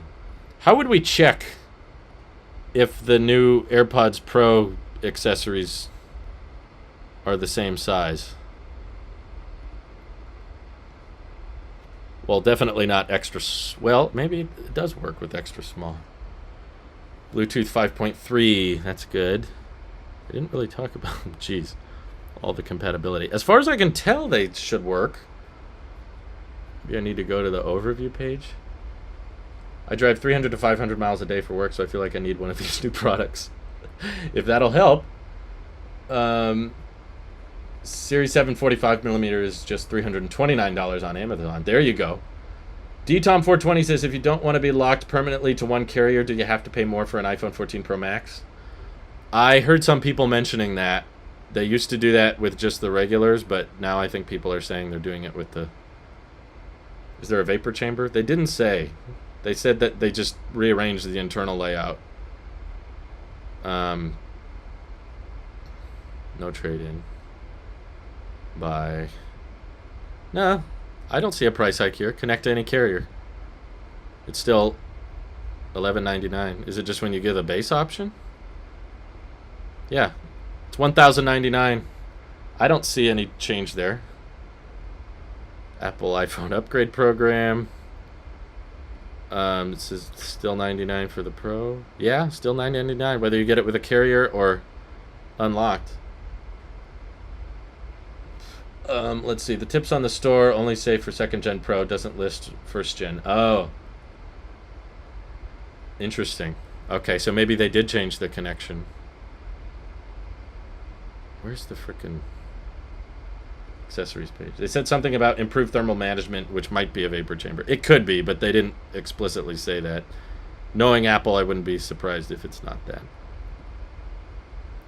They have the... Where's the tip? The rubber...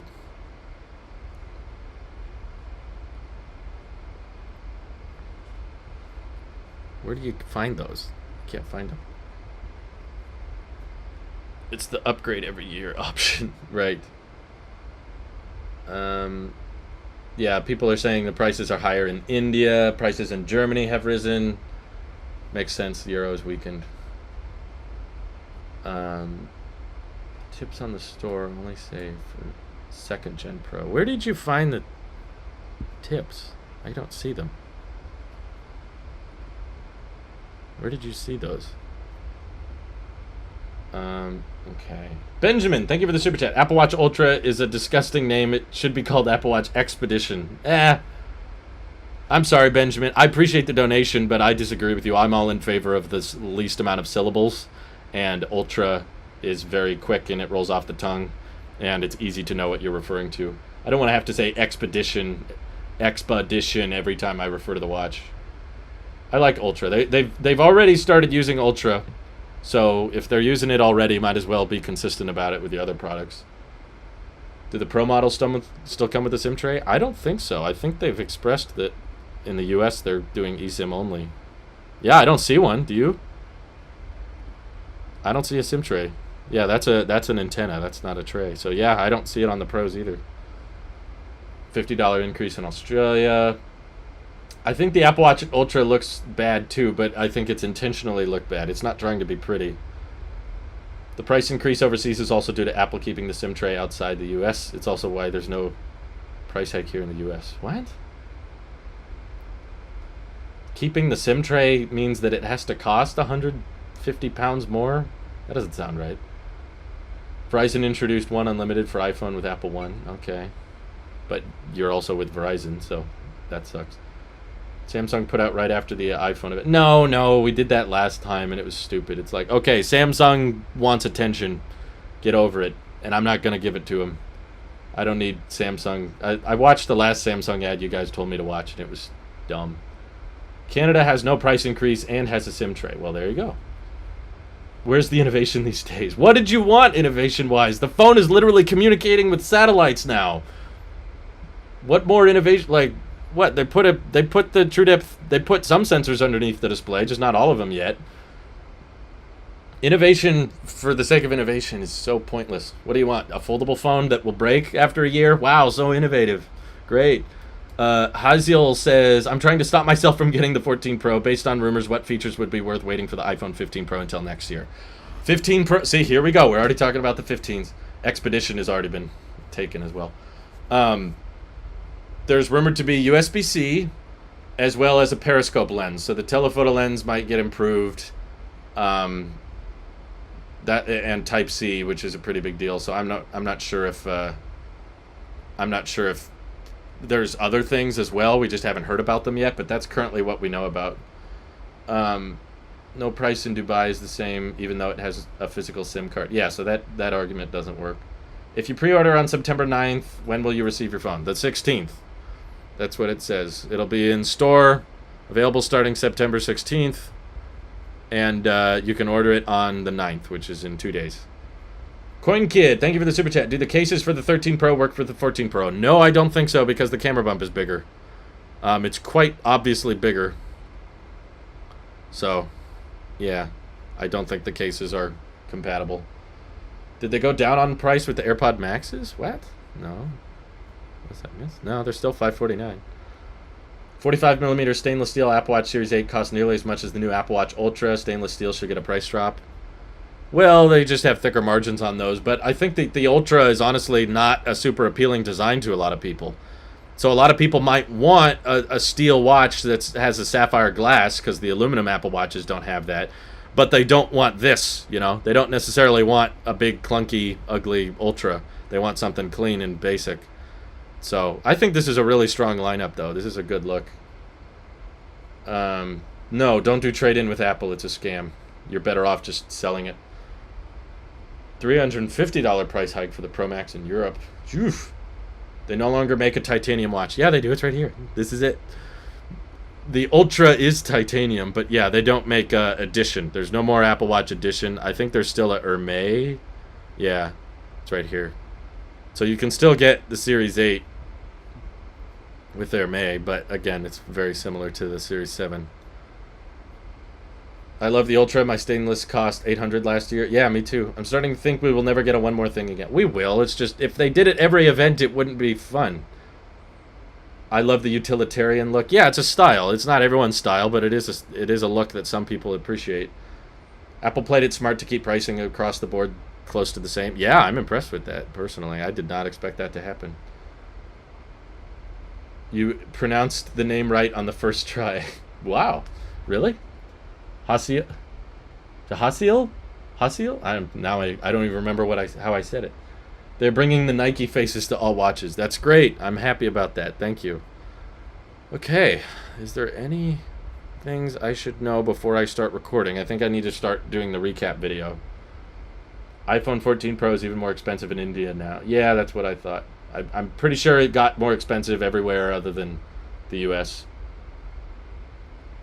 And if you want a normal 45mm band, it should still work on the Ultra. Yeah, some people want a more mechanical look to their watch. To the people who bought a $17,000 Apple Watch edition, how much do you hate money? Not that much, because that Apple Watch has held its value better than any other Apple Watch. The people who bought the solid gold Apple Watch editions are able to sell them at a profit now because of how rare they are. Apple only made it for 1 year, and they don't make them anymore. So even though they don't get software support and the battery life is probably tanked, those Apple Watches held up really, really well. And all the other Apple Watches you buy tank in resale value after a year. Alexander, thank you for the super chat as well. My wife says the Ultra watch bands cause tryptophobia. Yeah, I was thinking about that too. The iPhone has gone up by $150 for every iPhone model for the UK, which is disgraceful. I'm not paying $1,500 for a phone. Also, the watches are $50 more as well. Apple is losing me. Only US is benefiting. Well, keep in mind, I don't know how it is in your country, but they don't list the sales tax here in the US, so it's more than what it's listed at. But yeah, I was expecting $100 to $150 price hikes, and I was trying to warn you guys about that because I don't want you to be disappointed. So that's why the whole time I was saying it's probably going to be 100, maybe $150 more than it was this year. And it appears that I was right in other markets that there was price hikes, but I think that has a lot to do with inflation. The Ultra is competing with Garmin watches that cost more. Yeah, I think they do cost more. I think this is going to sell pretty well, to be honest, even though it's ugly and different looking. Do you think selling my 12 Pro Max would be better than a trade-in? Almost always. There's almost 99% of the time selling is better than trading in. iPhone 12 mini is now $439 refurbished. Really? Are you serious? No way. No way. I need to find... You can't be telling the truth. iPhone... certified refurbished. It is! No, that's the iPhone 11. Never mind. Here it is. Here it is. iPhone 12 mini, $439. Oh my god. Guys. The 12 mini is $439. Unlocked. Through Apple. That comes with the warranty and it's basically brand new. No one should get the SE3. It's $10 more than the SE3. And it's a way better product. Can you do a compare page for the regular 14s? Okay, let's take a look. I don't know what you want me to compare. Now your last video is obsolete. Well, I can change the thumbnail, but I'll mention it in today's video. And I can pin a comment in the top as well. Alexander, why do you keep super chatting? Can you talk about the new AirPods? They're pretty great. There's no lossless, which might be a bummer for some people, but the battery life is better, which I think a lot of people will appreciate. Okay, 13 and 14. Oh, 14 technically says it has a bit longer battery life. 20 hours versus 19, just a little bit better. 5-core GPU on the 14 versus 4-core GPU on the 13. And same storage options. Okay. Photonic engine. Bulbs Galore says, the removal of the SIM card tray annoys me because I will now have to go through some sort of convoluted process to switch my service when I upgrade. I know, I'm kind of annoyed by that too. Especially because it doesn't, like, enable anything. Like, it'd be one thing if the iPhones that didn't have a SIM card tray had, like, better battery life. Or the iPhones that didn't have a SIM card tray, I don't know, had better water resistance. But no, it's like, you clearly can, and you are. Apple is manufacturing the iPhone without the SIM card tray in other countries. They just don't have it in the US for, I don't know, because they think eSIM is better. So is the eye hole there when turned off, or is it just one long pill even when turned off? I think it's still an eye hole. I still think there's pixels. I can't tell, actually. It was hard to see during the event. But I think there are pixels in between the sensors. Yeah, there's not a ton of differences between 13 and 14, but I was expecting that. Yeah, iPhone 14 has better battery life across the board then, which is interesting. 80 hours of audio playback versus 75, 16 hours of video playback versus 15. So it's not a huge difference, but it is a bit longer. You can use Mint Mobile. Mint Mobile supports eSIM. Like Dylan said, there's tons of people in the chat that are using Mint Mobile with eSIM. Don't just assume that your carrier doesn't support it. Whoa, 100 hours of audio playback on the 14 Plus. That's impressive. What's it on the Max? Stop jumping me around. Whoa, interesting. 95. So 14 Plus in terms of audio playback is the best battery life of any iPhone. That's cool. There was one screenshot with the eye hole. They might make it look seamless to transfer your number, but we'll see how it goes. Yeah, I know, it's still going to be more annoying than just using a physical SIM card, but hey, hopefully it encourages carriers to get their act together. But, wow. What's the weight difference between these two? Curious. 2,000 nits. 1,000 nits typical brightness. 1,600 when using HDR, and then 2,000 when you're outside. That's cool. Wow, that's a big weight difference. 203 grams versus 240? Dang. Will iPhone support dual eSIM now? Yeah, I thought it said that, didn't it? I thought it was several eSIM. At least 2. Where is it? Siri, power. SIM card. Dual eSIM support, yes. Not compatible with physical SIM. No Wi-Fi 6E and still ugly bezels on the 14 Pro. Like, what ugly bezels are you talking about? They're the one size bezel all the way around. If those are ugly, what isn't ugly? Why Apple so obsessed with ugly? I don't know. Can you find me any phone that doesn't have a bezel around the edge like that?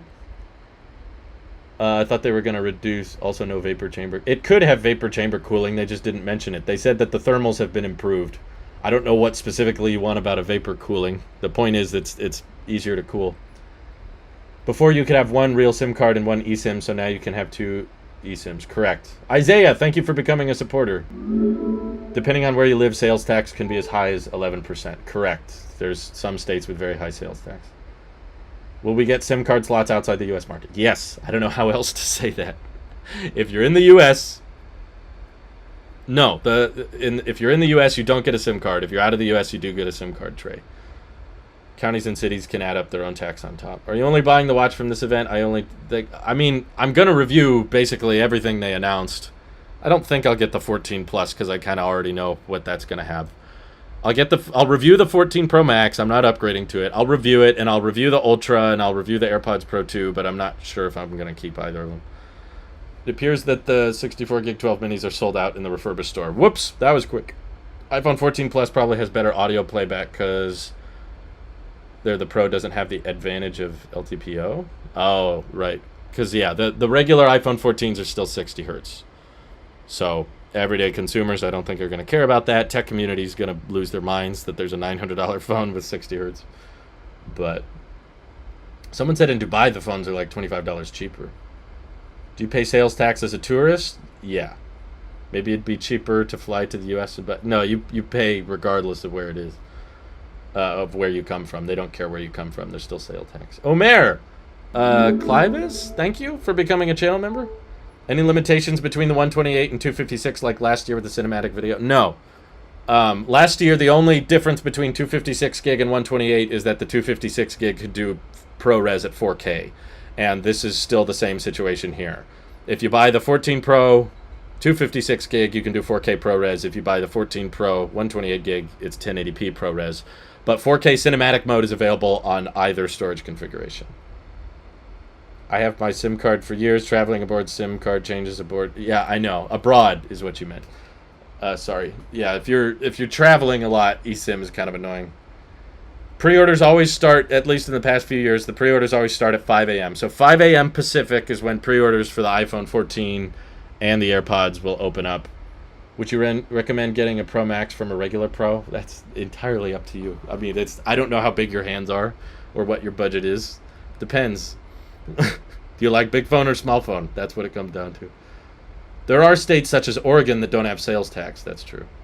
Why'd you stop using iCloud storage? Because I didn't want to pay for it. Because I knew that I was going to fill it up anyway and have to delete a bunch of pictures and videos. So I was like, well, I could either pay $120 a year and still have to go through photos and videos that I have to delete because it's not unlimited storage, or I could delete all my photos and videos now from the cloud and just be more organized with my data, and then afterward, and then not pay $120 a year. If it was unlimited cloud storage, I would feel differently about it, but it's not. So it's like, I'm going to have to filter this stuff anyway. Might as well do it now and save money, opposed to not saving, blowing all your money on iCloud and then having to filter through all this stuff. I'll review AirPods Pro 2. I'm not sure if I'll keep them. I'll have to try them out before I decide if it's worth keeping around or not. We'll see. Now they made iPhone 14 look mini when compared to the 14 Plus. That's right. This is your mini iPhone. The mini iPhone got bigger. That's really what happened. That's a funny way to look at it. I think I prefer the iPhone 13 red, though. I don't know. I might need to see it in person, but this just looks really, really bright red. There is no pre-order thing like last year, knowing because it's going to be a big rush at 5 a.m. What was the pre-order? I don't remember that.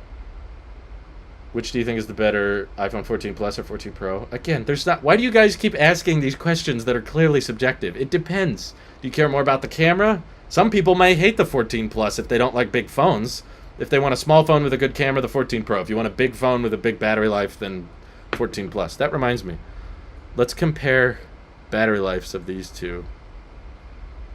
Yeah, see, the 14 Plus has a longer battery life, if you do care about that kind of thing, than even the 14 Pro, which costs more. Do we know what time orders start on Friday? Yes, every year it's at 5 a.m., James. Thank you for the super chat. It's right on the website. It's right there when you see pre-order. Starting at 5 a.m. Pacific at September 9th. So Friday at 5 a.m., just like you want. Just like usual. They've done that the past 3 years now. I wonder if the new AirPods are really going to have 2 times the noise cancellation. It's probably up 2 or something. Apparently media is at the Steve Jobs Center. Yeah, I heard they were going to be doing media in person. What's the point of getting the 45mm stainless steel models if for $50 more you can get the Ultra? Some people don't want the Ultra because it's ugly. I mean, I think the Ultra is really cool, but I'm not denying, like, this looks very clunky. Look how big and clunky the side is. The bezels are thick. The digital crown is all jagged, and you got all these buttons and extra holes and stuff. It's meant for a special market that's comfortable with a giant... I mean, did you see the lady in the keynote wearing the Ultra? It was huge. It was this giant, bulky block on her wrist. Some people may not want that. They just want a clean looking, you know, simple, rounded off Apple Watch like the Series 8, but they want it to be well protected. So they get the steel. I understand why. I don't know why people are having a hard time understanding that. Would you rather never use an iPhone again or never drive a Tesla ever again? There's other EVs I could probably get comfortable with. I mean, I really like my Tesla, but I could probably... It would impact my work a lot to not be able to use an iPhone. I use my iPhone for so much work-related things, whereas the Tesla is fun to talk about, and I enjoy driving it, but I could, you know, in a hypothetical world, I could see myself driving an Aptera or a Rivian or something else. Unless you're doing treks, why would you get the Ultra? Yeah, like, a lot of people probably won't like this look, so I understand why they still want to have the Series 8 in the steel. You should put a funny post-credit scene in your recap video. I'm trying to... I can think of something. If I buy the 14 Pro Max, I will still keep the 13 Pro Max to be able to use SIM cards for MVNO testing purposes on my tech channel. There you go. Not a bad idea, Borgranta. My Series 3 is still in great condition after 6 years. Went for an aluminum again for Series 8. Oof. I'd really encourage no one to get the Series 8 at this point, to be honest. I think that there's so few differences. I can't think of any Apple Watch upgrade that was smaller than the Series 7 to Series 8. It's so minor. It's such a tiny difference. It's crash detection, cycle tracking improvements. Is that it? I can't think of anything else. I guess new colors. Last year, you could pre-select trade-in and AppleCare as well as storage and color. This year, it doesn't seem to be an option. Okay, thank you for the super chat, Golden Face. I didn't know that. Did you wish the front cutout was smaller, similar to its Android competitors? I was fine with the notch. I don't really see the rush to get rid of it because all that's going to happen when you get rid of the notch and get rid of the pill is they're going to put the carrier name back in the corner, which I don't want to look at it. No, I mean, the Apple Watch Ultra, I like the look, but I'm still saying it's ugly. I'm trying to say, like... It's ugly in a great way. Like, it's not clean. It's not pretty like my Apple Watch Series 7 is, but it's still like it's brutalist design. It's leaning into being intentionally rugged and more durable and rigid so that you can feel more comfortable beating it up and taking it into difficult scenarios. Andrew says satellite features also. Did the only Series 8 get satellite connectivity? I thought that was an iPhone thing. If you don't have the Series 7, would it be worth it? No, I mean, if you don't have the Series 7, then you can get the Series 7 for cheaper, though. Like I just showed you in the refurbished page, you can get a Series 7 for $300. So you save $100 and miss out on crash detection and cycle tracking. That's it. I feel crash detection won't work as well as the ads show it to be. I feel like during a car crash, the last thing I'm going to be thinking is I hope my watch automatically calls 911. It's either I'm going to call 911 or I'm in such major danger that I can't call 911 because I'm passed out. And maybe in that case it'd be kind of nice to have, but I don't know. It feels like a fairly rare circumstance. I guess that it happens. Are you willing to spend an extra $100 just to ensure that your watch calls the 911 if you're in a car crash? I guess some people may say, you know, there's no price on safety, so pay whatever you want for the safest possible watch. I hope the Ultra has real sapphire glass unlike the regular watches. You don't want pure sapphire glass. It would be far more prone to shattering. There's a reason Apple does not go 100% sapphire because it's hard. Sapphire glass is harder, so it's less prone to scratches, but if you didn't make it a combo, then it would shatter far more frequently. So I expect the sapphire glass to be the same as the steel watches. But that titanium around the edge of the glass should help it in rugged situations as well.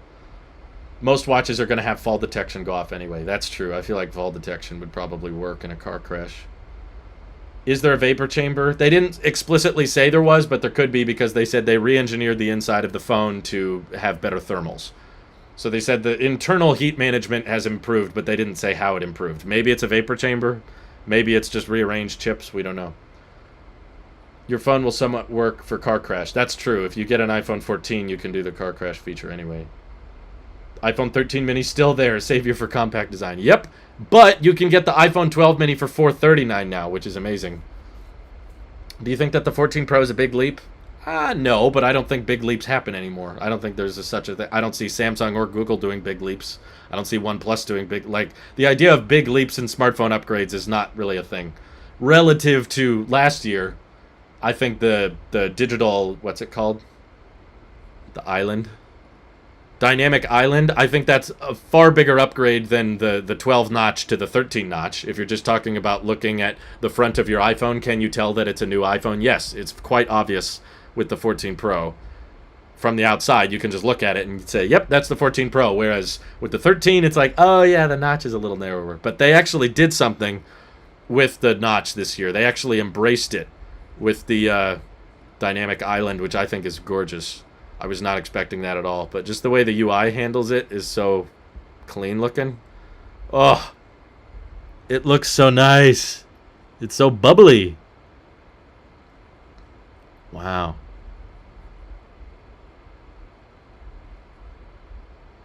Huh. Please talk about the dynamic island thing. I missed it. Basically, for different notifications, like I just showed you, for different notifications and animations, they just blow up the pill, basically, and they put little icons and little widgets around the pill.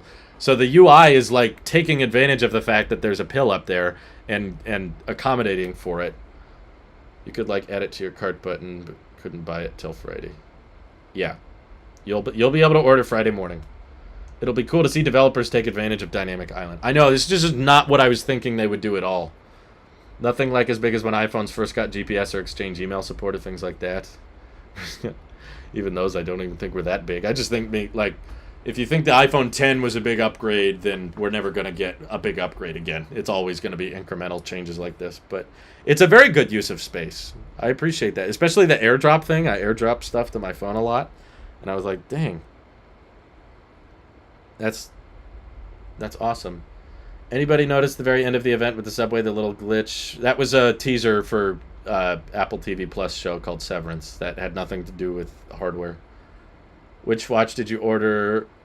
8 and Ultra? I just ordered the Ultra. I have nothing to do. What would I do with the Series 8? It's literally like, you want me to buy a Series 8 so I can crash my car and see if it works? Or test cycle tracking? What am I supposed to test? I can't test cycle tracking and I can't test car crash mode. There's no reason for me to review the Series 7.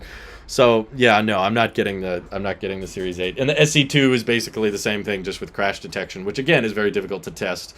So I'm glad that it's cheaper. I'm happy that the SE2 is there, but yeah, I have no need to test either of those watches. People are saying, yeah, I'm still live streaming on T-Mobile. I will tell you guys if I move away from T-Mobile. I've been on them for over 6 months now, and people are still asking if I'm on it. If I switch, you're going to know about it. I'm going to post a video if I switch. Jamal Waffle Sponge, thank you for the super chat. I don't understand the need of separating the notch. The gap seems like wasted space to me. Yeah, I mean, at first, I agree with you, but now seeing the animations, look how clean that is. You can access the Now Playing. You've got the timers there, the ringer switch, the AirDrop progress bar can be at the top now. This is adding functionality that wasn't there before. This is adding visuals that weren't previously possible with the notch. You couldn't really do that same animation. Neem says crashing your new Tesla could make great content. Yeah, it would. I would be so rich. Cycle tracking would be weird to test. Well, Apple Watches don't sell out, but they can get delayed. Let me see what happens if I try to order an Apple Watch Ultra, at least the exact same one I ordered today. Let's see if it's still available at launch. I'll just green Alpine Loop, same watch band.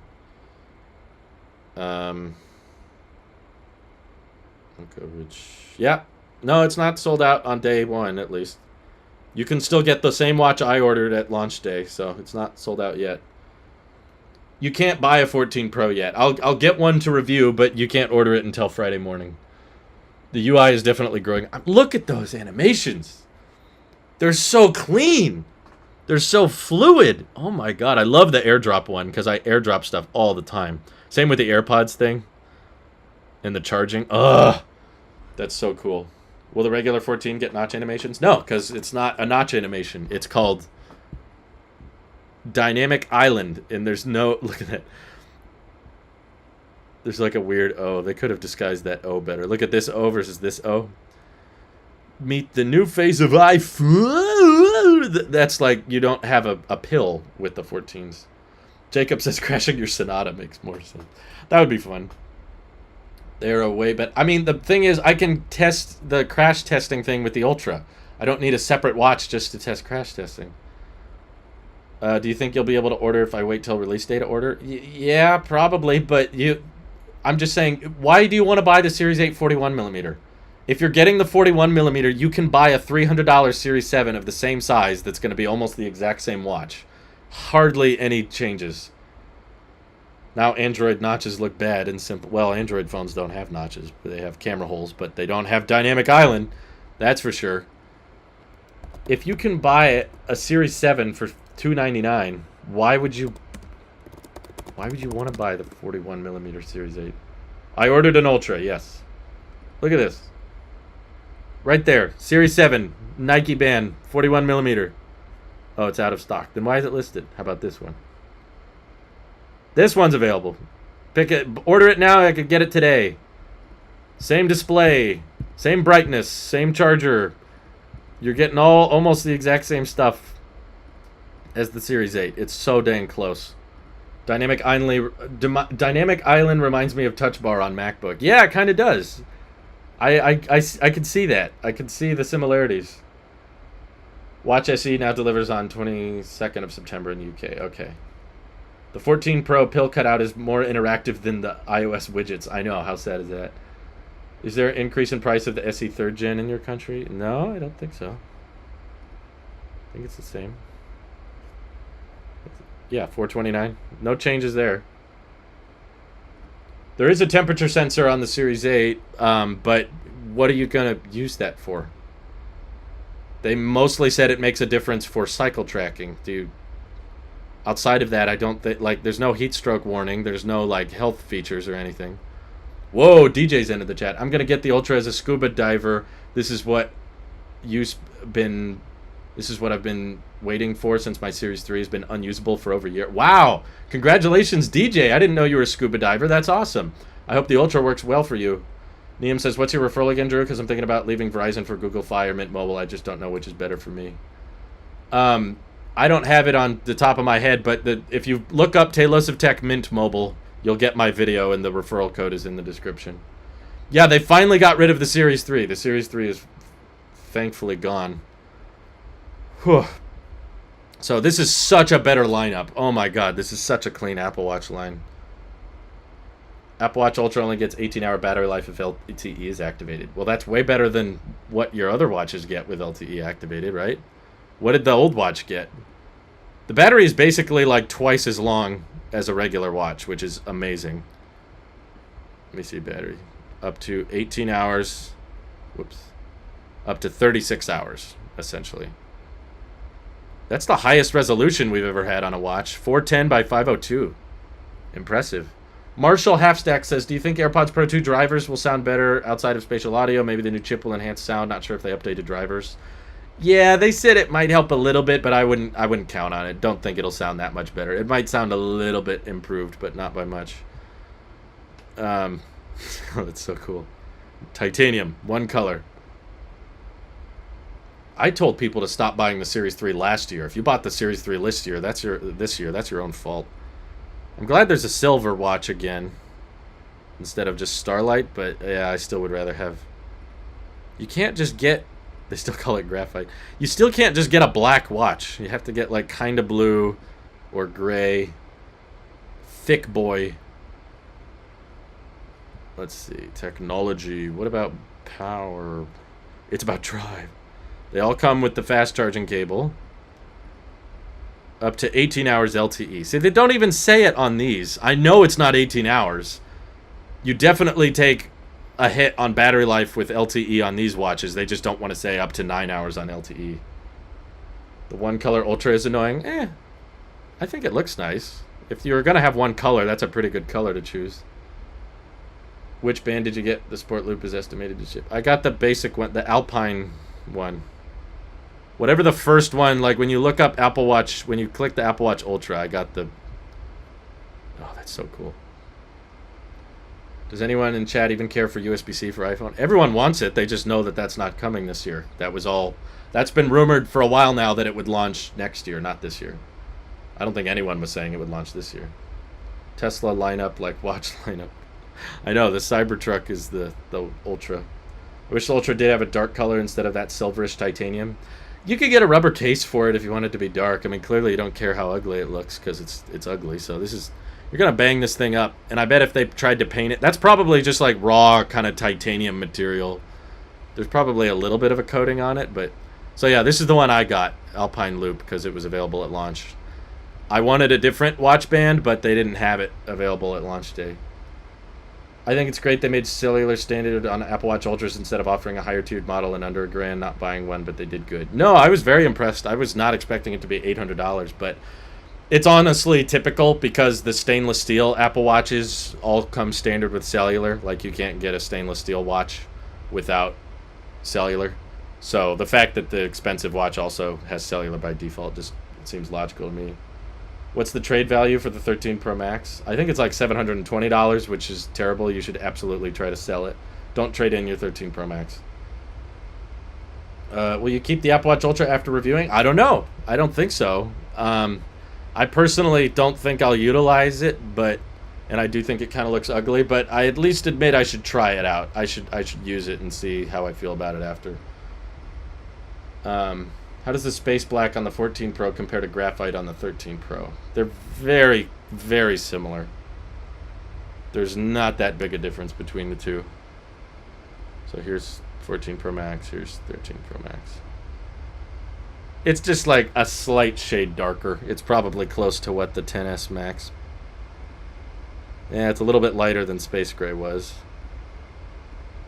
Almost exactly the same as your 11 Pro Max Space Gray. Eduardo, thank you for the super chat. I'm especially waiting for the iPhone 15 in hopes of USB-C. Again, it's not confirmed. We don't know for sure that it'll adopt USB-C, but it's sounding more and more likely as more legislation is passed. When there's a folding iPhone, I'll definitely upgrade. Okay, you might be waiting a while. Do the 14 support millimeter wave 5G outside of the US? They didn't mention that. I don't know. You getting Louise that purple Pro Max?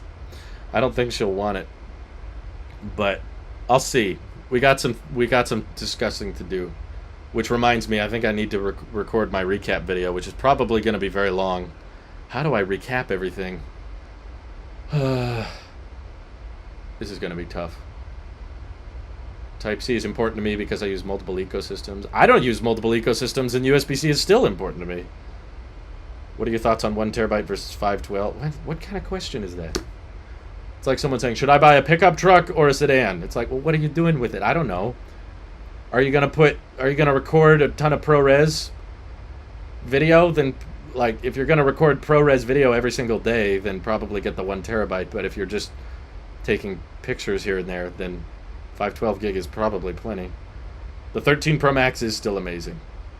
No mention of MagSafe upgrade, so that may have been under the hood. Sometimes they upgrade things and they don't really talk about them.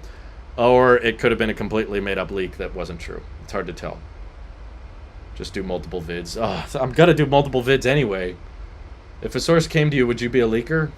If I told you the information they told me, but I don't do that. Sorry, I'm not confirming anything. I may or may not have been approached by certain sources, but I don't report on what the sources say to me. So that means I'm not a leaker. I'm a patch.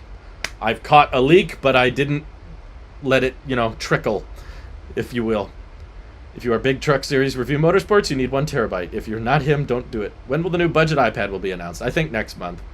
Probably in October. Braxton says, my wife has been set on upgrading her SC 2nd gen, but I'd really like her to have... Oh, set on not upgrading. Okay. Do we have the same wife? Sorry.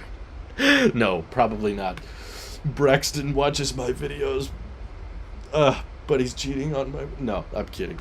I'm kidding. Yeah, we both have wives with SC 2nd gen that don't want to upgrade.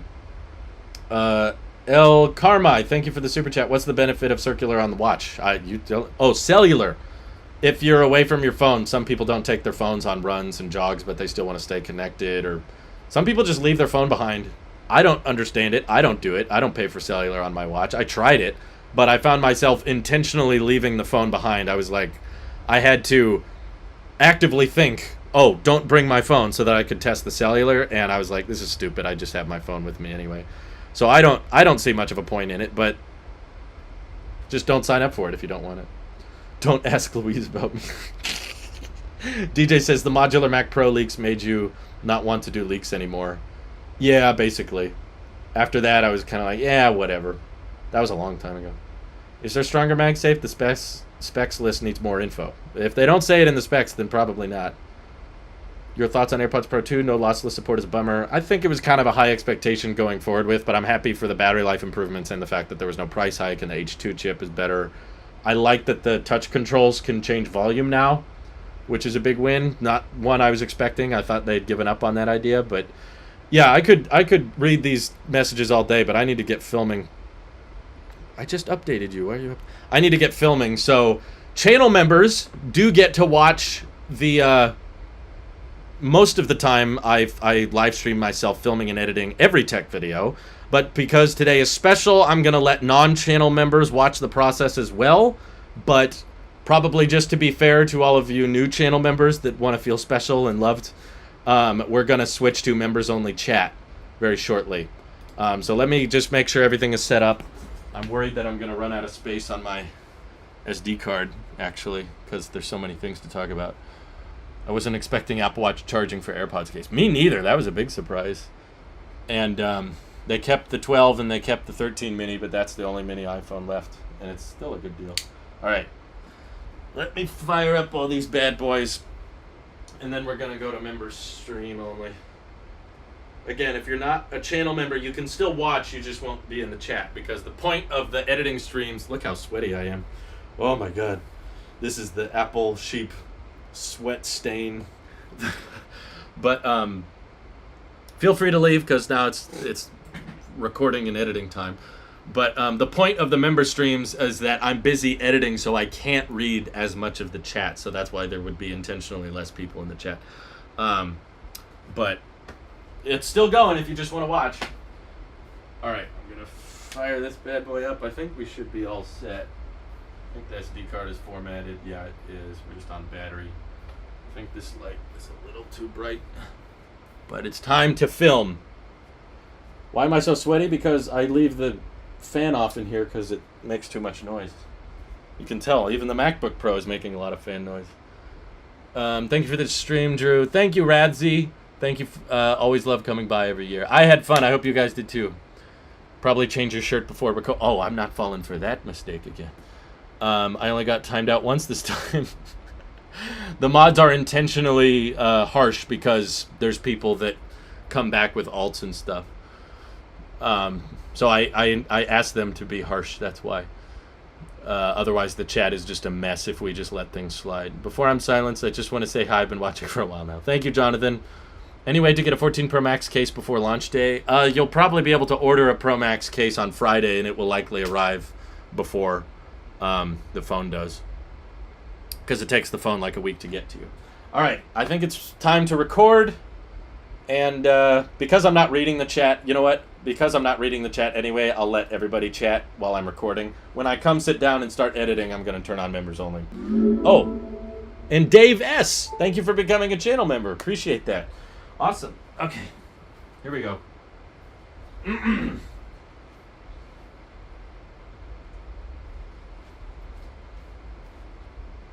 Oh my god, this is probably one of the best possible multiverses we're living in, because there were basically no price hikes, even a few price reductions, going completely against what I was expecting with the pricing this year. And yeah, a lot of the hardware related leaks ended up being pretty spot on, but I am so glad that most of the leaks surrounding pricing ended up being wrong. We've got a lot of things to recap today, so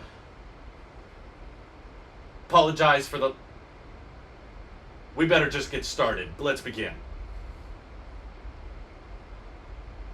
Let's talk about AirPods Pro 2, because those are one of the things that I was kind of doubting was to be announced at this event, but Apple confirmed that AirPods Pro are actually their most popular AirPods, which surprised me. I thought the cheaper pairs were more popular, but yes, the rumors were true. They now have AirTag-like functionality. They have an external speaker, which you can ping if you're looking for your case. But on top of that, they also added a little lanyard attachment, which is cool. I'm sure AirPod accessories are going to be really popular now. But also, when you're charging AirPods Pro, also when you charge your AirPods Pro 2, the case should make a little chirping sound, which I didn't know I wanted, but that sounds kind of fun.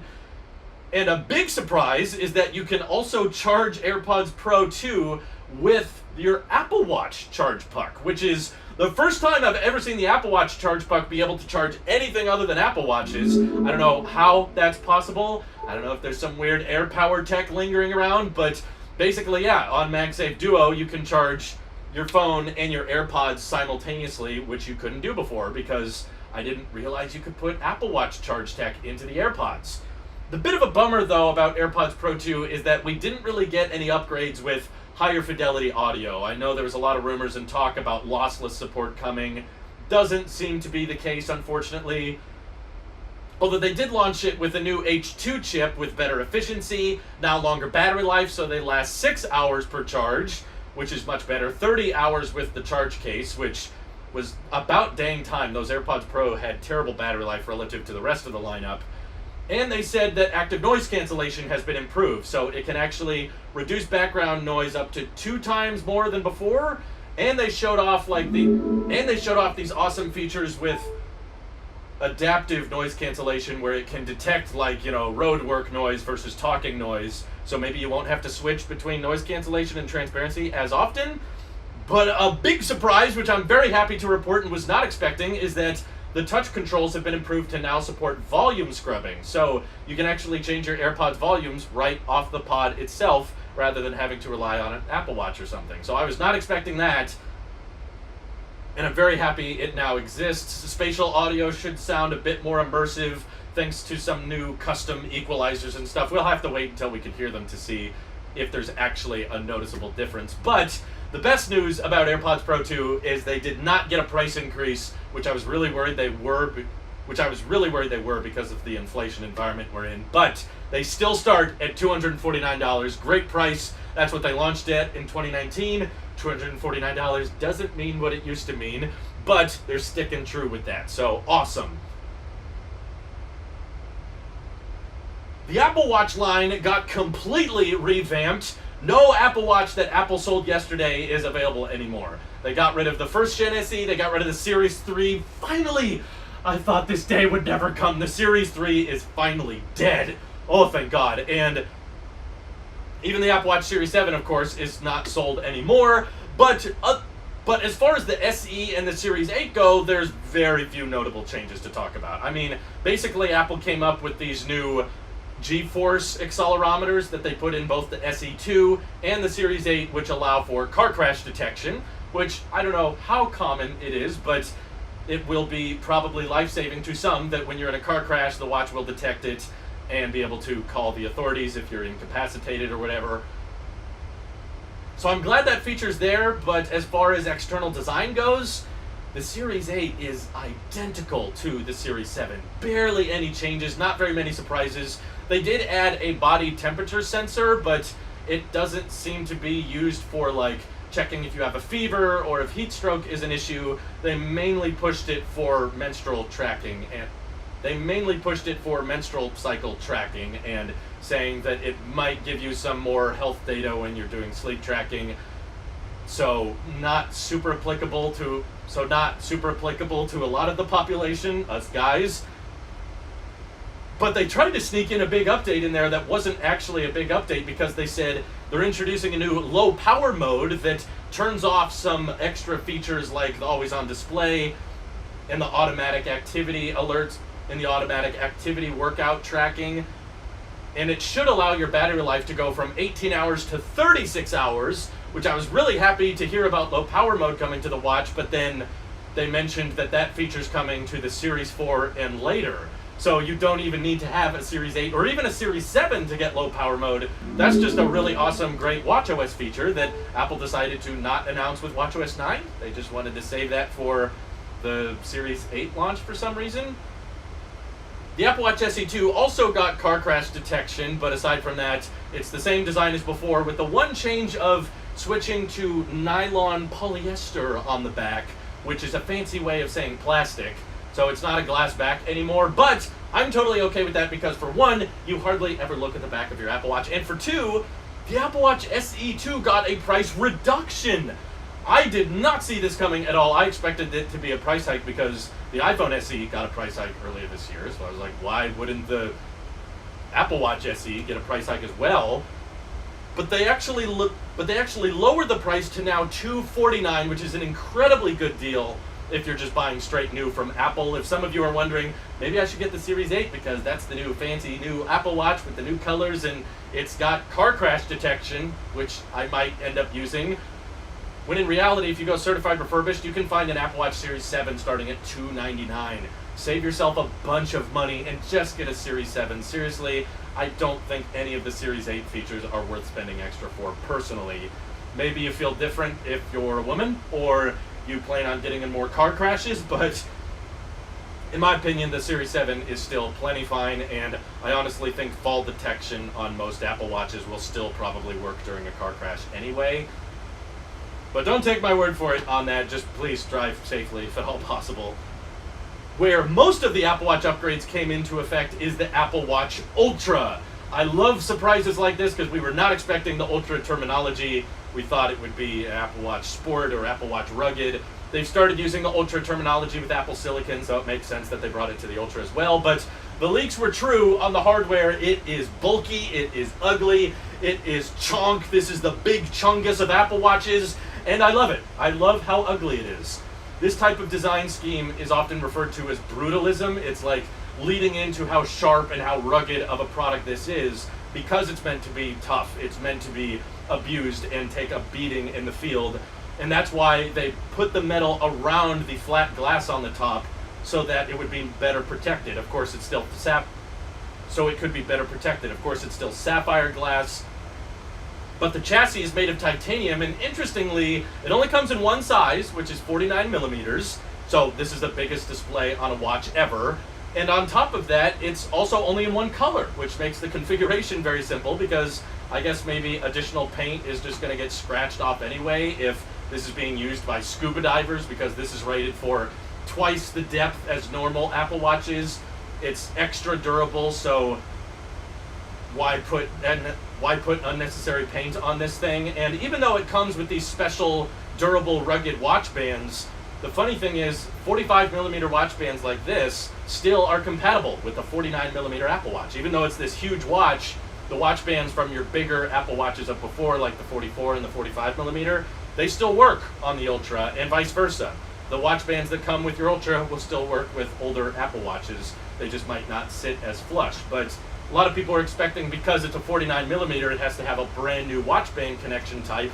And I'm very thankful that that's not the case. Apple still lets you use your old watch bands. What really surprised me about the Apple Watch Ultra was also the price. I was thinking somewhere between like $900 and $1,000, but they actually got it to $799. And keep in mind, there's no cellular option, so some people think, oh, $79. There's no cellular option, there's no bigger size or whatever, so some people see $799 and they go, oh, that's before you upgrade it to the one you want. No, not really. Like $799 for the biggest 49 millimeter Apple Watch with titanium, and yes, it comes with cellular by default if you want to activate that type of thing, but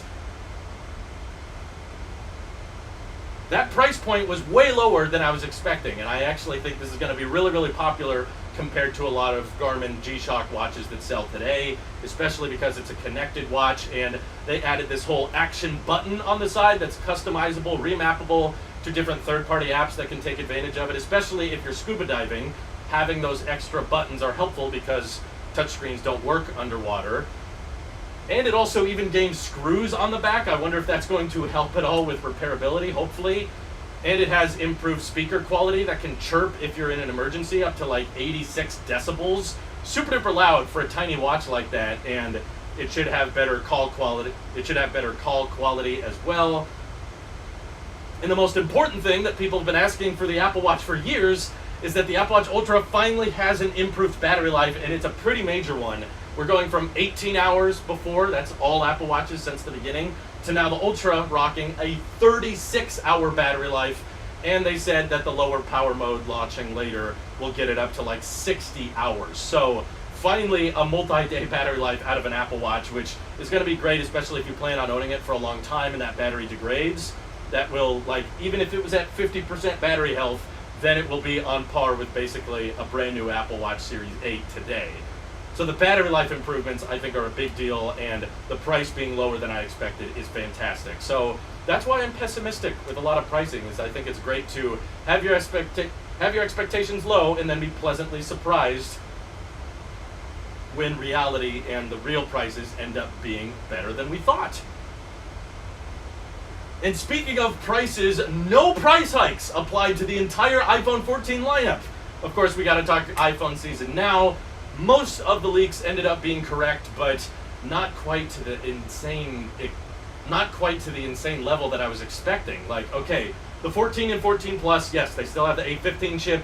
They gave them an extra GPU core, and because some of the rumors were right, they gave them an extra GPU core, so it's still a bit of a graphics boost from the iPhone 13 series. The 14 Plus is real, and it only costs $899, and it has one of the best battery lives ever in an iPhone, which is why I personally think the 14 Plus will be the best seller.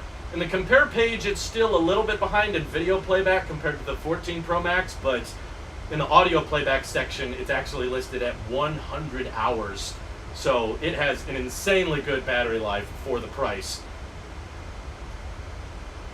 And the regular iPhone 14 still starts at $799. That's, of course, if you're buying through a carrier. If you buy it unlocked, both phones still have that extra $29 upcharge.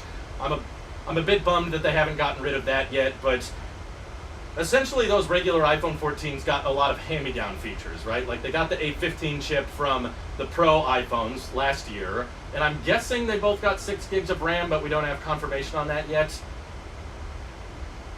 And on the back, we also got an improved main sensor, which is the same sensor they used in the 13 Pros. And I believe it's the same sensor they used and I believe it's the same ultra-wide camera from the 13 Pros as well. And the front-facing camera has now been upgraded to and the front-facing camera is also a 12 megapixel upgrade with better low light performance and autofocus, which wasn't on the front camera before. And they talked about new deep fusion photographic algorithms that should make low light perform even better with this year's iPhones, as well as action mode, which looks pretty cool. Basically, you can record a video that's really shaky and it will stabilize it to the best of its ability. And thanks to the tech specs, I discovered that it records action modes, which look like gimbal footage, at 2.8K at 60 frames a second, which is honestly pretty good. I knew it probably wouldn't be full 4K because it's cropping in a lot, but the fact that it's over 1080p and they still maintain the frame rate is awesome. So obviously the regular iPhone 14 series is not that much different. They look very similar. Not really happy with any of the colors. They're so muted and so pastel, and I just prefer more saturated colors. But that brings me to the 14 Pro series, where there's a ton of changes, and the leaks were actually right this year about the colors. We got a deep purple, which is like Thanos' phone to the max, because yes, the pill hole leaks were correct, but what was not anticipated was how cool it is to have this dynamic island. That dynamic island is what Apple calls it, which is kind of a crazy name, but you have all these animations that brilliantly integrate with the pill and allow you to show airdrop progress or timer progress, or allow you to show airdrop progress or timer progress, or calls, or when your AirPods are connected, or when you're charging. You get all of these really cool, slick animations that I was not expecting to have, and it just looks so dang clean. Like, I can't believe no one thought of this, how they could integrate the pill into iOS, which was way better than I was anticipating. And it's, I guess, because Apple just never really embraced the notch. You know, in years prior, Apple loved to just pretend the notch didn't exist, but now they're actually taking advantage of the pill and saying, no, this can allow us to put more information and have more clean animations up there. And I think it absolutely looks gorgeous. The iOS team did a great job with the dynamic island, which kind of gives me touch bar vibes, which I love, and it's so adjustable and adaptable, and it just blends within It's so adjustable and adaptable, and it just blends in with the display, and oh, it just looks so freaking clean. And yes, the always-on display is confirmed now on the 14 Pro series, which I'm surprised by because there's still like color. It like dims the display, but it's not like other always-on displays where like there's all these black pixels and just a few numbers are on. There's actually still quite a lot of information in always-on display mode, which I don't think I would use, but a lot of people have been asking for it, so now you have the option. I'm sure you can turn it off if you don't want it, but it should be worth mentioning that all the iPhone 14s also are compatible with car crash detection because of this improved G-force accelerometer in all of them, so don't feel like you need to buy the Series 8 if you're going to be getting the iPhone 14 because that's going to detect car crashes anyway. And on the subject of satellite communications, that leak also ended up being true because I guess if you hold your iPhone in a very special way, it will guide you on how to connect to a low Earth orbit satellite. And even though this is coming to all iPhones later with Starlink, I guess the iPhone 14 can do it now because it's using Globalstar satellites, I assume, and it doesn't obviously give you data, but it's for emergency services. You basically just text someone that you're in trouble, and they even have a little menu to help you simplify all of the data you can send because texting is very, very slow when you're doing it from a phone, just outside connecting to a satellite. That's hard to get right. But yeah, I guess that explains the far out invite. You are getting that satellite communications now. Just keep in mind that once Starlink gets V2 satellites up there, even your iPhone 13s and 12s will do that, and it'll work for emergency services. But the weird part is the iPhone 14 gets that satellite communication for 2 years after you take delivery of the phone, but then after that, I guess it's going to cost something, because Apple said it's free for 2 years, but that just felt a little weird to me that emergency SOS features are being paywalled. Like, imagine someone had an iPhone 14 and then they got lost on a mountain a day after their free SOS satellite communications expired. Their free SOS satellite communications expired. It's like, guess I'll just die because I didn't renew the subscription. But it appears to work without any carrier, as far as I can tell. It's cool to see the little satellite icon in the top of your iPhone. But yeah, basically for emergencies only, you will be able to text people if you're in trouble, send them your location via Find My, even if you're out of range from a cell tower, which is great. The main sensor on the 14 Pros is a 48 megapixel, which they keep referring to as quad pixels because it's merging pixel tech, and this essentially allows them to have a digital zoom at 2x that is still full resolution because all the other lenses are still 12 megapixels. So the telephoto lens, for the most part, seems unchanged, other than some improvements in low light. But yeah, the ultra-wide camera also should do better in low light. No 8K video, which personally I did not want to see because I think 8K is a waste of time. Very few people can actually appreciate or see 8K video at full res. So they're just doubling down on cinematic mode, which now can be recorded at 4K. And the good news is, whether you buy the 128 gig iPhone 14 or the 256 gig iPhone 14, you get 4K cinematic mode. Although it's still limited to 30 frames a second. I was really hoping for 60, but oh well. But unfortunately, it is still the same story with ProRes recording. If you buy the 128 gig iPhone 14, you still can only record in ProRes at 1080p, and you have to buy the 256 gig iPhone 14 if you want to record ProRes at 4K. But I personally think ProRes doesn't look that much different from HEVC, which is the standard video codec anyway. But I was just very excited and happy to see that the 14 Pro still starts at $999, 14 Pro Max still starts at $1,099, which is way cheaper than I was expecting this year's iPhones to be.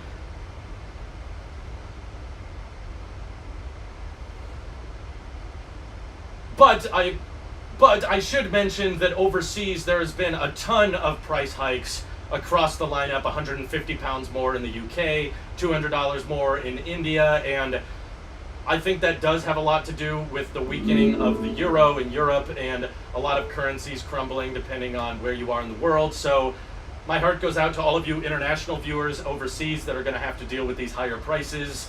I'm grateful for us in the US which is being honored, but I'm grateful for us in the US that we don't have to pay these price hikes. But you guys probably have better healthcare systems anyway.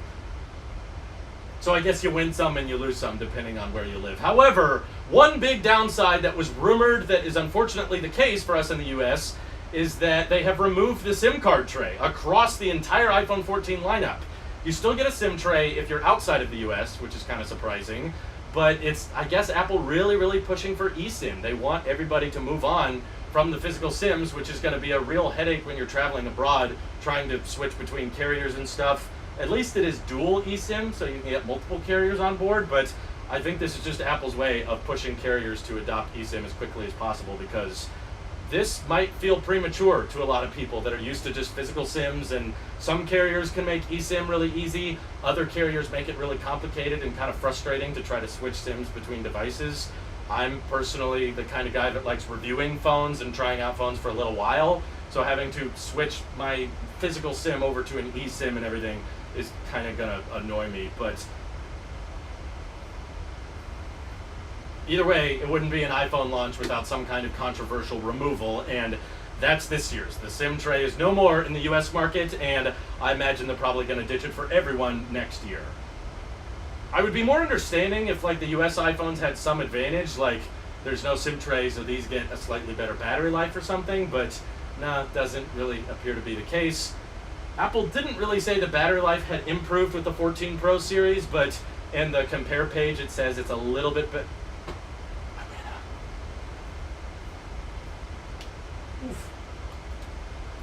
I filled up the card. I filled it up.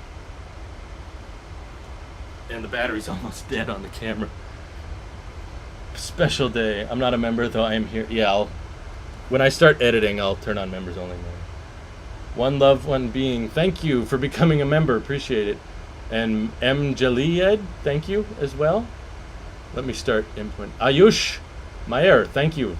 Jonathan Cooper as well. And Dougie says, nice sweaty shirt. Dave S, thank you. Everybody, all the new channel members. The fans on my MacBook Pro are ripping it right now.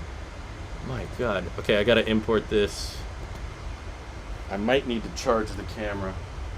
How long is that gonna take? 7 minutes. Change your shirt. I think it would be too weird now. I recorded most of the video. I'm just gonna sweat in another shirt. It's hot in here. The shirt isn't the problem. It's the temperature. MacBook's already blazing. Poor M1 Max chips trying so hard. And I even have the OBS ARM version. I have the Apple Silicon native support of OBS, and it's still screaming like crazy. We are going to be silenced. You will be when I'm done filming. Yeah, no SIM tray in the USA. It's like he's done this before. Leakers were not 100% right, but I'm just going to be sweaty. People are used to it. Welcome to what the member streams look like. Non-members get this glimpse on Apple event days. That's right. Ayush Mayer, thank you. You guys are so kind. So many new members today. My goodness, what is with you? Why are you all so kind? Thanks for making this free, bro. You're welcome. We just do this during Apple events, but that's it. It's like $20 for 2 years, then okay. That's, I wish I could make an annual option, but I guess they don't allow that. I was almost done. I felt like I could keep it under 20 minutes, but nope, I filled it up. Typical me. I think I could at least turn on the fan, since the MacBook fans are so loud already. You need sweat-proof t-shirts that don't change color. That's hard to find. I have black t-shirts and you could still see it. Here in the Philippines, iPhone 14 Pro Max is almost $200 more, but will still definitely buy it through a carrier. Yeah, it's like, I'm happy in the US that there weren't price hikes, but I feel bad for everyone overseas because I was expecting pretty major price hikes, and it seems like everybody else is feeling it. Activated the eSIM for me, saying that that would be the new standard policy. I guess now they really mean it. Yeah, how much money does it save for them to not put in the SIM? You're watching the Druman Show. I like that. I should come up with a Druman Show. Get a swimming suit. Easy. I do have a swimming suit, but I don't think that would fix the shirt sweat. You don't need the Pro. That's just for people who have to have the Pro cameras. I did not buy my 13 Pro Max at all for the cameras. I bought it for the display. I would have kept the 12 mini if the display didn't get 120 hertz. Yeah, we've been live for over 5 hours now. I haven't been to your channel in a while. It looks like you've lost weight. I have. Thank you, Bobby. I appreciate you noticing. I lost around 60 pounds. The only place didn't rise up in the prices, UAE, Hong Kong, those currencies which hooked with US dollar. I see. US iPhone has millimeter wave, others don't. Okay, that answers that. 13 is probably going to be more popular because there's basically the same phone. Yeah, people said the same thing about the iPhone 12, but people still bought the 13. Series 8 does not detect fever. No. Pound is down to $1.14 from about $1 to 38 last year. That's why the prices are up in the UK. Yeah, I think all the prices overseas are mostly from inflation. Not so much just Apple being greedy. The currencies lost their power. Some shirt materials don't change color. Whatever. I don't make videos so people can admire my shirts. Mac Studio, Apple Watch Ultra with Mac Studio Ultra. Yeah, that's going to be the Ultra ecosystem. Temperature sensor in Series 8 is aimed at women, which is dumb. I don't think it's dumb to aim at women. It's just something to keep in mind, because I know my channel analytics. I know most of you watching are guys. There's a few girls out there that might appreciate it, but for the most part, men are what watch my videos. 14 Pro is a big upgrade in some ways, but not in a way that matters, considering the 13 Pro does pretty much everything really good. Yeah. I mean, you can say that every year, basically. Year-over-year upgrades are not intended to be big, which is why Apple gets rid of the 13 Pro when the 14 Pro comes out, because they know if they sell the 13 Pro at a discount, it would sell way too well. Hey, Sean Williams! Is that the Sean Williams I know? I don't know, but thank you for becoming a channel member. I'm sorry. There's a guy I knew growing up named Sean Williams. I don't know if you're him. But thank you. Thank you for becoming a supporter. I will use the temperature sensor if I want to, Apple. You can. I just don't think it's not like body temperature. It's like it measures temperature differences. So it's not giving you like, what is my body temp right now? It's not super useful. Princess Horseradish says, menstruating woman here, we exist. I know you exist, I just know you're not the majority of my audience. I'm sure devs would be able to use the temp sensor to make the other uses for it. They could, but don't buy a product expecting software updates to make it useful. I still think you'd be fine just buying a Series 7. Jack super chatted, they said it was to make it easier when traveling overseas to just buy a physical SIM. The website, this new eSIM will be able to have multiple plans. Ugh. I'm not the Sean Williams you know. Okay, thank you, Sean. Appreciate that. How many Sean Williams are there? Valiant Pixel says it's confusing to have both iPhone 14 Plus and 14 Pro. What are they thinking? iPhone naming has been a mess for years now. Or am I? I really like the SOS system for my wife and soon-to-be daughter. It makes me feel better. Good, good. Daughter? Braxton? What do you do? No, I'm kidding. Richard says, here in the Philippines, it's almost $200 more. Wow. Richard Albiero, thank you for becoming a channel member. Appreciate it. Thanks for joining. Will they add non-invasive blood glucose monitoring on the Series 9? I don't know, but all I know is that Apple has been trying to add glucose monitoring for years. They've been working on it since the Series 1, basically. I remember them passing patents, and they were hiring glucose specialists, glucose monitoring specialists, ever since the Apple Watch was a thing. So they've been trying for a long time. The only reason they haven't done it yet is probably because it's not FDA approved or it's not reliable enough yet. But if it's possible, they'll do it. And I think just at this point, it's not possible yet. But who's to say it'll be ready by next year? Hard to tell. Okay, I finished the import, and now I just gotta re-angle this camera. Where is that? Man, my MacBook Pro is louder than my desk fan. It's so loud. Body temperature is only accurate at night, so it's only measured at night. Oh, I see. Series 9 will feature a retractable needle that impales your wrist to sample blood glucose. That seems like a safe feature. You get a bug on your watch OS and it's like, ow! Doesn't that sound fun? Okay. Wow. Let's hope that's enough battery to get us through. Oh, and I gotta... Where did I end off on? praise that these get a slightly better battery life or something, but no, it doesn't really appear to be the case. Apple didn't really say the battery life had improved with the 14 Pro series, but in the compare... Okay, we're talking about battery life still. All right. I'd like to bring this view over.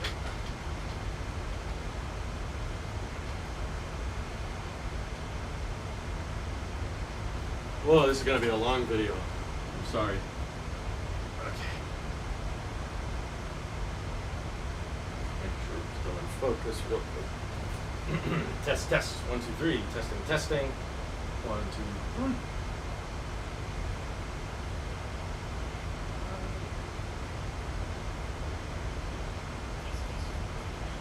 Alright, that's good. My wife needs this bag. So just give me a moment.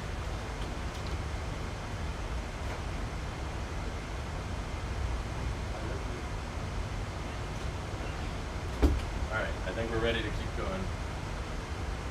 See, I got a text on my watch. That was convenient. A regular Series 8, can't wrap my head around that Ultra, just too funky. Why just get the 7, David? David, I'm going out on a limb here. I don't think you need to track your menstrual cycle.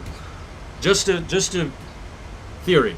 I apologize if you do, but I don't think you do. All right, Cameron, thank you for becoming a channel member. I'm going to finish this video.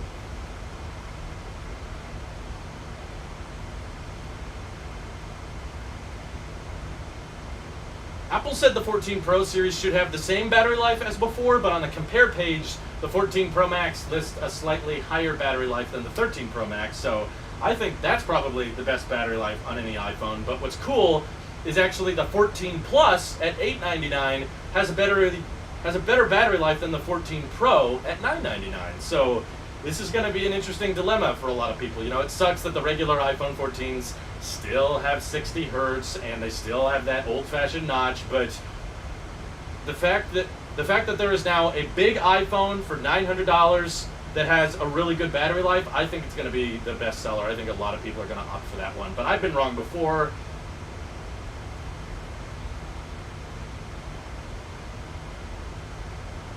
And a slight update that kind of went under the radar is Apple actually just lowered the price of AirPods 3, but only if you opt for a new option that they didn't have before, which is a non-wireless charging case. So before, when you bought AirPods 3, it was $179 and it cost $179, but now you can buy it for $169 with a non-wireless compatible case, which I guess some people maybe don't care about the wireless charging, but unfortunately no USB-C on any Apple products today, which is a bummer, but I think they're saving that for next year.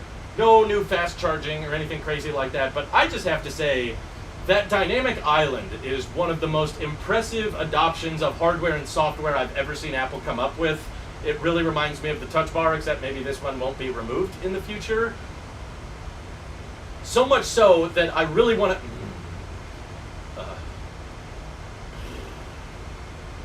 to... The 14 Pro looks really good. It died again. How did it die so fast? Man, the battery on this camera sucks. Okay, you know what? I'm gonna just leave this plugged in. I should have recorded this on my iPhone. Alright. Let's go again. I'm just gonna edit what we have while that is charging, because we've got a lot of editing to go through. This is trippy. Apple Watch Ultra got that fast charging, but it's so big. It is big. How is the iPhone 14 Pro Max only $1,150? That's like, what? What are you talking about? Sure got even worse. This is really neat to see. First time watching the process. Thank you. Let me import what I got. I'll switch to editing. It's this one. Video's too long. Can't contain it. Must be really hot in his house. It is. I've got the fan running. It's still too hot. People will be able to identify as an iPhone, and I have a feeling Drew will be the first one to do it. No, probably not.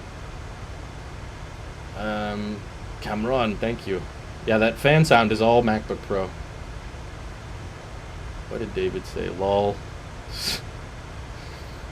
Is it David putting the men in menstrual cycles? Oh my god. You guys crack me up. Alright.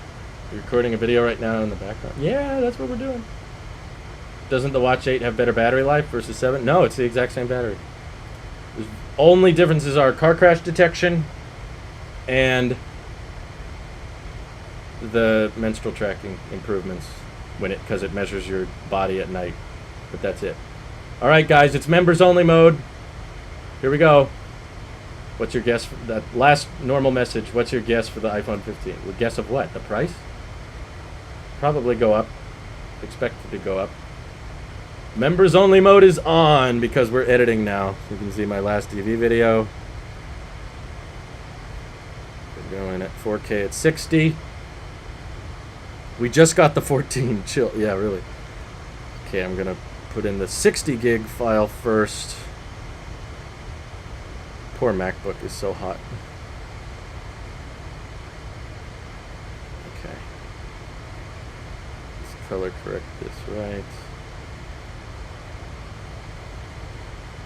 Oh wait, it might be better if I color correct them together.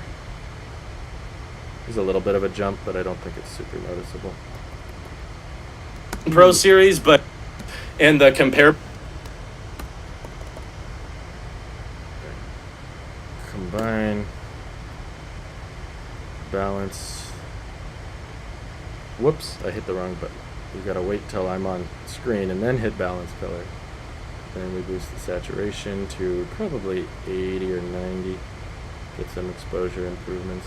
That new Pro phone looks good. I'd be getting it. All right, congratulations, Ben. I hope you enjoy it. What color do you want to get? The purple? Because they're... Man, that's loud. Yeah, I don't think there was a price hike for anything.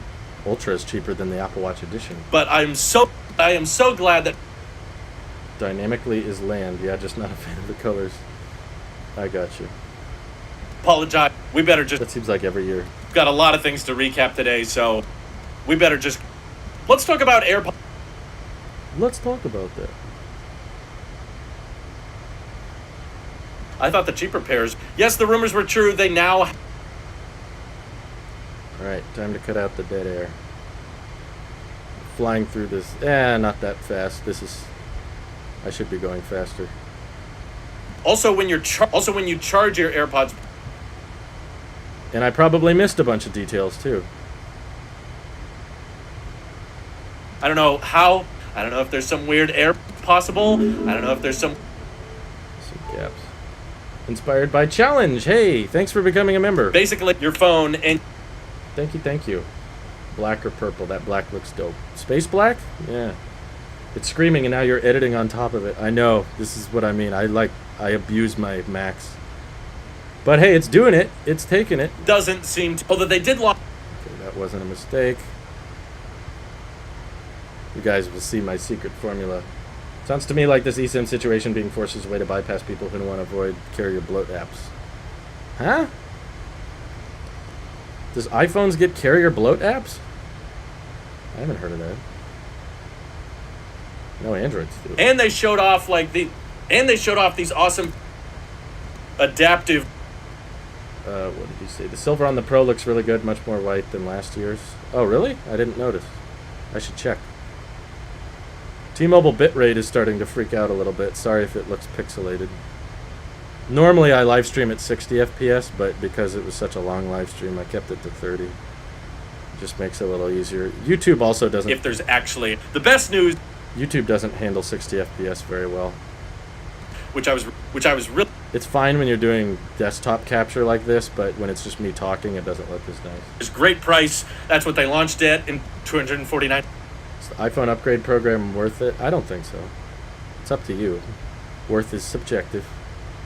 But I think you'd be better off just buying unlocked and selling. You'd get more of your money back than the iPhone upgrade program gets you. 3 is finally dead. Oh, thank God. And more, but it's a mistake. There's very few. Basically, Apple can't GeForce. I think I'm confident in saying that the series 8 is the smallest Apple Watch upgrade of all time. How fast is your internet connection up and down? It varies a lot. T-Mobile home internet is all over the place. Some days it's like 500 down. Other days it's like 100 down. Sometimes the upload is 70 up. It doesn't checking if you have. Sometimes it's 20 up. It's just all over the place. Most of the time it's pretty stable that I can continue live streaming. I don't like the hassle of selling. I would just trade in. All right. So not. I haven't compared the prices, but We're introducing and turns off it just seems fishy to me that they want to get you to subscribe to a program in the automatic, and it should that encourages you to upgrade your iPhone every year, no matter what. Like, they're pre-selling you on the iPhone before you've even seen it, and I just kind of don't like that out of principle. I've never seen a carrier app in any of my iPhones. Me neither, unless I put it there, unless I downloaded it. the series. Okay. I'm not going fast enough. We're still only 6 minutes in.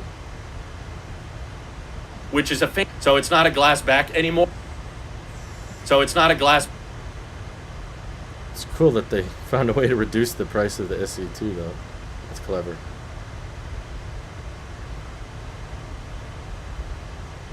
Apple Watch it, but they actually look.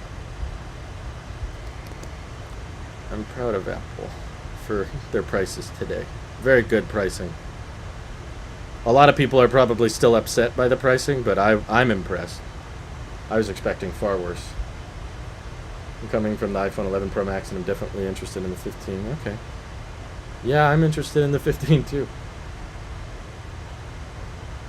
How much do you pay? I'm paying CHF 42, which is about $42 US for 10 gigabit internet and a TV. 10 gigabit? That's crazy. Yeah, that's not really a thing. Woman, or you plan on getting in more car? In my opinion, my T-Mobile home internet is $50 a month, which is very cheap for where I live. To get gigabit internet, it's like crazy expensive. But I get 3% back through the Apple Card, so it's really only $48.50 a month. And I get the fastest upload speeds from any provider I've tried. I've tried Starlink, I've tried Comcast, and none of them could provide upload as fast as T-Mobile did. So that's why we're on T-Mobile.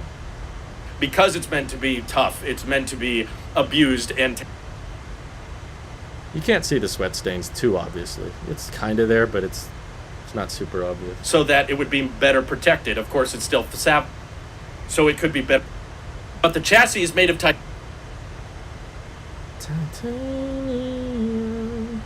bulletproof. So this is the biggest. And on top of Nothing to lose. No price increase for 5 years. Impressive. Really?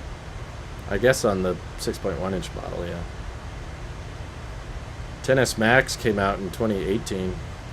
it's extra durable. Why put See, I can kind of catch my mistakes durable, rugged? The funny thing is, sometimes. Certain waveforms look like mistakes when I like stop and I repeat the same thing. they still work. The watch bands that come work on the Ultra. They just might not sit. A lot of people are.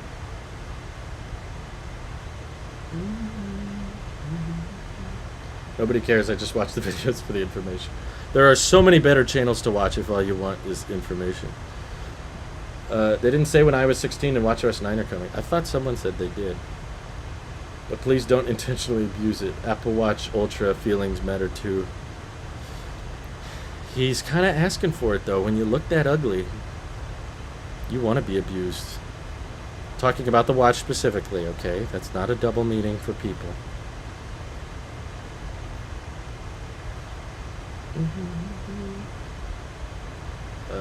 They moved the Sierra Blue to the regular 14. Especially because it's a connected watch. That's funny. Which I didn't like it on either, to be honest. I wasn't a fan. Having those touchscreens don't work underwater. And it also. I'm going to get a 3-paragraph comment. Actually, Drew, touchscreens can work underwater. Apple just chooses to turn it off when it detects moisture because the reliability of the touchscreen goes down. But it does technically... It should have better. Super duper. Some of you maybe have already said that, and I just haven't got it yet in the chat. May have missed it, but there was a skit at the beginning. No, not this one. I actually wanted to put a skit at the end. A 30. But then the camera died, so I still got to film it.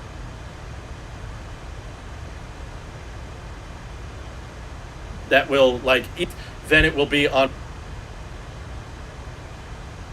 Let's see how short we can get this. Man, I'm not even halfway through. Just the jump cut part. Have your expectations low and then be pleasantly The surprised. website says it's coming Monday. Okay, cool. Not too long. Less than a week. That's good. Of course, we got it. Most of the. Not quite. 14 and 14, they gave him an extra.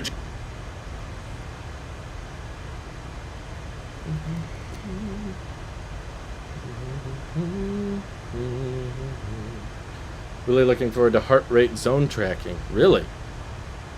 You're actually going to use that? Everyone, make pros more darker colors. Okay, how does this purple look? Everybody, go back, go back. I think a lot of people like the purple. Mike. They just don't like... You just don't like it. We'll see. I'm a bit bummed that essentially the Also, keep in mind the iPhone colors in person look totally different from the website. Pro iPhones last year. You didn't start this video with a skit, I just realized. And I'm guessing... I didn't, but it's because I knew it was going to be a long video anyway. And I believe it... And I'd like to be done working by 3, but I'm not sure if that's possible. In the front-facing better low light. It was just family expecting me today. I told them I'd be done by a certain time, but it just tends to last a while.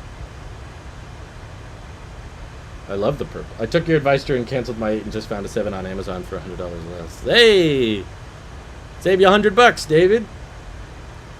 I mean, I was genuinely asking why you wanted the Series 8. I'm not saying you have to do everything I say, but I'm just curious, like, what about the Series 8 did you want that the 7 didn't have?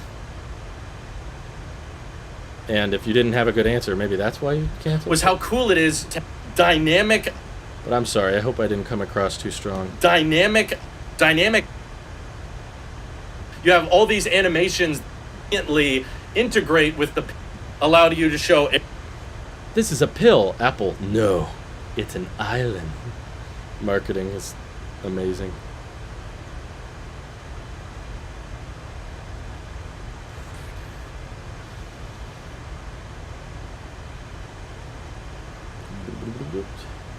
These all look good.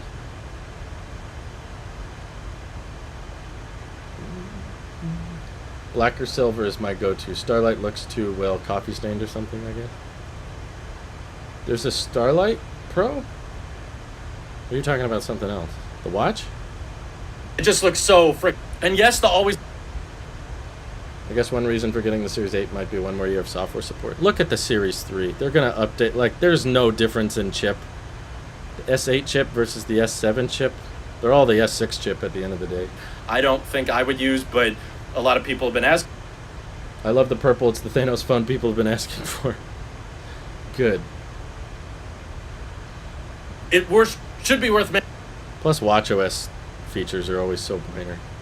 David says, they are basically the same. I checked all the specs and you were right. My SE is just too slow. Had trouble loading apps. Okay. Thank you for the donation, David. You don't have to do that. We're in members only mode. That Apple Watch Ultra looks good, in my opinion. That's good. I'm glad a lot of people seem to like it. I guess if you hold... I kind of like it. It will tell... I don't know if I like it more than my Series 7, but it's different, and I like that it's different. It's, like, unique in a cool way. Maybe my opinion will change when I try it in person. But. Just outside. Whoops. Man, and the satellite stuff. So many things. This was a packed event, to be honest. There wasn't too much fluff. Maybe the reason I like this event so much is there was no iPads. And iPads just tick me off these days. I tried to use my iPad again and I still didn't use it. I think it looks super cool, especially on the wrist. It looked new, like you said. Refurbished Series 7 is the same price as the SE. There you go. If I was to get an Apple Watch, I would get the SE or something from Certified Refurbished. Are you staying with your 13 Pro Max still? That's the plan.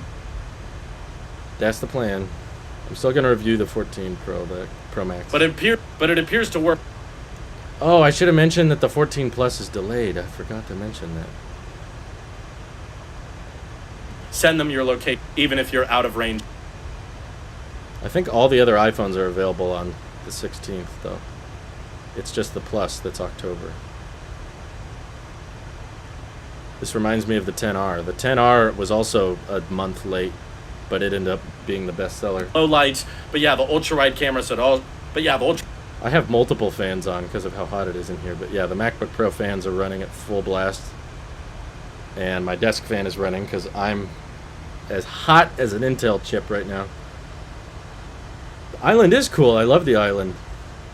I'm excited to try it in person. It was not what I expected the pill to be at all. If you want to record pro, I personally. Okay, we're at 20 minutes now. But kind of wish they would have left Midnight Green with the purple. They might. It's probably coming in the spring, just like the last green. I just want you to buy it again later. I'm grateful for us in the U.S. That's what Randy did. So Apple got to sell him the same phone twice. So why wouldn't they do it again? I thought my fan was on my MacBook Pro. Sorry, I'm boiling. That's okay. I kind of expect it with this line of work. It's typical. It's hot. And Trying to switch. At least it is. Audio is being murdered right now. Some carriers can. Other carriers make it real.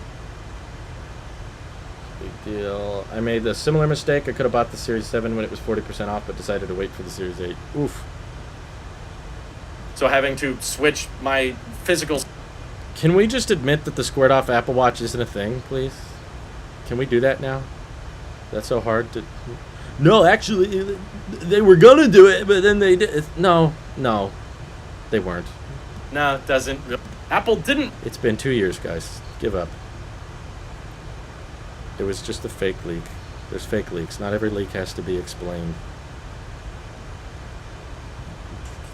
Has a better. Let's just admit there are some people that make up things. I guess that 8K rumor theory was debunked. Yeah, still no 8K, which I'm actually happy about. I did not want them. The fact that. If you caught my tech podcast a few weeks ago, I kind of am like, if they go 8K, then in a slight. It's evidence that they've given up. Of AirPods 3, but only if. Yeah, I think the squared off Apple Watch probably would be uncomfortable. It kind of looked cool in my head until I saw the Series 7, and then I was like, whoa, that's way cooler. Never mind. I'd rather it look like that. It's just a stream, be comfortable, turn on the AC. The AC in my house doesn't get to the office very well, plus my wife's in the living room. So, but I think if I open the door, she's going to have to listen to me ramble and film, and I don't want to bother her. She's having a nice, relaxing day. So much so, it won't be removed. It really reminds me of the Touch Bar, except maybe this one won't be removed in the future. Okay. Now we cut the fat. I call it the squared off Apple Watch was meant to be Apple Watch Ultra. So many leaks and predictions were correct. Some dude on the internet. Yeah, the squared off watch that turned into the rounded watch that looked nothing like the squared off Apple Watch. Yes. They changed it into what I said it would be. But I was right, technically.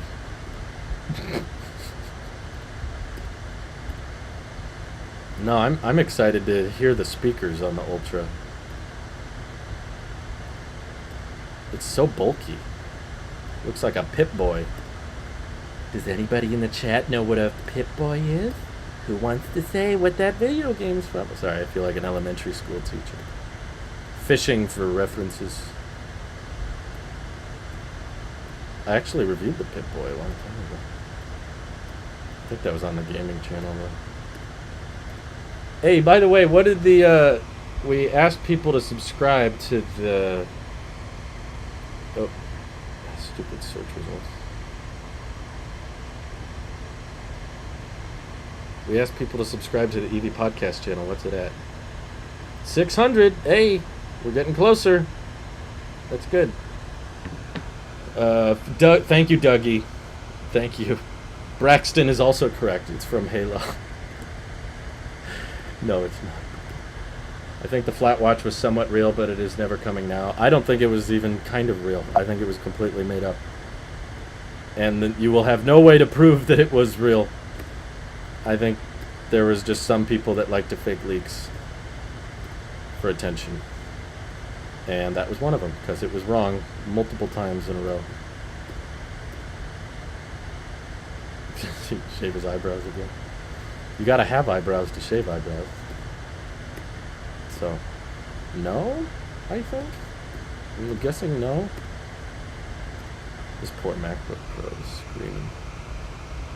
Where's the fan? Oh. The iPad is covering the exhaust of the MacBook. It's probably making it work harder for no reason. Should be at high power mode. Yeah, we're on high power mode. The flat watch was real in the flat Earth universe. Yeah, I think you're right, James. You're probably right about that.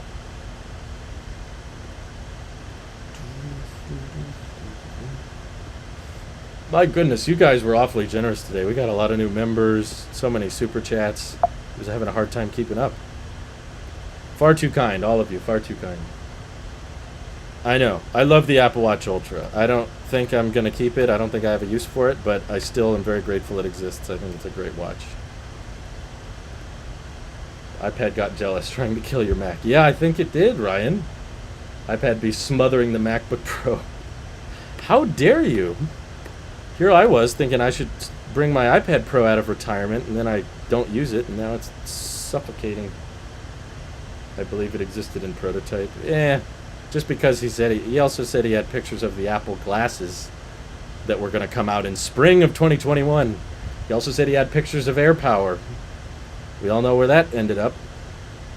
I wouldn't believe it. Mike says Ryan and I are on the same frequency.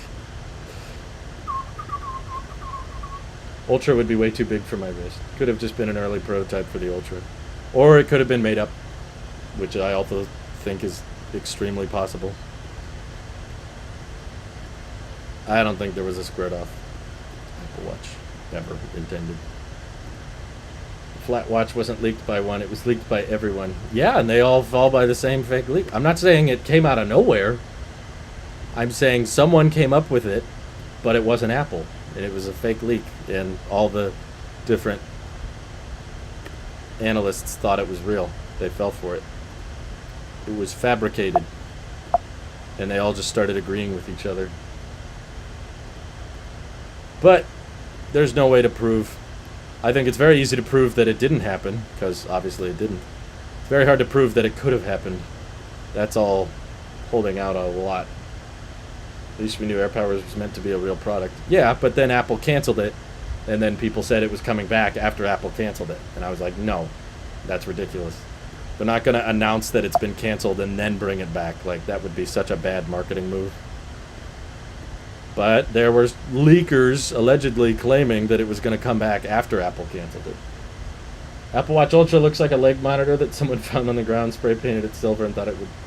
Kind of looks like a... What's it called?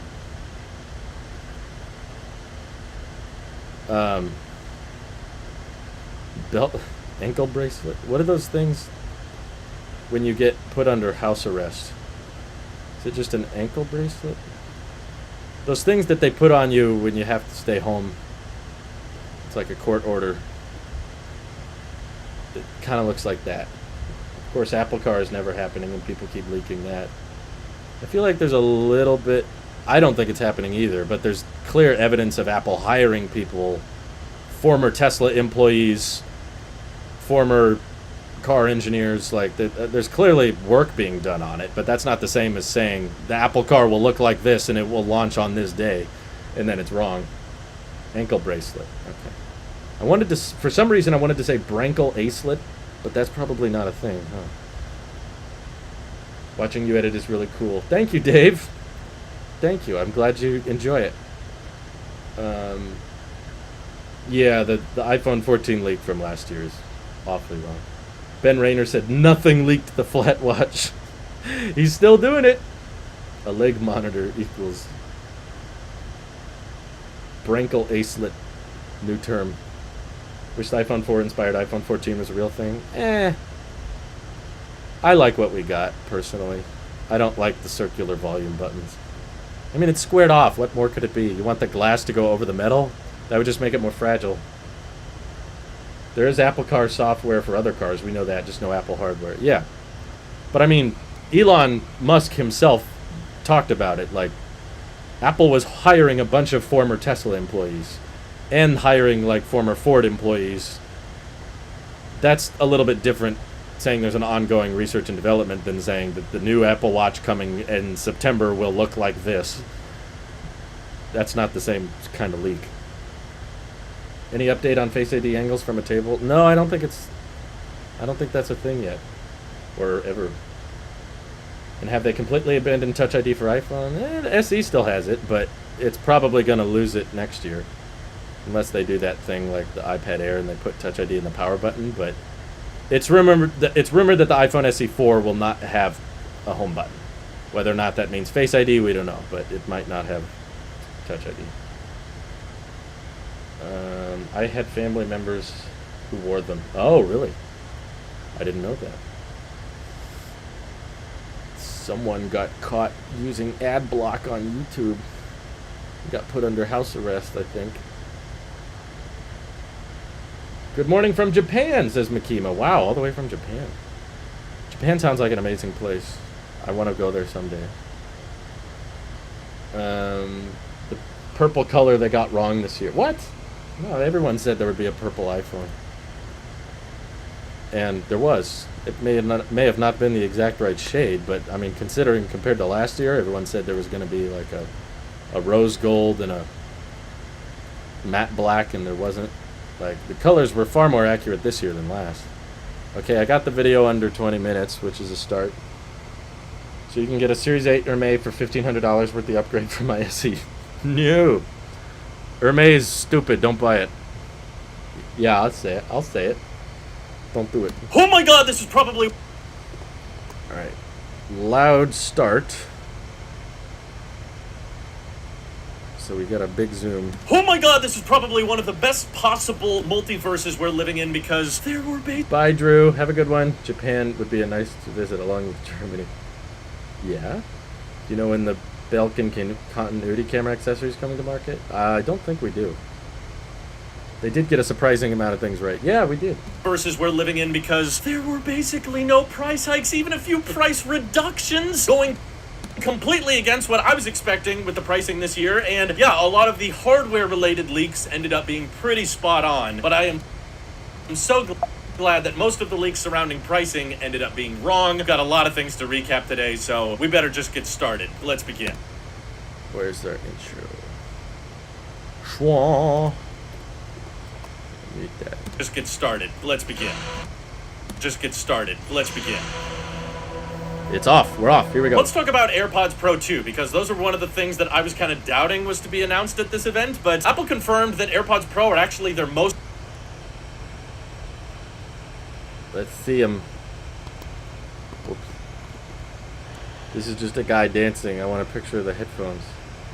Oh my god, Chris Otham gifted 20 memberships. Holy crap. Chris, why would you do that? What? How many people are going to join the chat now that we're like, I can speak? Why are there so many new members people today? My goodness. You guys are awfully kind. Thank you, thank you. Was to be announced at this event, but Apple confirmed that AirPods Pro are actually their most popular AirPods, which surprised me. I thought the cheaper pairs were more popular, but yes, the rumors were true. They now have AirTag-like functionality. They have an external speaker. Alright, we got a lot to scroll through.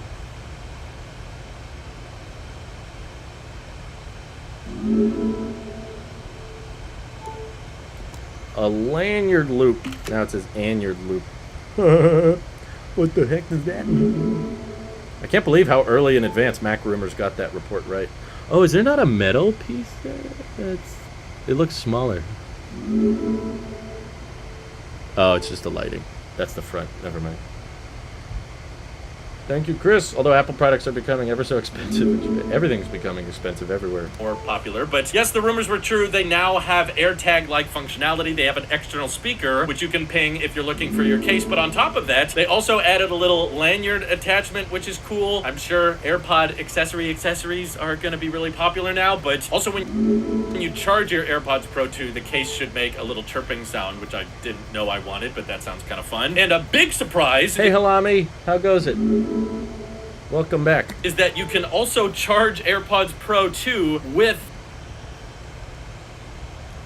an Apple Watch or MagSafe charger. You can also use Lightning. Gross! Throw it out. Come on. Techno Games also became a sport. Sounds like a fan is running. You'd be correct. Why is Dynamic Island so tempting to me? I know, right? Me too. That you can also charge AirPods Pro 2 with your Apple Watch charge puck, which is the first time I've ever seen the Apple Watch charge puck be able to charge anything other than Apple Watches. I don't know how that's possible. I don't know if there's some weird air power tech lingering around, but basically, yeah. On MagSafe Duo, you can charge your phone and your AirPods simultaneously, which you couldn't do before because I didn't realize you could put Apple Watch charge tech into the AirPods. The bit of a Yeah, that was a surprise. bummer, though, about AirPods Pro 2 is that we didn't really get any upgrades with higher fidelity audio. I know there was a lot of rumors and talk about lossless support coming. It doesn't seem to be the case, unfortunately, although they did launch it with a new Alright, where's the chip? Oh, I should have mentioned there's an extra small size. Yeah. H2. Gotta try my AirPods on my Apple Watch charger now to see if they just never told us about this. I think they would have said something, right? They would want to come up with reasons to buy it. Seem to be the case, unfortunately, although they did launch it with a new H2 chip with better efficiency, now longer battery life, so they last 6 hours per charge, which is much better. 30 hours with the charge case, which was about dang time. Those AirPods Pro had terrible battery life. I heard a lot of AirPower sounds today. I think we're still hearing them, actually. They're going off over and over. That's what I'm trying to do. Relative to the rest of the lineup. And they said that active noise cancellation has been improved, so it can actually reduce background noise up to 2 times more than before. And they showed off these awesome features with adaptive noise cancellation where it can detect, like, road work noise versus talking noise. So maybe you won't have to switch between noise cancellation and transparency as often. But maybe I can sneak in the little cups. Because I don't think they mentioned this during the event. There's another size.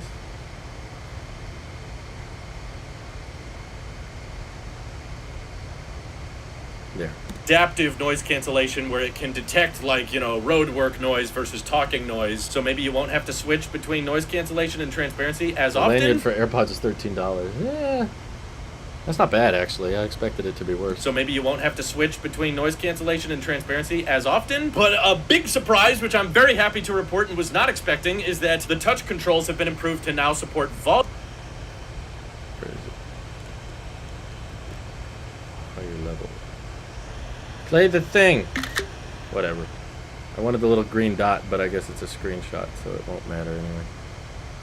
Have been improved to now support volume scrubbing, so you can actually change your AirPods volume. They mentioned 10S during the event. Oh. Okay. I just wasn't listening. Bye, Braxton. Have a good day. Now support volume scrubbing, so you can actually change your AirPods volumes right off the pod itself rather than having to rely on an Apple Watch or something. So I was not expecting that, and I'm very happy it now exists. Spatial audio should sound a bit more immersive thanks to some new custom equalizers and breakdown. Higher fidelity. Whoops. That's Discord. I don't need that.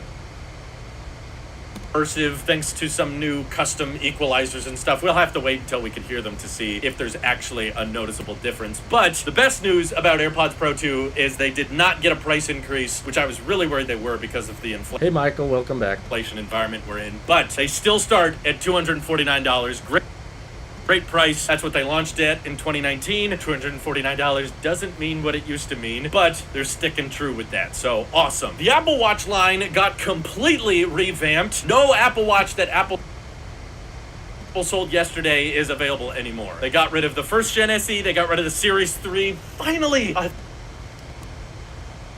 It's dead for good. Finally, I thought this day would never come. The Series 3 is finally dead. Oh, thank God. And even the Apple Watch Series 7, of course, is not sold anymore. But as far as the SE and the Series 8 go, there's very few notable changes.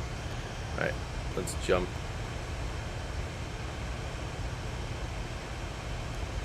A healthy leap ahead. Leap? I don't know if I'd describe that as a leap, Apple. It's more of a trip. And the Series 8 go, there's very few notable changes to talk about. I mean, basically, Apple came up with these new G-force accelerometers that they put in both the SE2 and the Series 8, which allow for car crash detection, which... Thank you for getting me through another workday. I always enjoy these live streams off to my midterm now. Thank you, D. Garcia. Thanks for tuning in. I appreciate you. Where's the... Tougher than tough. It's so tough. It's not ultra tough, but it's pretty tough. Ah, here it is. It looks like you've been in a car crash. This is me when I get phantom braking. Bob O'Mara says, don't forget the always on display. I didn't. I think I mentioned that in the iPhone section. Detection, which I don't know how common it is, but it will be probably life-saving to some that when you're in a car crash, the watch will detect it and be able to call the authorities if you're incapacitated or whatever. So I'm glad that feature's there, but as far as external design goes, the Series 8 is identical to the Series 7. Barely any changes, not very many surprises. They did add a body temperature sensor. Where's that? Did I miss it? Out of the roaming. Yeah. Forgot about roaming. I don't think that's very common.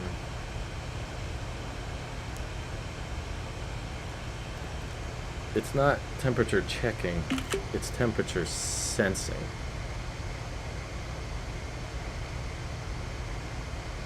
Not very many surprises. They did add a body temperature sensor, but it doesn't seem to be used for like checking if you have a fever or if heat stroke is an issue. They mainly pushed it for menstrual tracking, and menstrual cycle tracking, and saying that it might give you some more health data when you're doing sleep tracking. So not... And it's private. Thank goodness. Don't want that data going anywhere. There's a lot of things that have been here before. Still talking about blood oxygen. Okay. So not super applicable to a lot of the population, us guys. But they tried to sneak in a big update in there that wasn't actually a big update because they said they're introducing a new low power mode that turns off... Oh, where was that?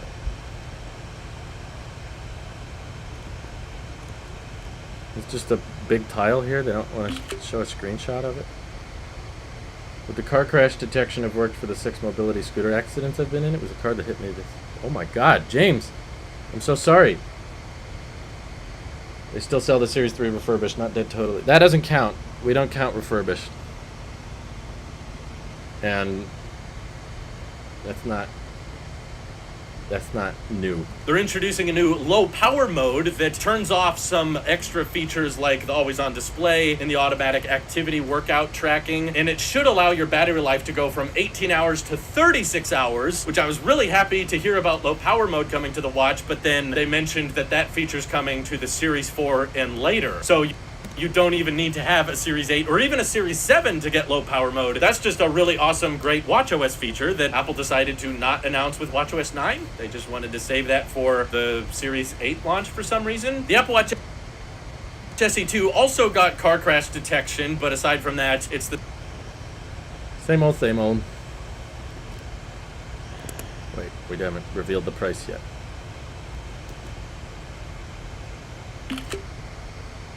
What is that party watch face? It's so weird. I don't understand. Also got car crash detection, but aside from that, it's the same design as before with the one change of switching to nylon polyester on the back, which is... At least they addressed it.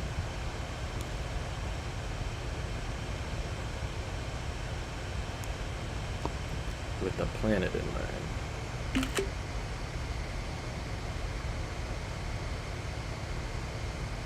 That is awesome.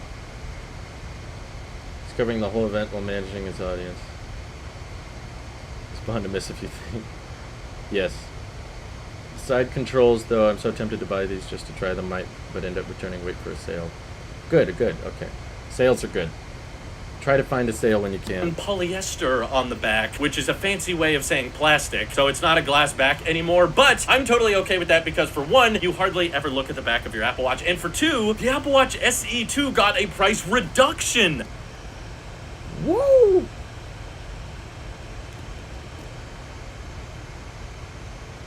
How often does that happen? Apple Watch Series 7 and 8 are literally the exact same thing. I love that they kept talking about features that previous models had. I know. It's pretty bad. But also kind of what I expected. A price reduction! I did not see this coming at all. I expected it to be a price hike because the iPhone SE got a price hike earlier this year. So I was like, why wouldn't the Apple Watch SE get a price hike as well? But they actually lowered the price to now $249, which is an incredibly good deal if you're just buying straight new from Apple. If some of you are wondering, maybe I should get the Series 8 because that's the new fancy new Apple Watch with the new colors and it's got car crash detection, which I might end up using. When in reality, if you go certified refurbished, you can find an Apple Watch Series 7 starting at $2. I can find it certified refurbished. Watch. Ah, get it out, get it out. Get away from me.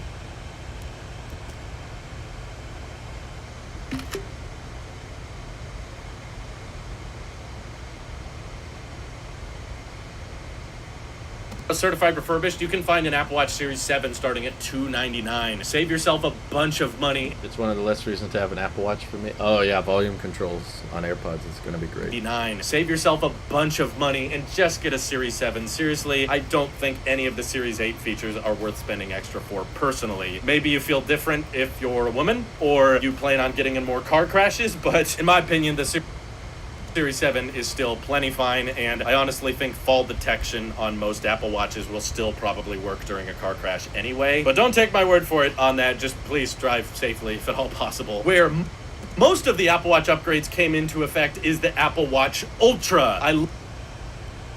It is time. Adventure awaits. Oh, it's so cool. I love the orange accents. That was such a good idea.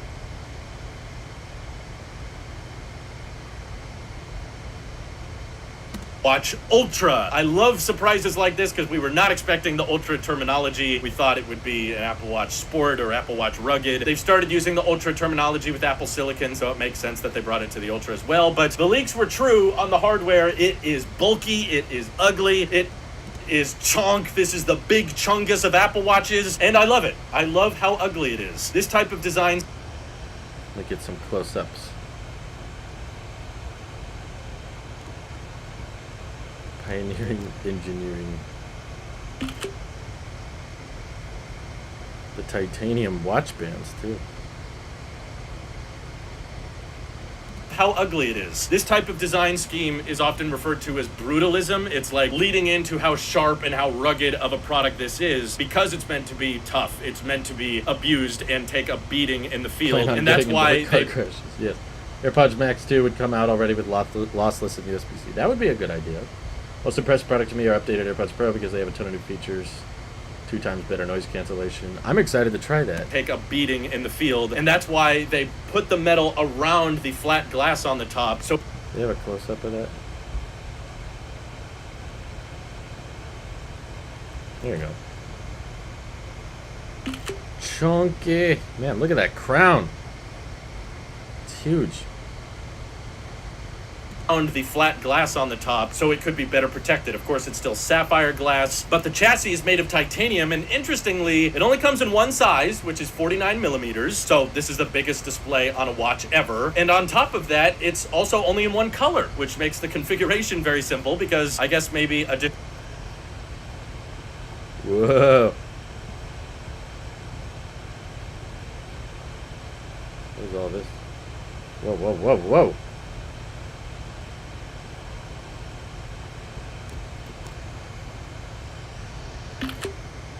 Action button. I like the little orange animation.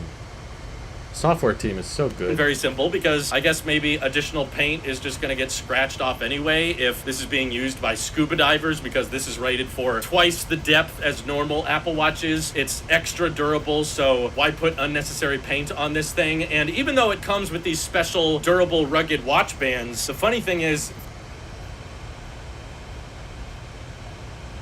Oh yeah, look at that. Out in the field.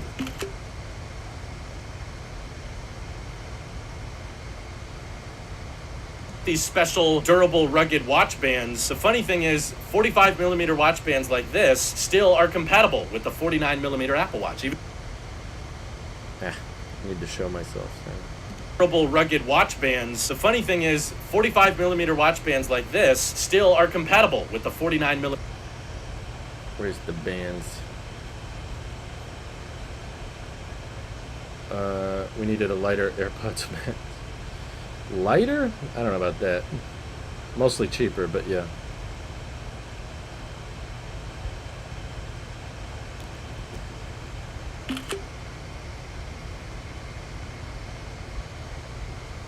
Thing is 45mm watch bands like this still are compatible with the 49mm Apple Watch. Even though it's this huge watch, the watch bands from your bigger Apple Watches of before, like the 44 and the 45mm, they still work on the Ultra, and vice versa. The watch bands that come with your Ultra will still work with older Apple Watches. They just might not sit as flush. But a lot of people are expecting, because it's a 49mm, it has to have a brand new watch band connection type, and I'm very thankful that that's not the case. Apple still lets you use your old watch bands. What really surprised me about the Apple Watch Ultra was also the price. I was thinking somewhere between like $900 and $1,000, but they actually got it to $7.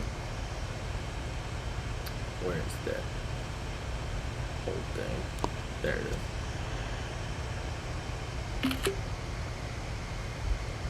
23rd. I think that's when mine's coming. We've got a lot of stuff to announce. I got the new MagSafe wallet colors. Oh, I didn't see that. I did order the Watch Ultra. $1,000, but they actually got it to $799. And keep in mind, there's no cellular option. So some people think, oh, $79. There's no cellular option. There's no bigger size or whatever. So some people see $799 and they go, oh, that's before you upgrade it to the one you want. No, not really. Like $799 for the biggest 49mm Apple Watch with titanium. And yes, it comes with cellular by default if you want to activate that type of thing, but that price point was way lower than I was expecting, and I actually think this is going to be really, really popular compared to a lot of... Oh, it's so cool.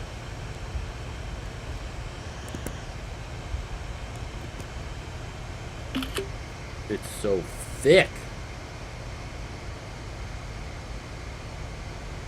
Popular compared to a lot of Garmin G-Shock watches that sell today, especially because it's a connected watch, and they added this whole action button on the side that's customizable, remappable to different... Okay, where's the button? Did I already take a picture of this? Can't remember. That's customizable, remappable to different third-party apps that can take advantage of it, especially if you're scuba diving. Having those extra buttons are helpful because touchscreens don't work underwater. And it also even gains screws on the back. I wonder if that's going to help at all with repairability. They show that on the website? Or is that just in the gallery?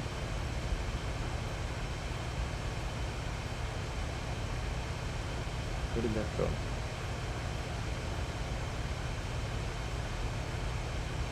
I think I have to go here on the order page.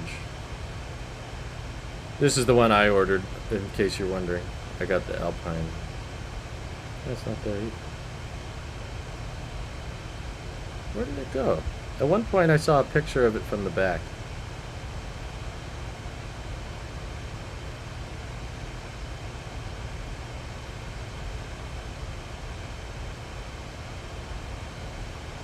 I can't find it. Was it during the event? Oh, that's how much harder to scrub through. Dang. Didn't know that little line was going to cost me so much time. Under the sea. Under the sea. And sleep tracking. You can sleep with this brick. That's right. Apple Watch Ultra back. Let's see. You didn't want to try that new band with the holes in the side? I wanted to try several different bands, but they weren't available at launch. I had to... Ooh, media pictures. But not the one I was looking at. There were much more obvious ones.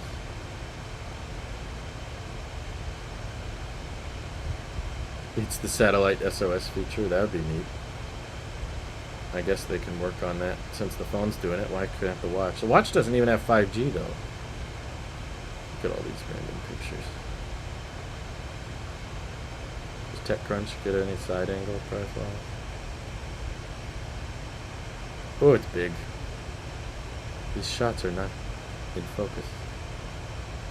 Brian. Alright, that's close enough. Let's close it.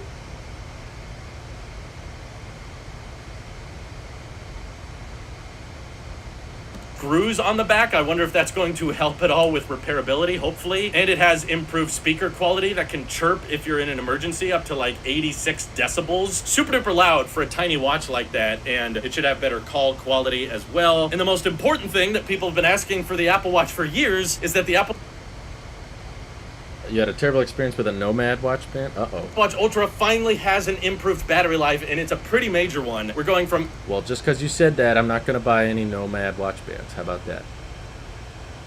I hear you, Scooter. I hear you. Do they have a battery section that I missed? Pretty correction. Ocean band. Ocean band. Take me on the highway. I don't remember if they mentioned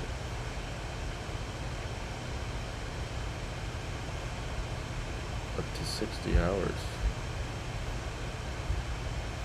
Well, that's with the special mode. What about normal mode?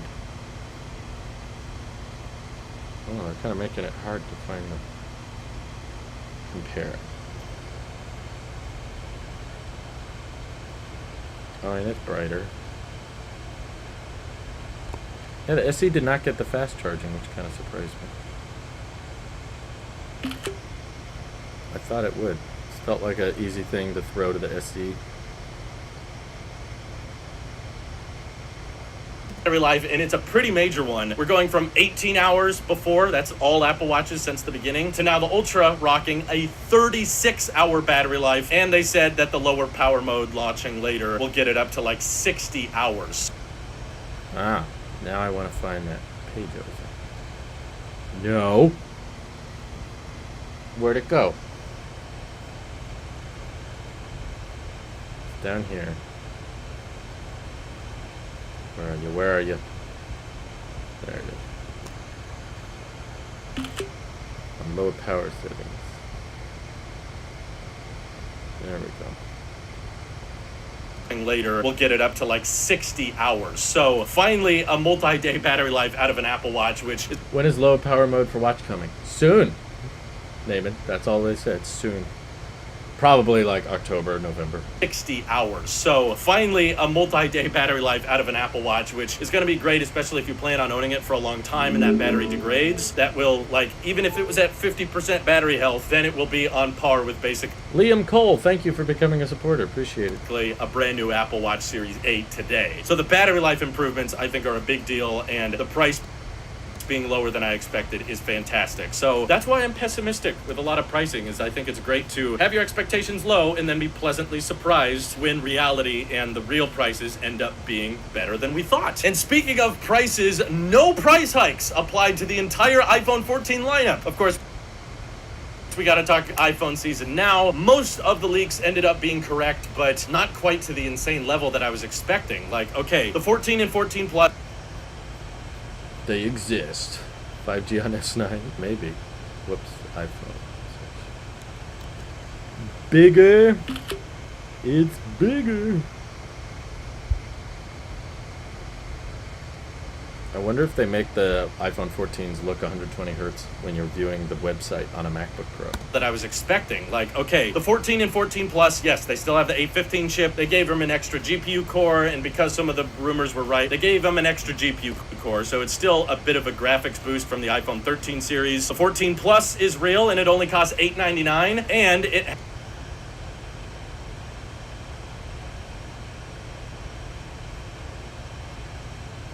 That's clean. I like that picture.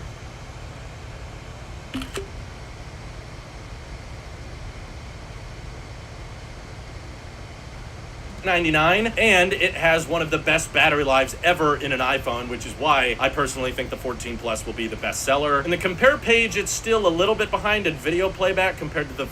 Oh, I gotta jump around so much. Been live for over 6 hours now. I think this may have been the longest. I think I did 7 before. Did I not? Correct me if I'm wrong.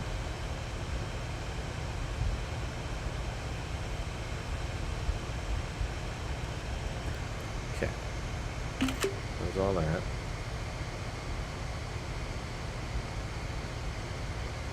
Tested and proven. Behind in video playback compared to the 14 Pro Max, but in the audio playback section, it's actually listed at 100. Now I gotta jump to the bottom. Drew, you're talking too much. Too much talking. Alright, I'll highlight it so it's easy to see. Ta-da! Okay. 100 hours, so it has an insanely good battery life for the price. And the regular iPhone 14 still starts at $799. That's, of course, if you're buying through a carrier. If you buy it unlocked, both phones still have that extra $29 upcharge. I'm a bit bummed that they haven't gotten rid of that yet, but essentially those regular iPhone 14's got a lot of hand-me-down features, right? Like, they got the 815 chip from the Pro iPhones last year, and I'm guessing they both got 6 gigs of RAM, but we don't have confirmation on that yet. And on the back, we also got an improved main sensor with...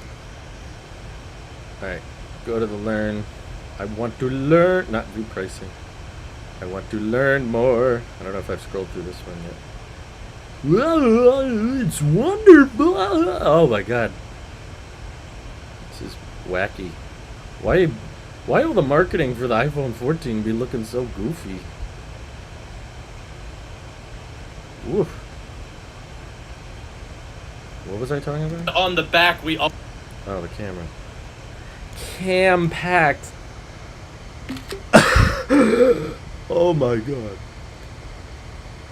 That is hilarious. confirmation on that yet. And on the back, we also got an improved main sensor, which is the same sensor they used in the 13 Pros, and I believe it's the same ultra-wide camera from the 13 Pros as well. And the front-facing camera is also... I need to double check that. I might have missed something there. Where's compare? Camera. Ooh. Ultra-wide 2.4. Ah, no, it's not the same. Oh, wait. I'm not comparing it to the 13 Pro. I'm comparing it to the... No, it's still not the same. Wait, what? Ultra-wide says f1.8 aperture. 14 Pro says 2.2. What? Aperture got worse? That's weird. No, it did not get macro mode. Never mind. Camera from the 13 Pros as well. And the front-facing camera in the 13 Pros. And the front-facing camera is also a 12 megapixel upgrade with better low-light performance and... Okay, I stand corrected. They still didn't bring macro to these puppies, which is a bummer.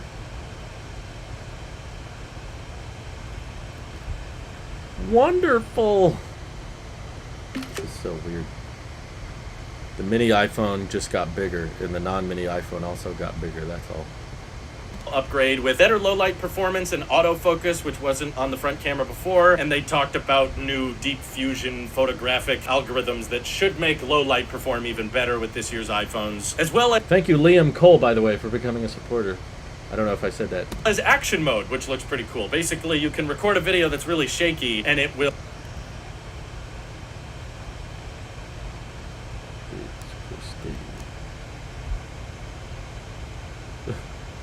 guy running.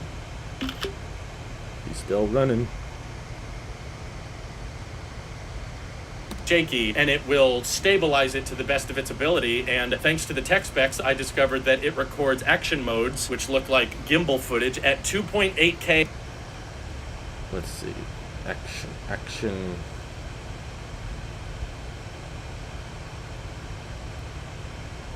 There it is.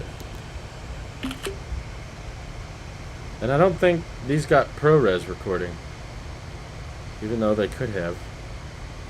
At 2.8K at 60 frames a second, which is honestly pretty good. I knew it probably wouldn't be full 4K because it's cropping in a lot, but the fact that it's over 1080p and they still maintain the frame rate is awesome. So obviously the regular iPhone 14 series is not that much different. They look very similar. Not really happy with any of the colors. Take it back. You have like one with all the colors, or did I miss it? That was it, I guess. I guess I can go here. There you go. Man, that red is like burning my eyes. It's so red. Whew. It's not that much different. They look very similar. Not really happy with any of the colors. They're so muted and so pastel, and I just prefer more saturated colors. But that brings me to the 14 Pro series, where there's a ton of changes, and the leaks were actually right this year about the colors. We got a deep purple, which is like Thanos. Alright, time for the pros. Hey, mate, this Will, Mr. D, thank you. Thank you for becoming a channel supporter. We have so many new ones today. I'm using Final Cut Pro, which is a program made by Apple, so it works pretty well with the MacBook. Deep purple, which is like Thanos phone to the max, because yes, the pill hole leaks were correct, but what was not anticipated was how cool it is to have this dynamic island, is what Apple calls it, which is kind of a crazy name, but you have all these I want to learn more. It's hard to show.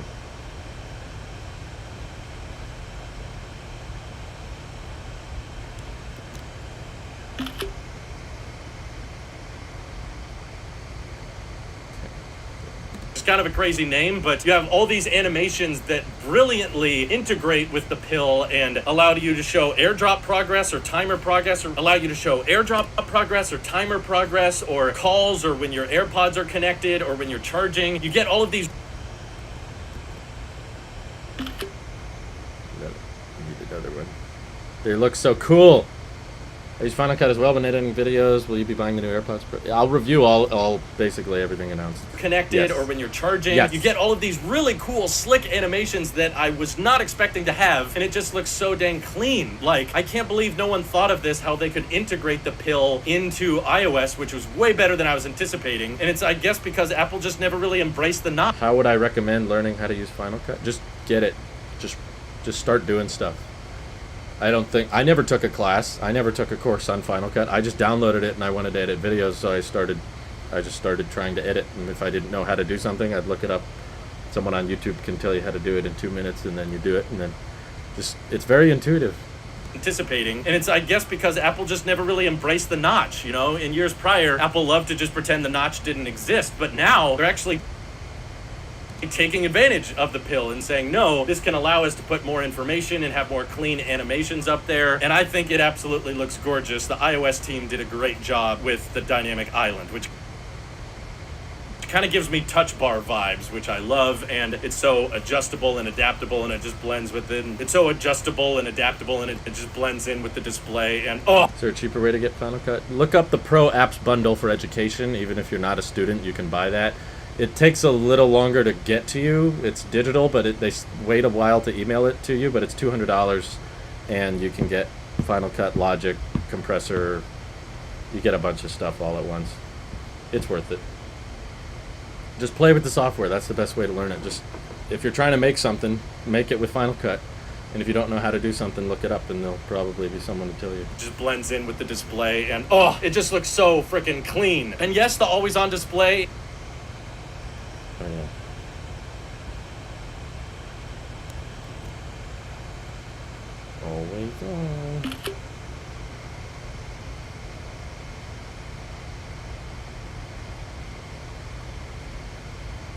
looks so freaking clean. And yes, the always-on display is confirmed now on the 14 Pro series, which I'm surprised by because there's still like color. It like dims the display, but it's not like other always-on displays where like there's all these black pixels and just a few numbers are on. There's actually still quite a lot of information in always-on display mode, which I don't think I would use, but a lot of people have been asking for it.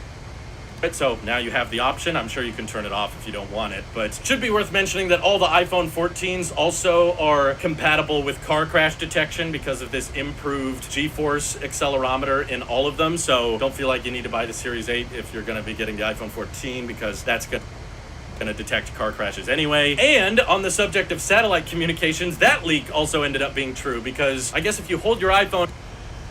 Where's the satellites? Brilliant.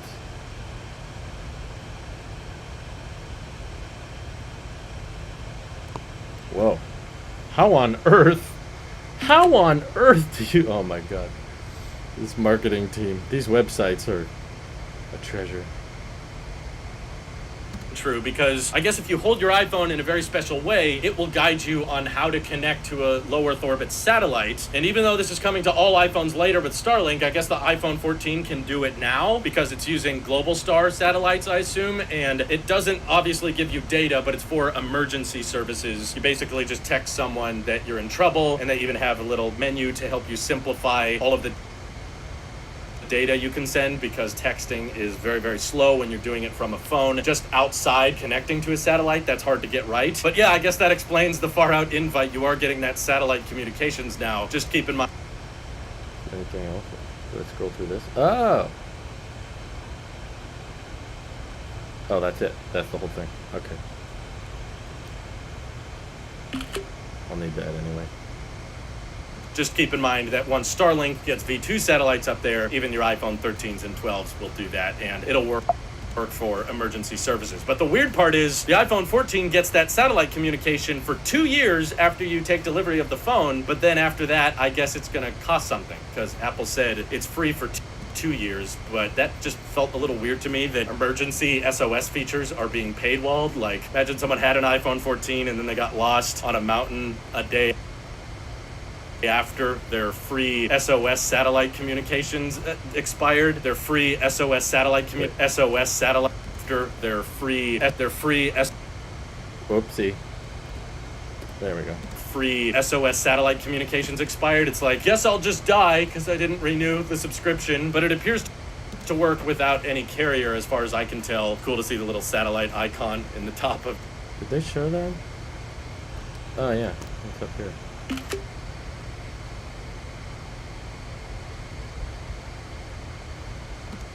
Cool to see the little satellite icon in the top of your iPhone. But yeah, basically for emergencies only, you will be able to text people if you're in trouble, send them your location. Help me, dang it. Send them your location via Find by, even if you're out of range from a cell tower, which is great. The main sensor on the 14 Pros is a 48 megapixel, which they keep referring to as quad. All right, back to cameras. All new quad pixel. What the heck does that mean even? Which they keep referring to as quad pixels because it's merging pixel tech, and this essentially allows them to have a digital zoom at 2x that is still full resolution because all the other lenses are still 12 megapixels. So the telephoto lens for the most part... Whoa. Oh, it moves around on its own. I see.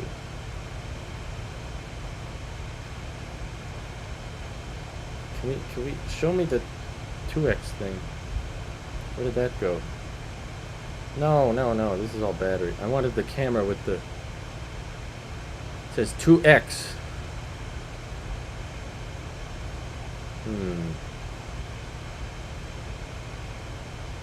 Just making it difficult. Help me, baby. Use that fruit phone gadget to call my mom. My propane generator can only provide us heat for so long. Yes, that's it. That's the wrong tab. Apple Watch. No, not that one. 13 Pro Max 2X. Let's see if Google's good enough at finding this. Nope. Didn't find it.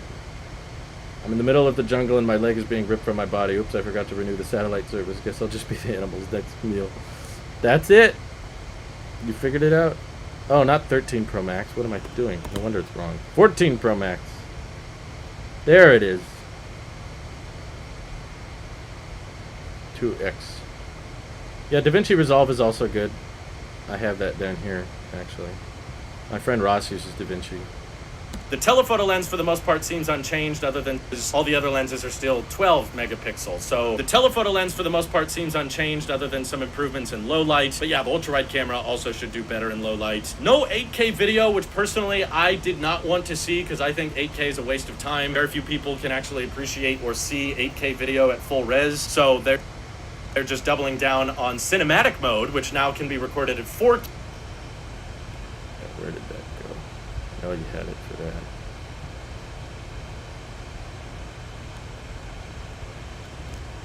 Perfect. Highest quality. Such high quality. In any phone. Mode, which now can be recorded at 4K. And the good news is, whether you buy the 128 gig iPhone 14 or the 256 gig iPhone 14, you get 4K cinematic mode. Although it's still limited to 30 frames a second. I was really hoping for 60, but oh well. But unfortunately, it is still the same story with ProRes recording. If you buy the 128 gig iPhone 14, you still can only record in ProRes at 10. That's in tech specs. LumaFusion on M1 Max surprisingly works well. It's actually my primary editor. That's good. I'm glad it works. Do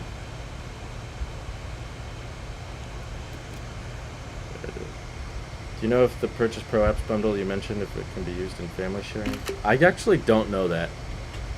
So I'm sorry, I don't have the answer. Maybe Google does, but I do not. I'm sorry. Those device featured photos on the news tab, courtesy of Skywrite. Oh, cool. 128 New gig Apple Watch SE the same price as the first one? No, it's cheaper. It's lower price. iPhone 14, you still can only record in ProRes at 1080p, and you have to buy the 256 gig iPhone 14 if you want to record ProRes at 4K. But I personally think ProRes doesn't look that much different from HEVC, which is the standard video codec anyway. But I was just very excited and happy to see that the 14 Pro still starts at $999. Pricing.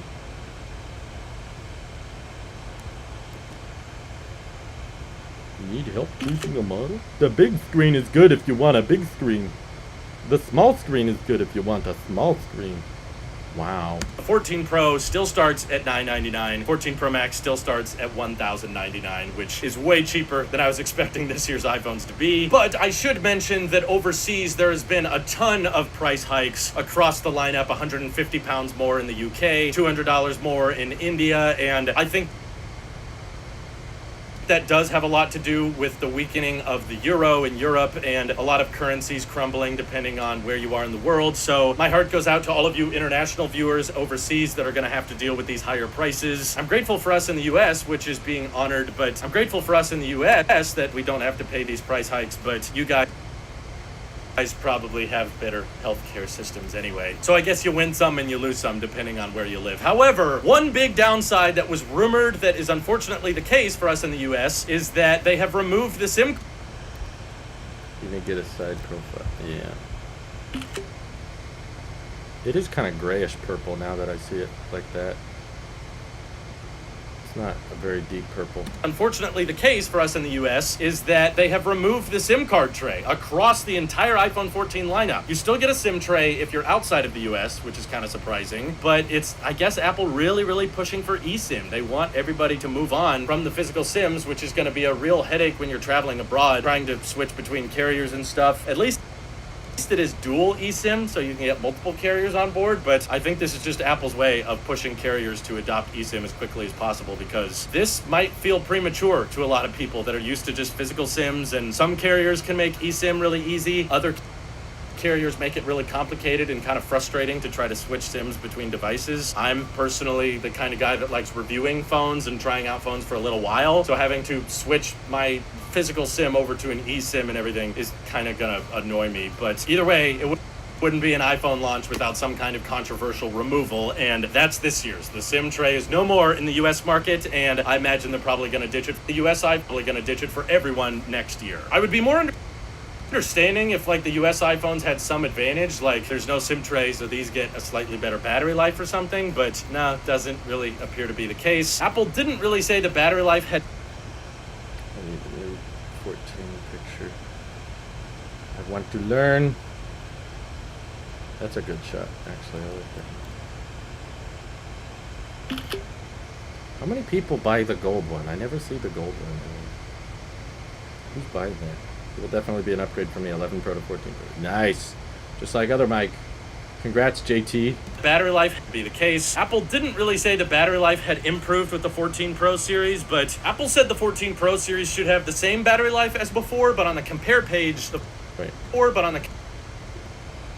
to this part. Pro series, but on the compare page, Pro series, but on the compare page, Pro series, but on the compare page, the 14 Pro Max. I gotta jump back to compare. 13 Pro Max. There. It's a little better. A little improvement.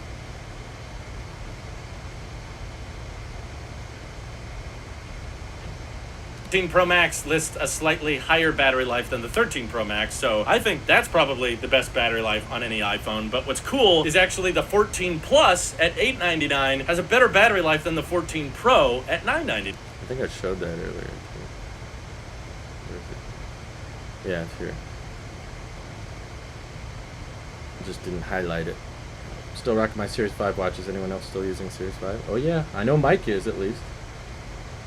I think the Pro Series will have worse battery life. Didn't the 12 Pro Max say the same thing? 20 hours for 11 Pro Max and 12 Pro Max. Yeah, but that was because they shrunk the milliamp hour, which I don't think is the case. They redesigned the 12 and it was thinner and they couldn't fit in the same size. This is a thicker phone, so I would be surprised if the battery milliamp hour actually went down. Better battery life than the 14 Pro at $999. So this is going to be an interesting dilemma for a lot of people. You know, it sucks that the regular iPhone 14s still have 60 hertz and they still have that old-fashioned notch, but the fact that there is now a big iPhone for $900 that has a really good battery life, I think it's going to be the best seller. I think a lot of people are going to opt for that one, but I've been wrong before. And a slight update that kind of went under the radar is Apple actually just lowered the price of AirPods 3rd gen. Whoop, there it is. Isn't that what the first AirPods cost? I think. Lowered the price of AirPods 3, but only if you opt for a new option that they didn't have before, which is a Series 5 had a bunch of scratches on the chassis and glass, 76% battery health. Oof. That will happen. Things get old. Is Mike a tech abuser? which is a non-wireless charging case. So before, when you bought AirPods 3, it was $179 and it cost $179, but now you can buy it for $169 with a non-wireless compatible case, which I guess some people maybe don't care about the wireless charging, but unfortunately no USB-C on any Apple products today, which is a bummer, but I think they're saving that for next year. No new fast charging or anything crazy like that, but I just have to say that Dynamic Island is one of the most impressive adoptions of hardware and software I've ever seen Apple come up with. It really reminds me of the touch. Need another Diamond Island? Diamond Island? That's not it.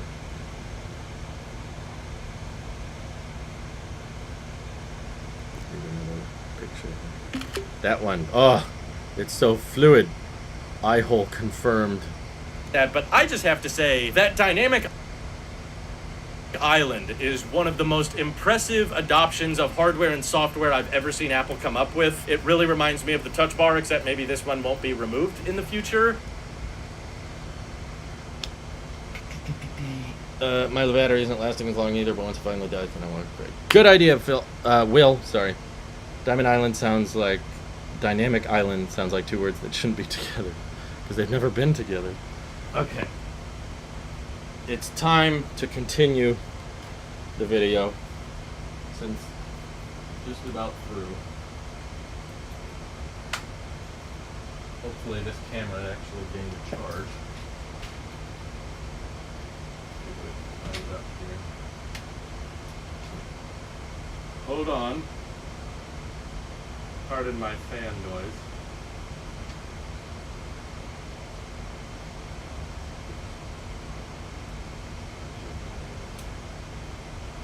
Test, test, 1, 2, 3. Testing, testing, am I in focus? Oops. You're not. Are we in focus? Yes, we are. All right, time to wrap this up. Say.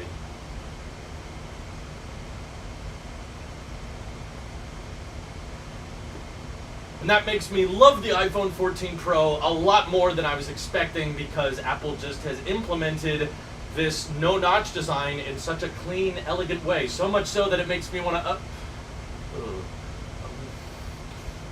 No, I wasn't going to say that. I wasn't. I swear. Okay. I need to get my hands on these things and tell you what I think when I'm in person with them. But yeah, on Friday at 5 a.m. Pacific...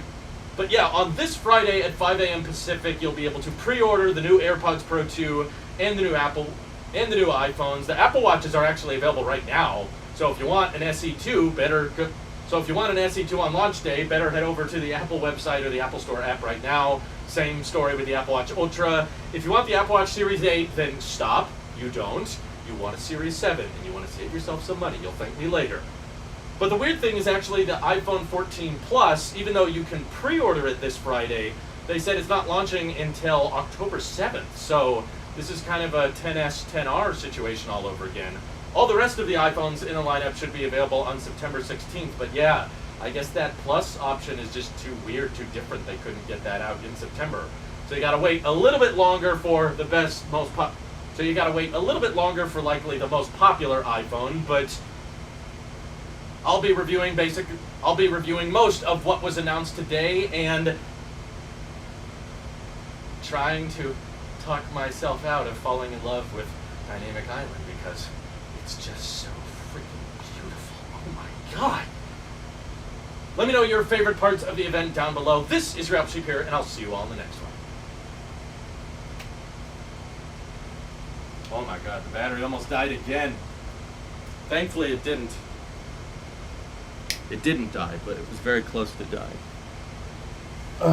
Still alive, says Bart. My 13 Pro is down to 91% health in less than a year. I didn't upgrade that. Well, that's impressive. I don't know how you did that. Nick is at 92, and he typically abuses his phones. Alright, sorry. Let me show this tech footage. Let's wrap this puppy up. Been used daily. Got new watch on order for next week, though. Good, good, good. Time to retire the camera? Possibly. Battery's just not very good. It might just need a new battery. I've been using the same battery on that camera for 4 years. It still works most of the time. It's just on that particular angle with the iPhone background, it can't be plugged in because there's not a wall outlet out there. When I'm filming with the iPad background, it's fine. It can be plugged in forever. It doesn't even need a battery. Okay, let's wrap this up. Let's get it right. Balance, color. It's a good camera, other than the crappy battery.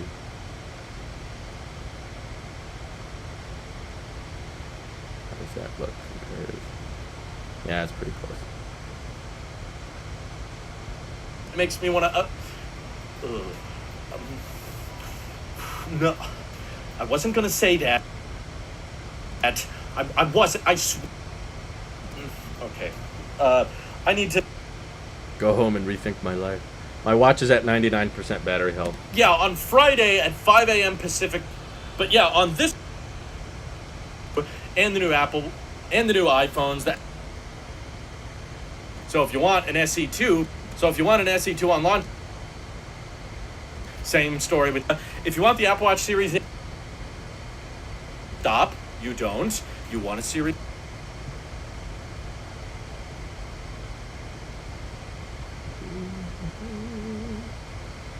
I guess you could get the SE on sale too for probably under $250 now. Probably. I'll be reviewing most of what trying to talk myself out Dynamic Island because it's just God. Okay. Mine is still at 100 since February exclusively fast charger. That's good. The Series 7 is 90% somehow ahead since launch. Yeah, it's just more. We add more cycles than others. My always on display is off, so it doesn't use as much power. If you're draining it to 0 more often or draining it to lower states of charge, then your battery health will deteriorate. Also, temperatures can have a difference. But my watch is pretty. It's in hot environments pretty regularly. It really reminds me of the Touch Bar, except maybe this one won't be removed in the future. And that makes me love the iPhone 14 Pro a lot more than I was expecting because Apple just has implemented this no-notch design in such a clean, elegant way. So much so that it makes me want to... Where's the suspense music? Sussy music.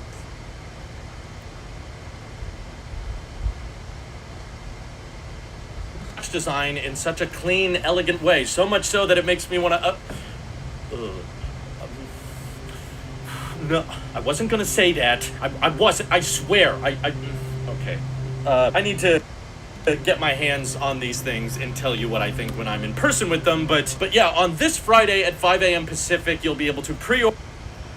Did it say available at the top? There we go. I always put the pros at the top, probably because the people watching the event care more about the pros. People who like the regular 14s are not watching the event. Friday at 5 a.m. Pacific, you'll be able to pre-order the new AirPods Pro 2 and the new iPhones. The Apple Watches are actually available right now. So if you want an SE2 on launch day, better head over to the Apple website or the Apple Store app right now. Same story with the Apple Watch Ultra. If you want the Apple Watch Series 8, then stop. You don't. You want a Series 7, and you want to save yourself some money. You'll thank me later. But the weird thing is actually the iPhone 14 Plus, even though you can pre-order it this Friday, they said it's... Plus. My 2018 iPad Pro battery hardly lasts 8 hours now. Once Apple lets it take advantage of the hardware in the new ones, then I will buy a new one. Ah. I see. What do you want? Red? No choice.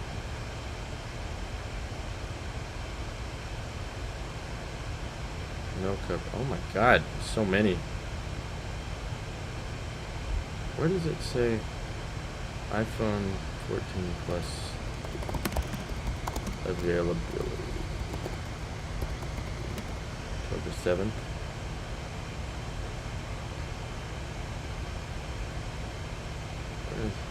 Don't make me scrub through the event.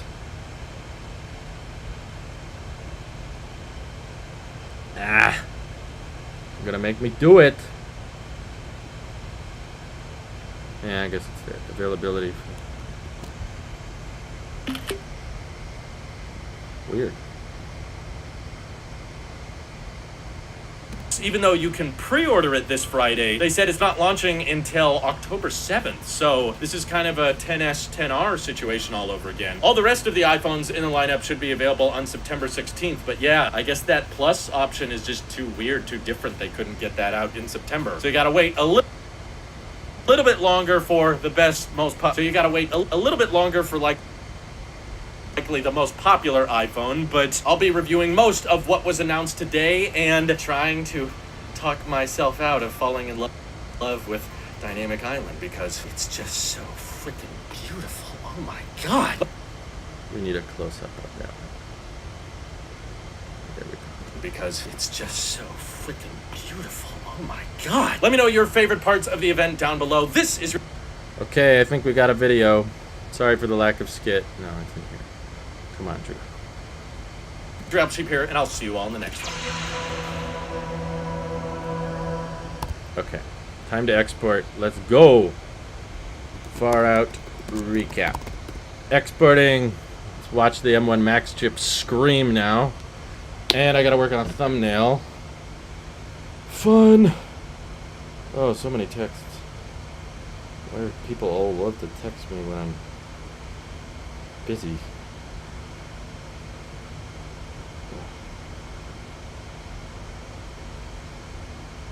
many emails.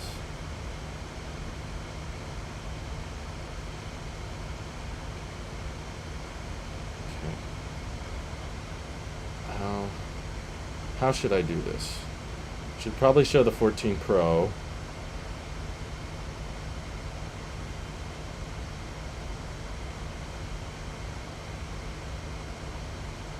Black background would be cool.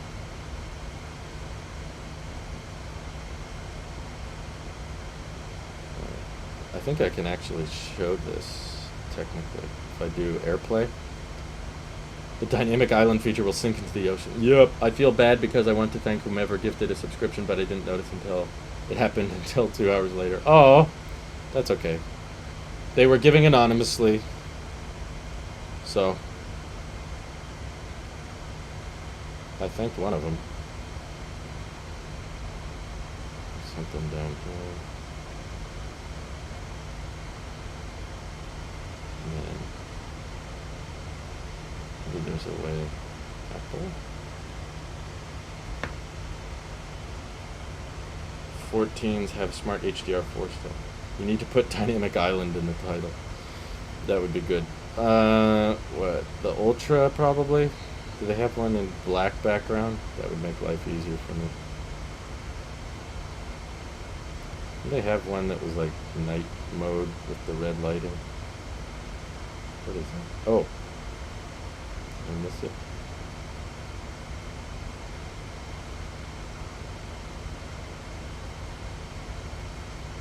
Rebuilt the compass.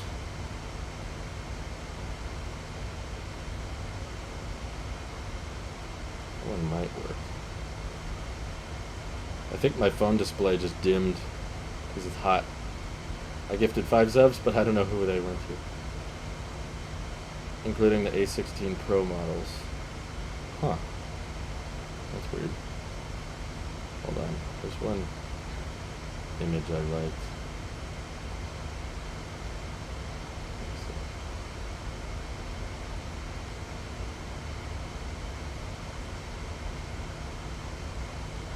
Oh, yeah. That one might work. We've got a lot of these warped perspectives.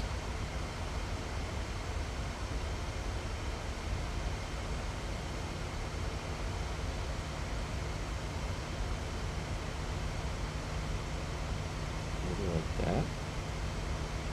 Coming in from the side. And then AirPods Pro 2, I know that whole page is black. Crop this in a little bit. T-Mobile is running really good trade-in deals. I try not to get locked in care deals, but I might do this time around. Just for Dynamic Island, it's worth it.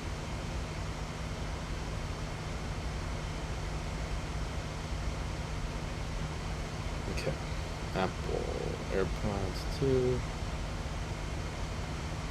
Michael Drum, thank you for the super chat. Since the Series 8 isn't a big improvement, I'm looking at the Series 7. It's currently $100 off. Do they normally get cheaper after the new ones come out? Apple just doesn't sell them new anymore, but you can get them certified refurbished for, yeah, usually like $100. So, yeah, to answer your question, basically.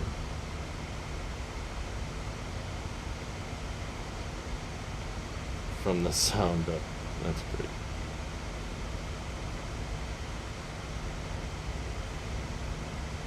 Cool.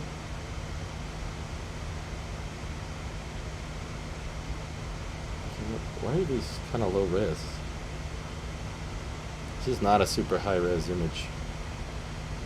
I expected more from you, Apple.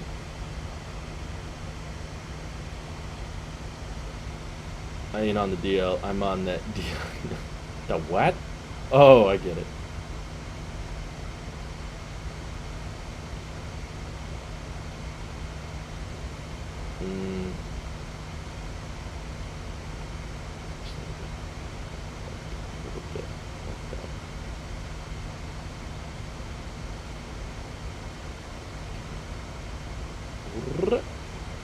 There's taptic feedback when you do that. It's always kind of satisfying.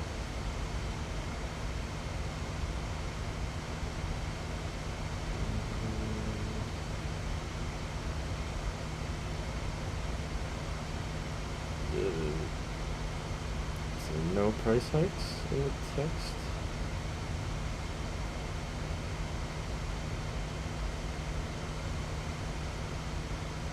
something like that. I'm gonna adjust the spacing.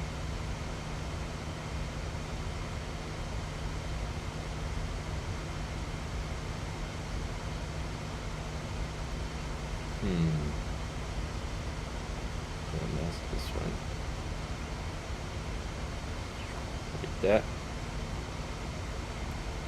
I think I got one of your gifted subs. Oh, cool.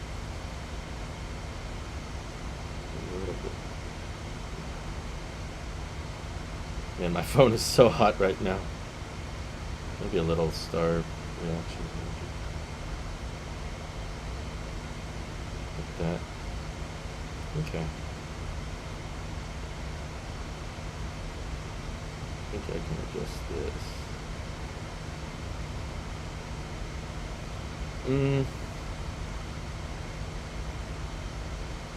Whoops. And there was no Craig in the event. Did you notice that?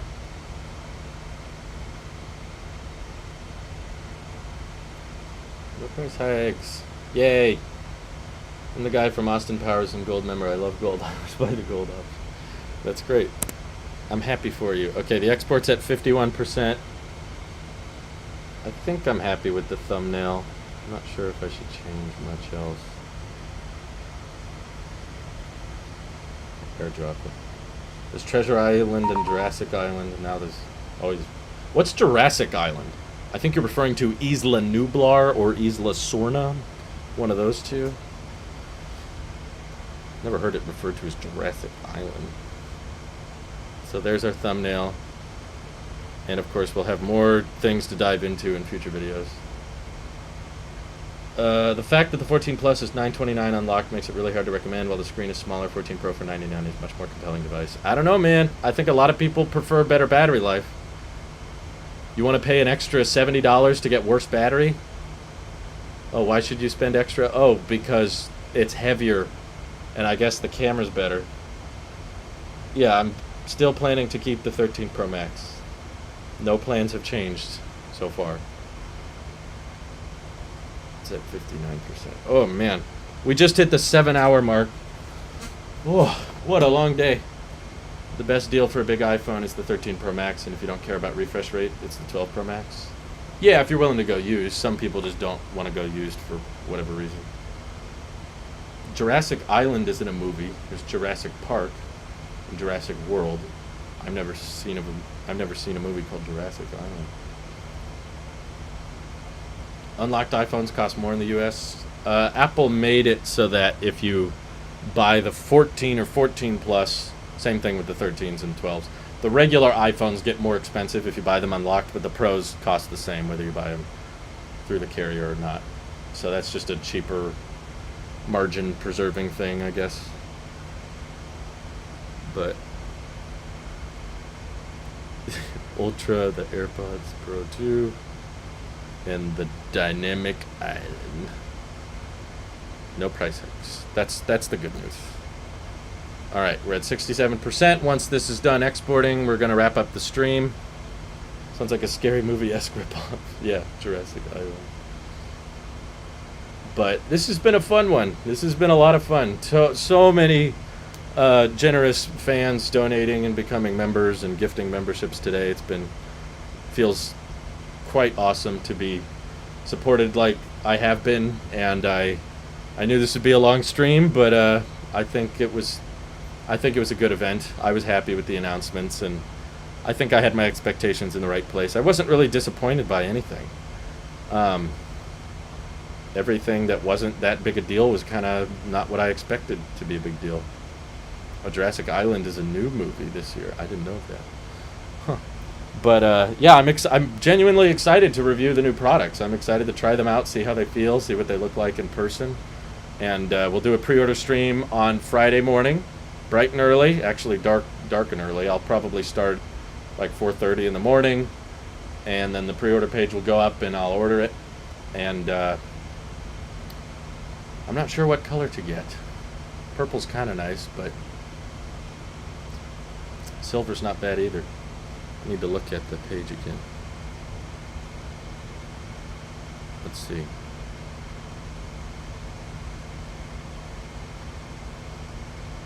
How does it compare? They call it silver. Whoa. That's a pretty clean looking phone, I gotta admit. You know, I wasn't in favor of the pill at first, but knowing that it's a notification banner too. Let's make this a 24-hour stream. I'm sorry, some people in my family would be very mad if I did that. It has been fun. The Essen Island gets lost, just like the hole in the dynamic island. That's right, that's right. What are we at here, export-wise? We're at 81%. I like that, yeah. It's a clean look. Awfully thick, though. Quite a thick phone.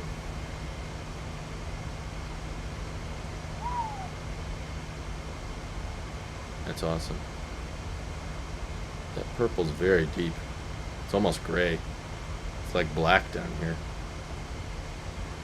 It has been fun. It's been real.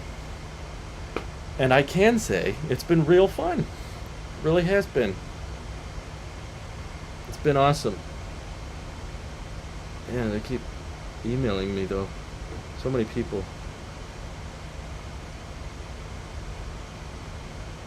And now I'm thinking of Lost. Ooh, I want to watch Lost again. 14 Pro Max is the same weight as 13 Pro Max. Kind of surprising. I think it's like 0.01 ounces heavier, but yeah, the weight being the same was kind of surprising. Oh, there's so much to talk about. This was just the tip of the iceberg, just recapping everything. But there's more subjects I want to dive into, and I will probably ask you guys, the new channel members, what I'm going to make a video about next, and I'll run a poll shortly after this, and see what wins the poll, and I will honor the results because I appreciate you guys being so supportive, being so helpful, and I think I'm pretty tired. You know, I didn't have breakfast, and it's after 3, so, and I've been sweating all day. I think I'm ready to eat and drink some water, and this was a lot of fun. I can confidently say the event lived up to my expectations and surpassed them in many ways. There was many aspects of the announcements that were better than I was anticipating. So thank you guys so much for tuning in for such a long event, such a long stream, and joining me on this adventure that is covering Apple News. I appreciate you all. Thank you so much for watching. Have an excellent rest of your day. Take care. Bye-bye.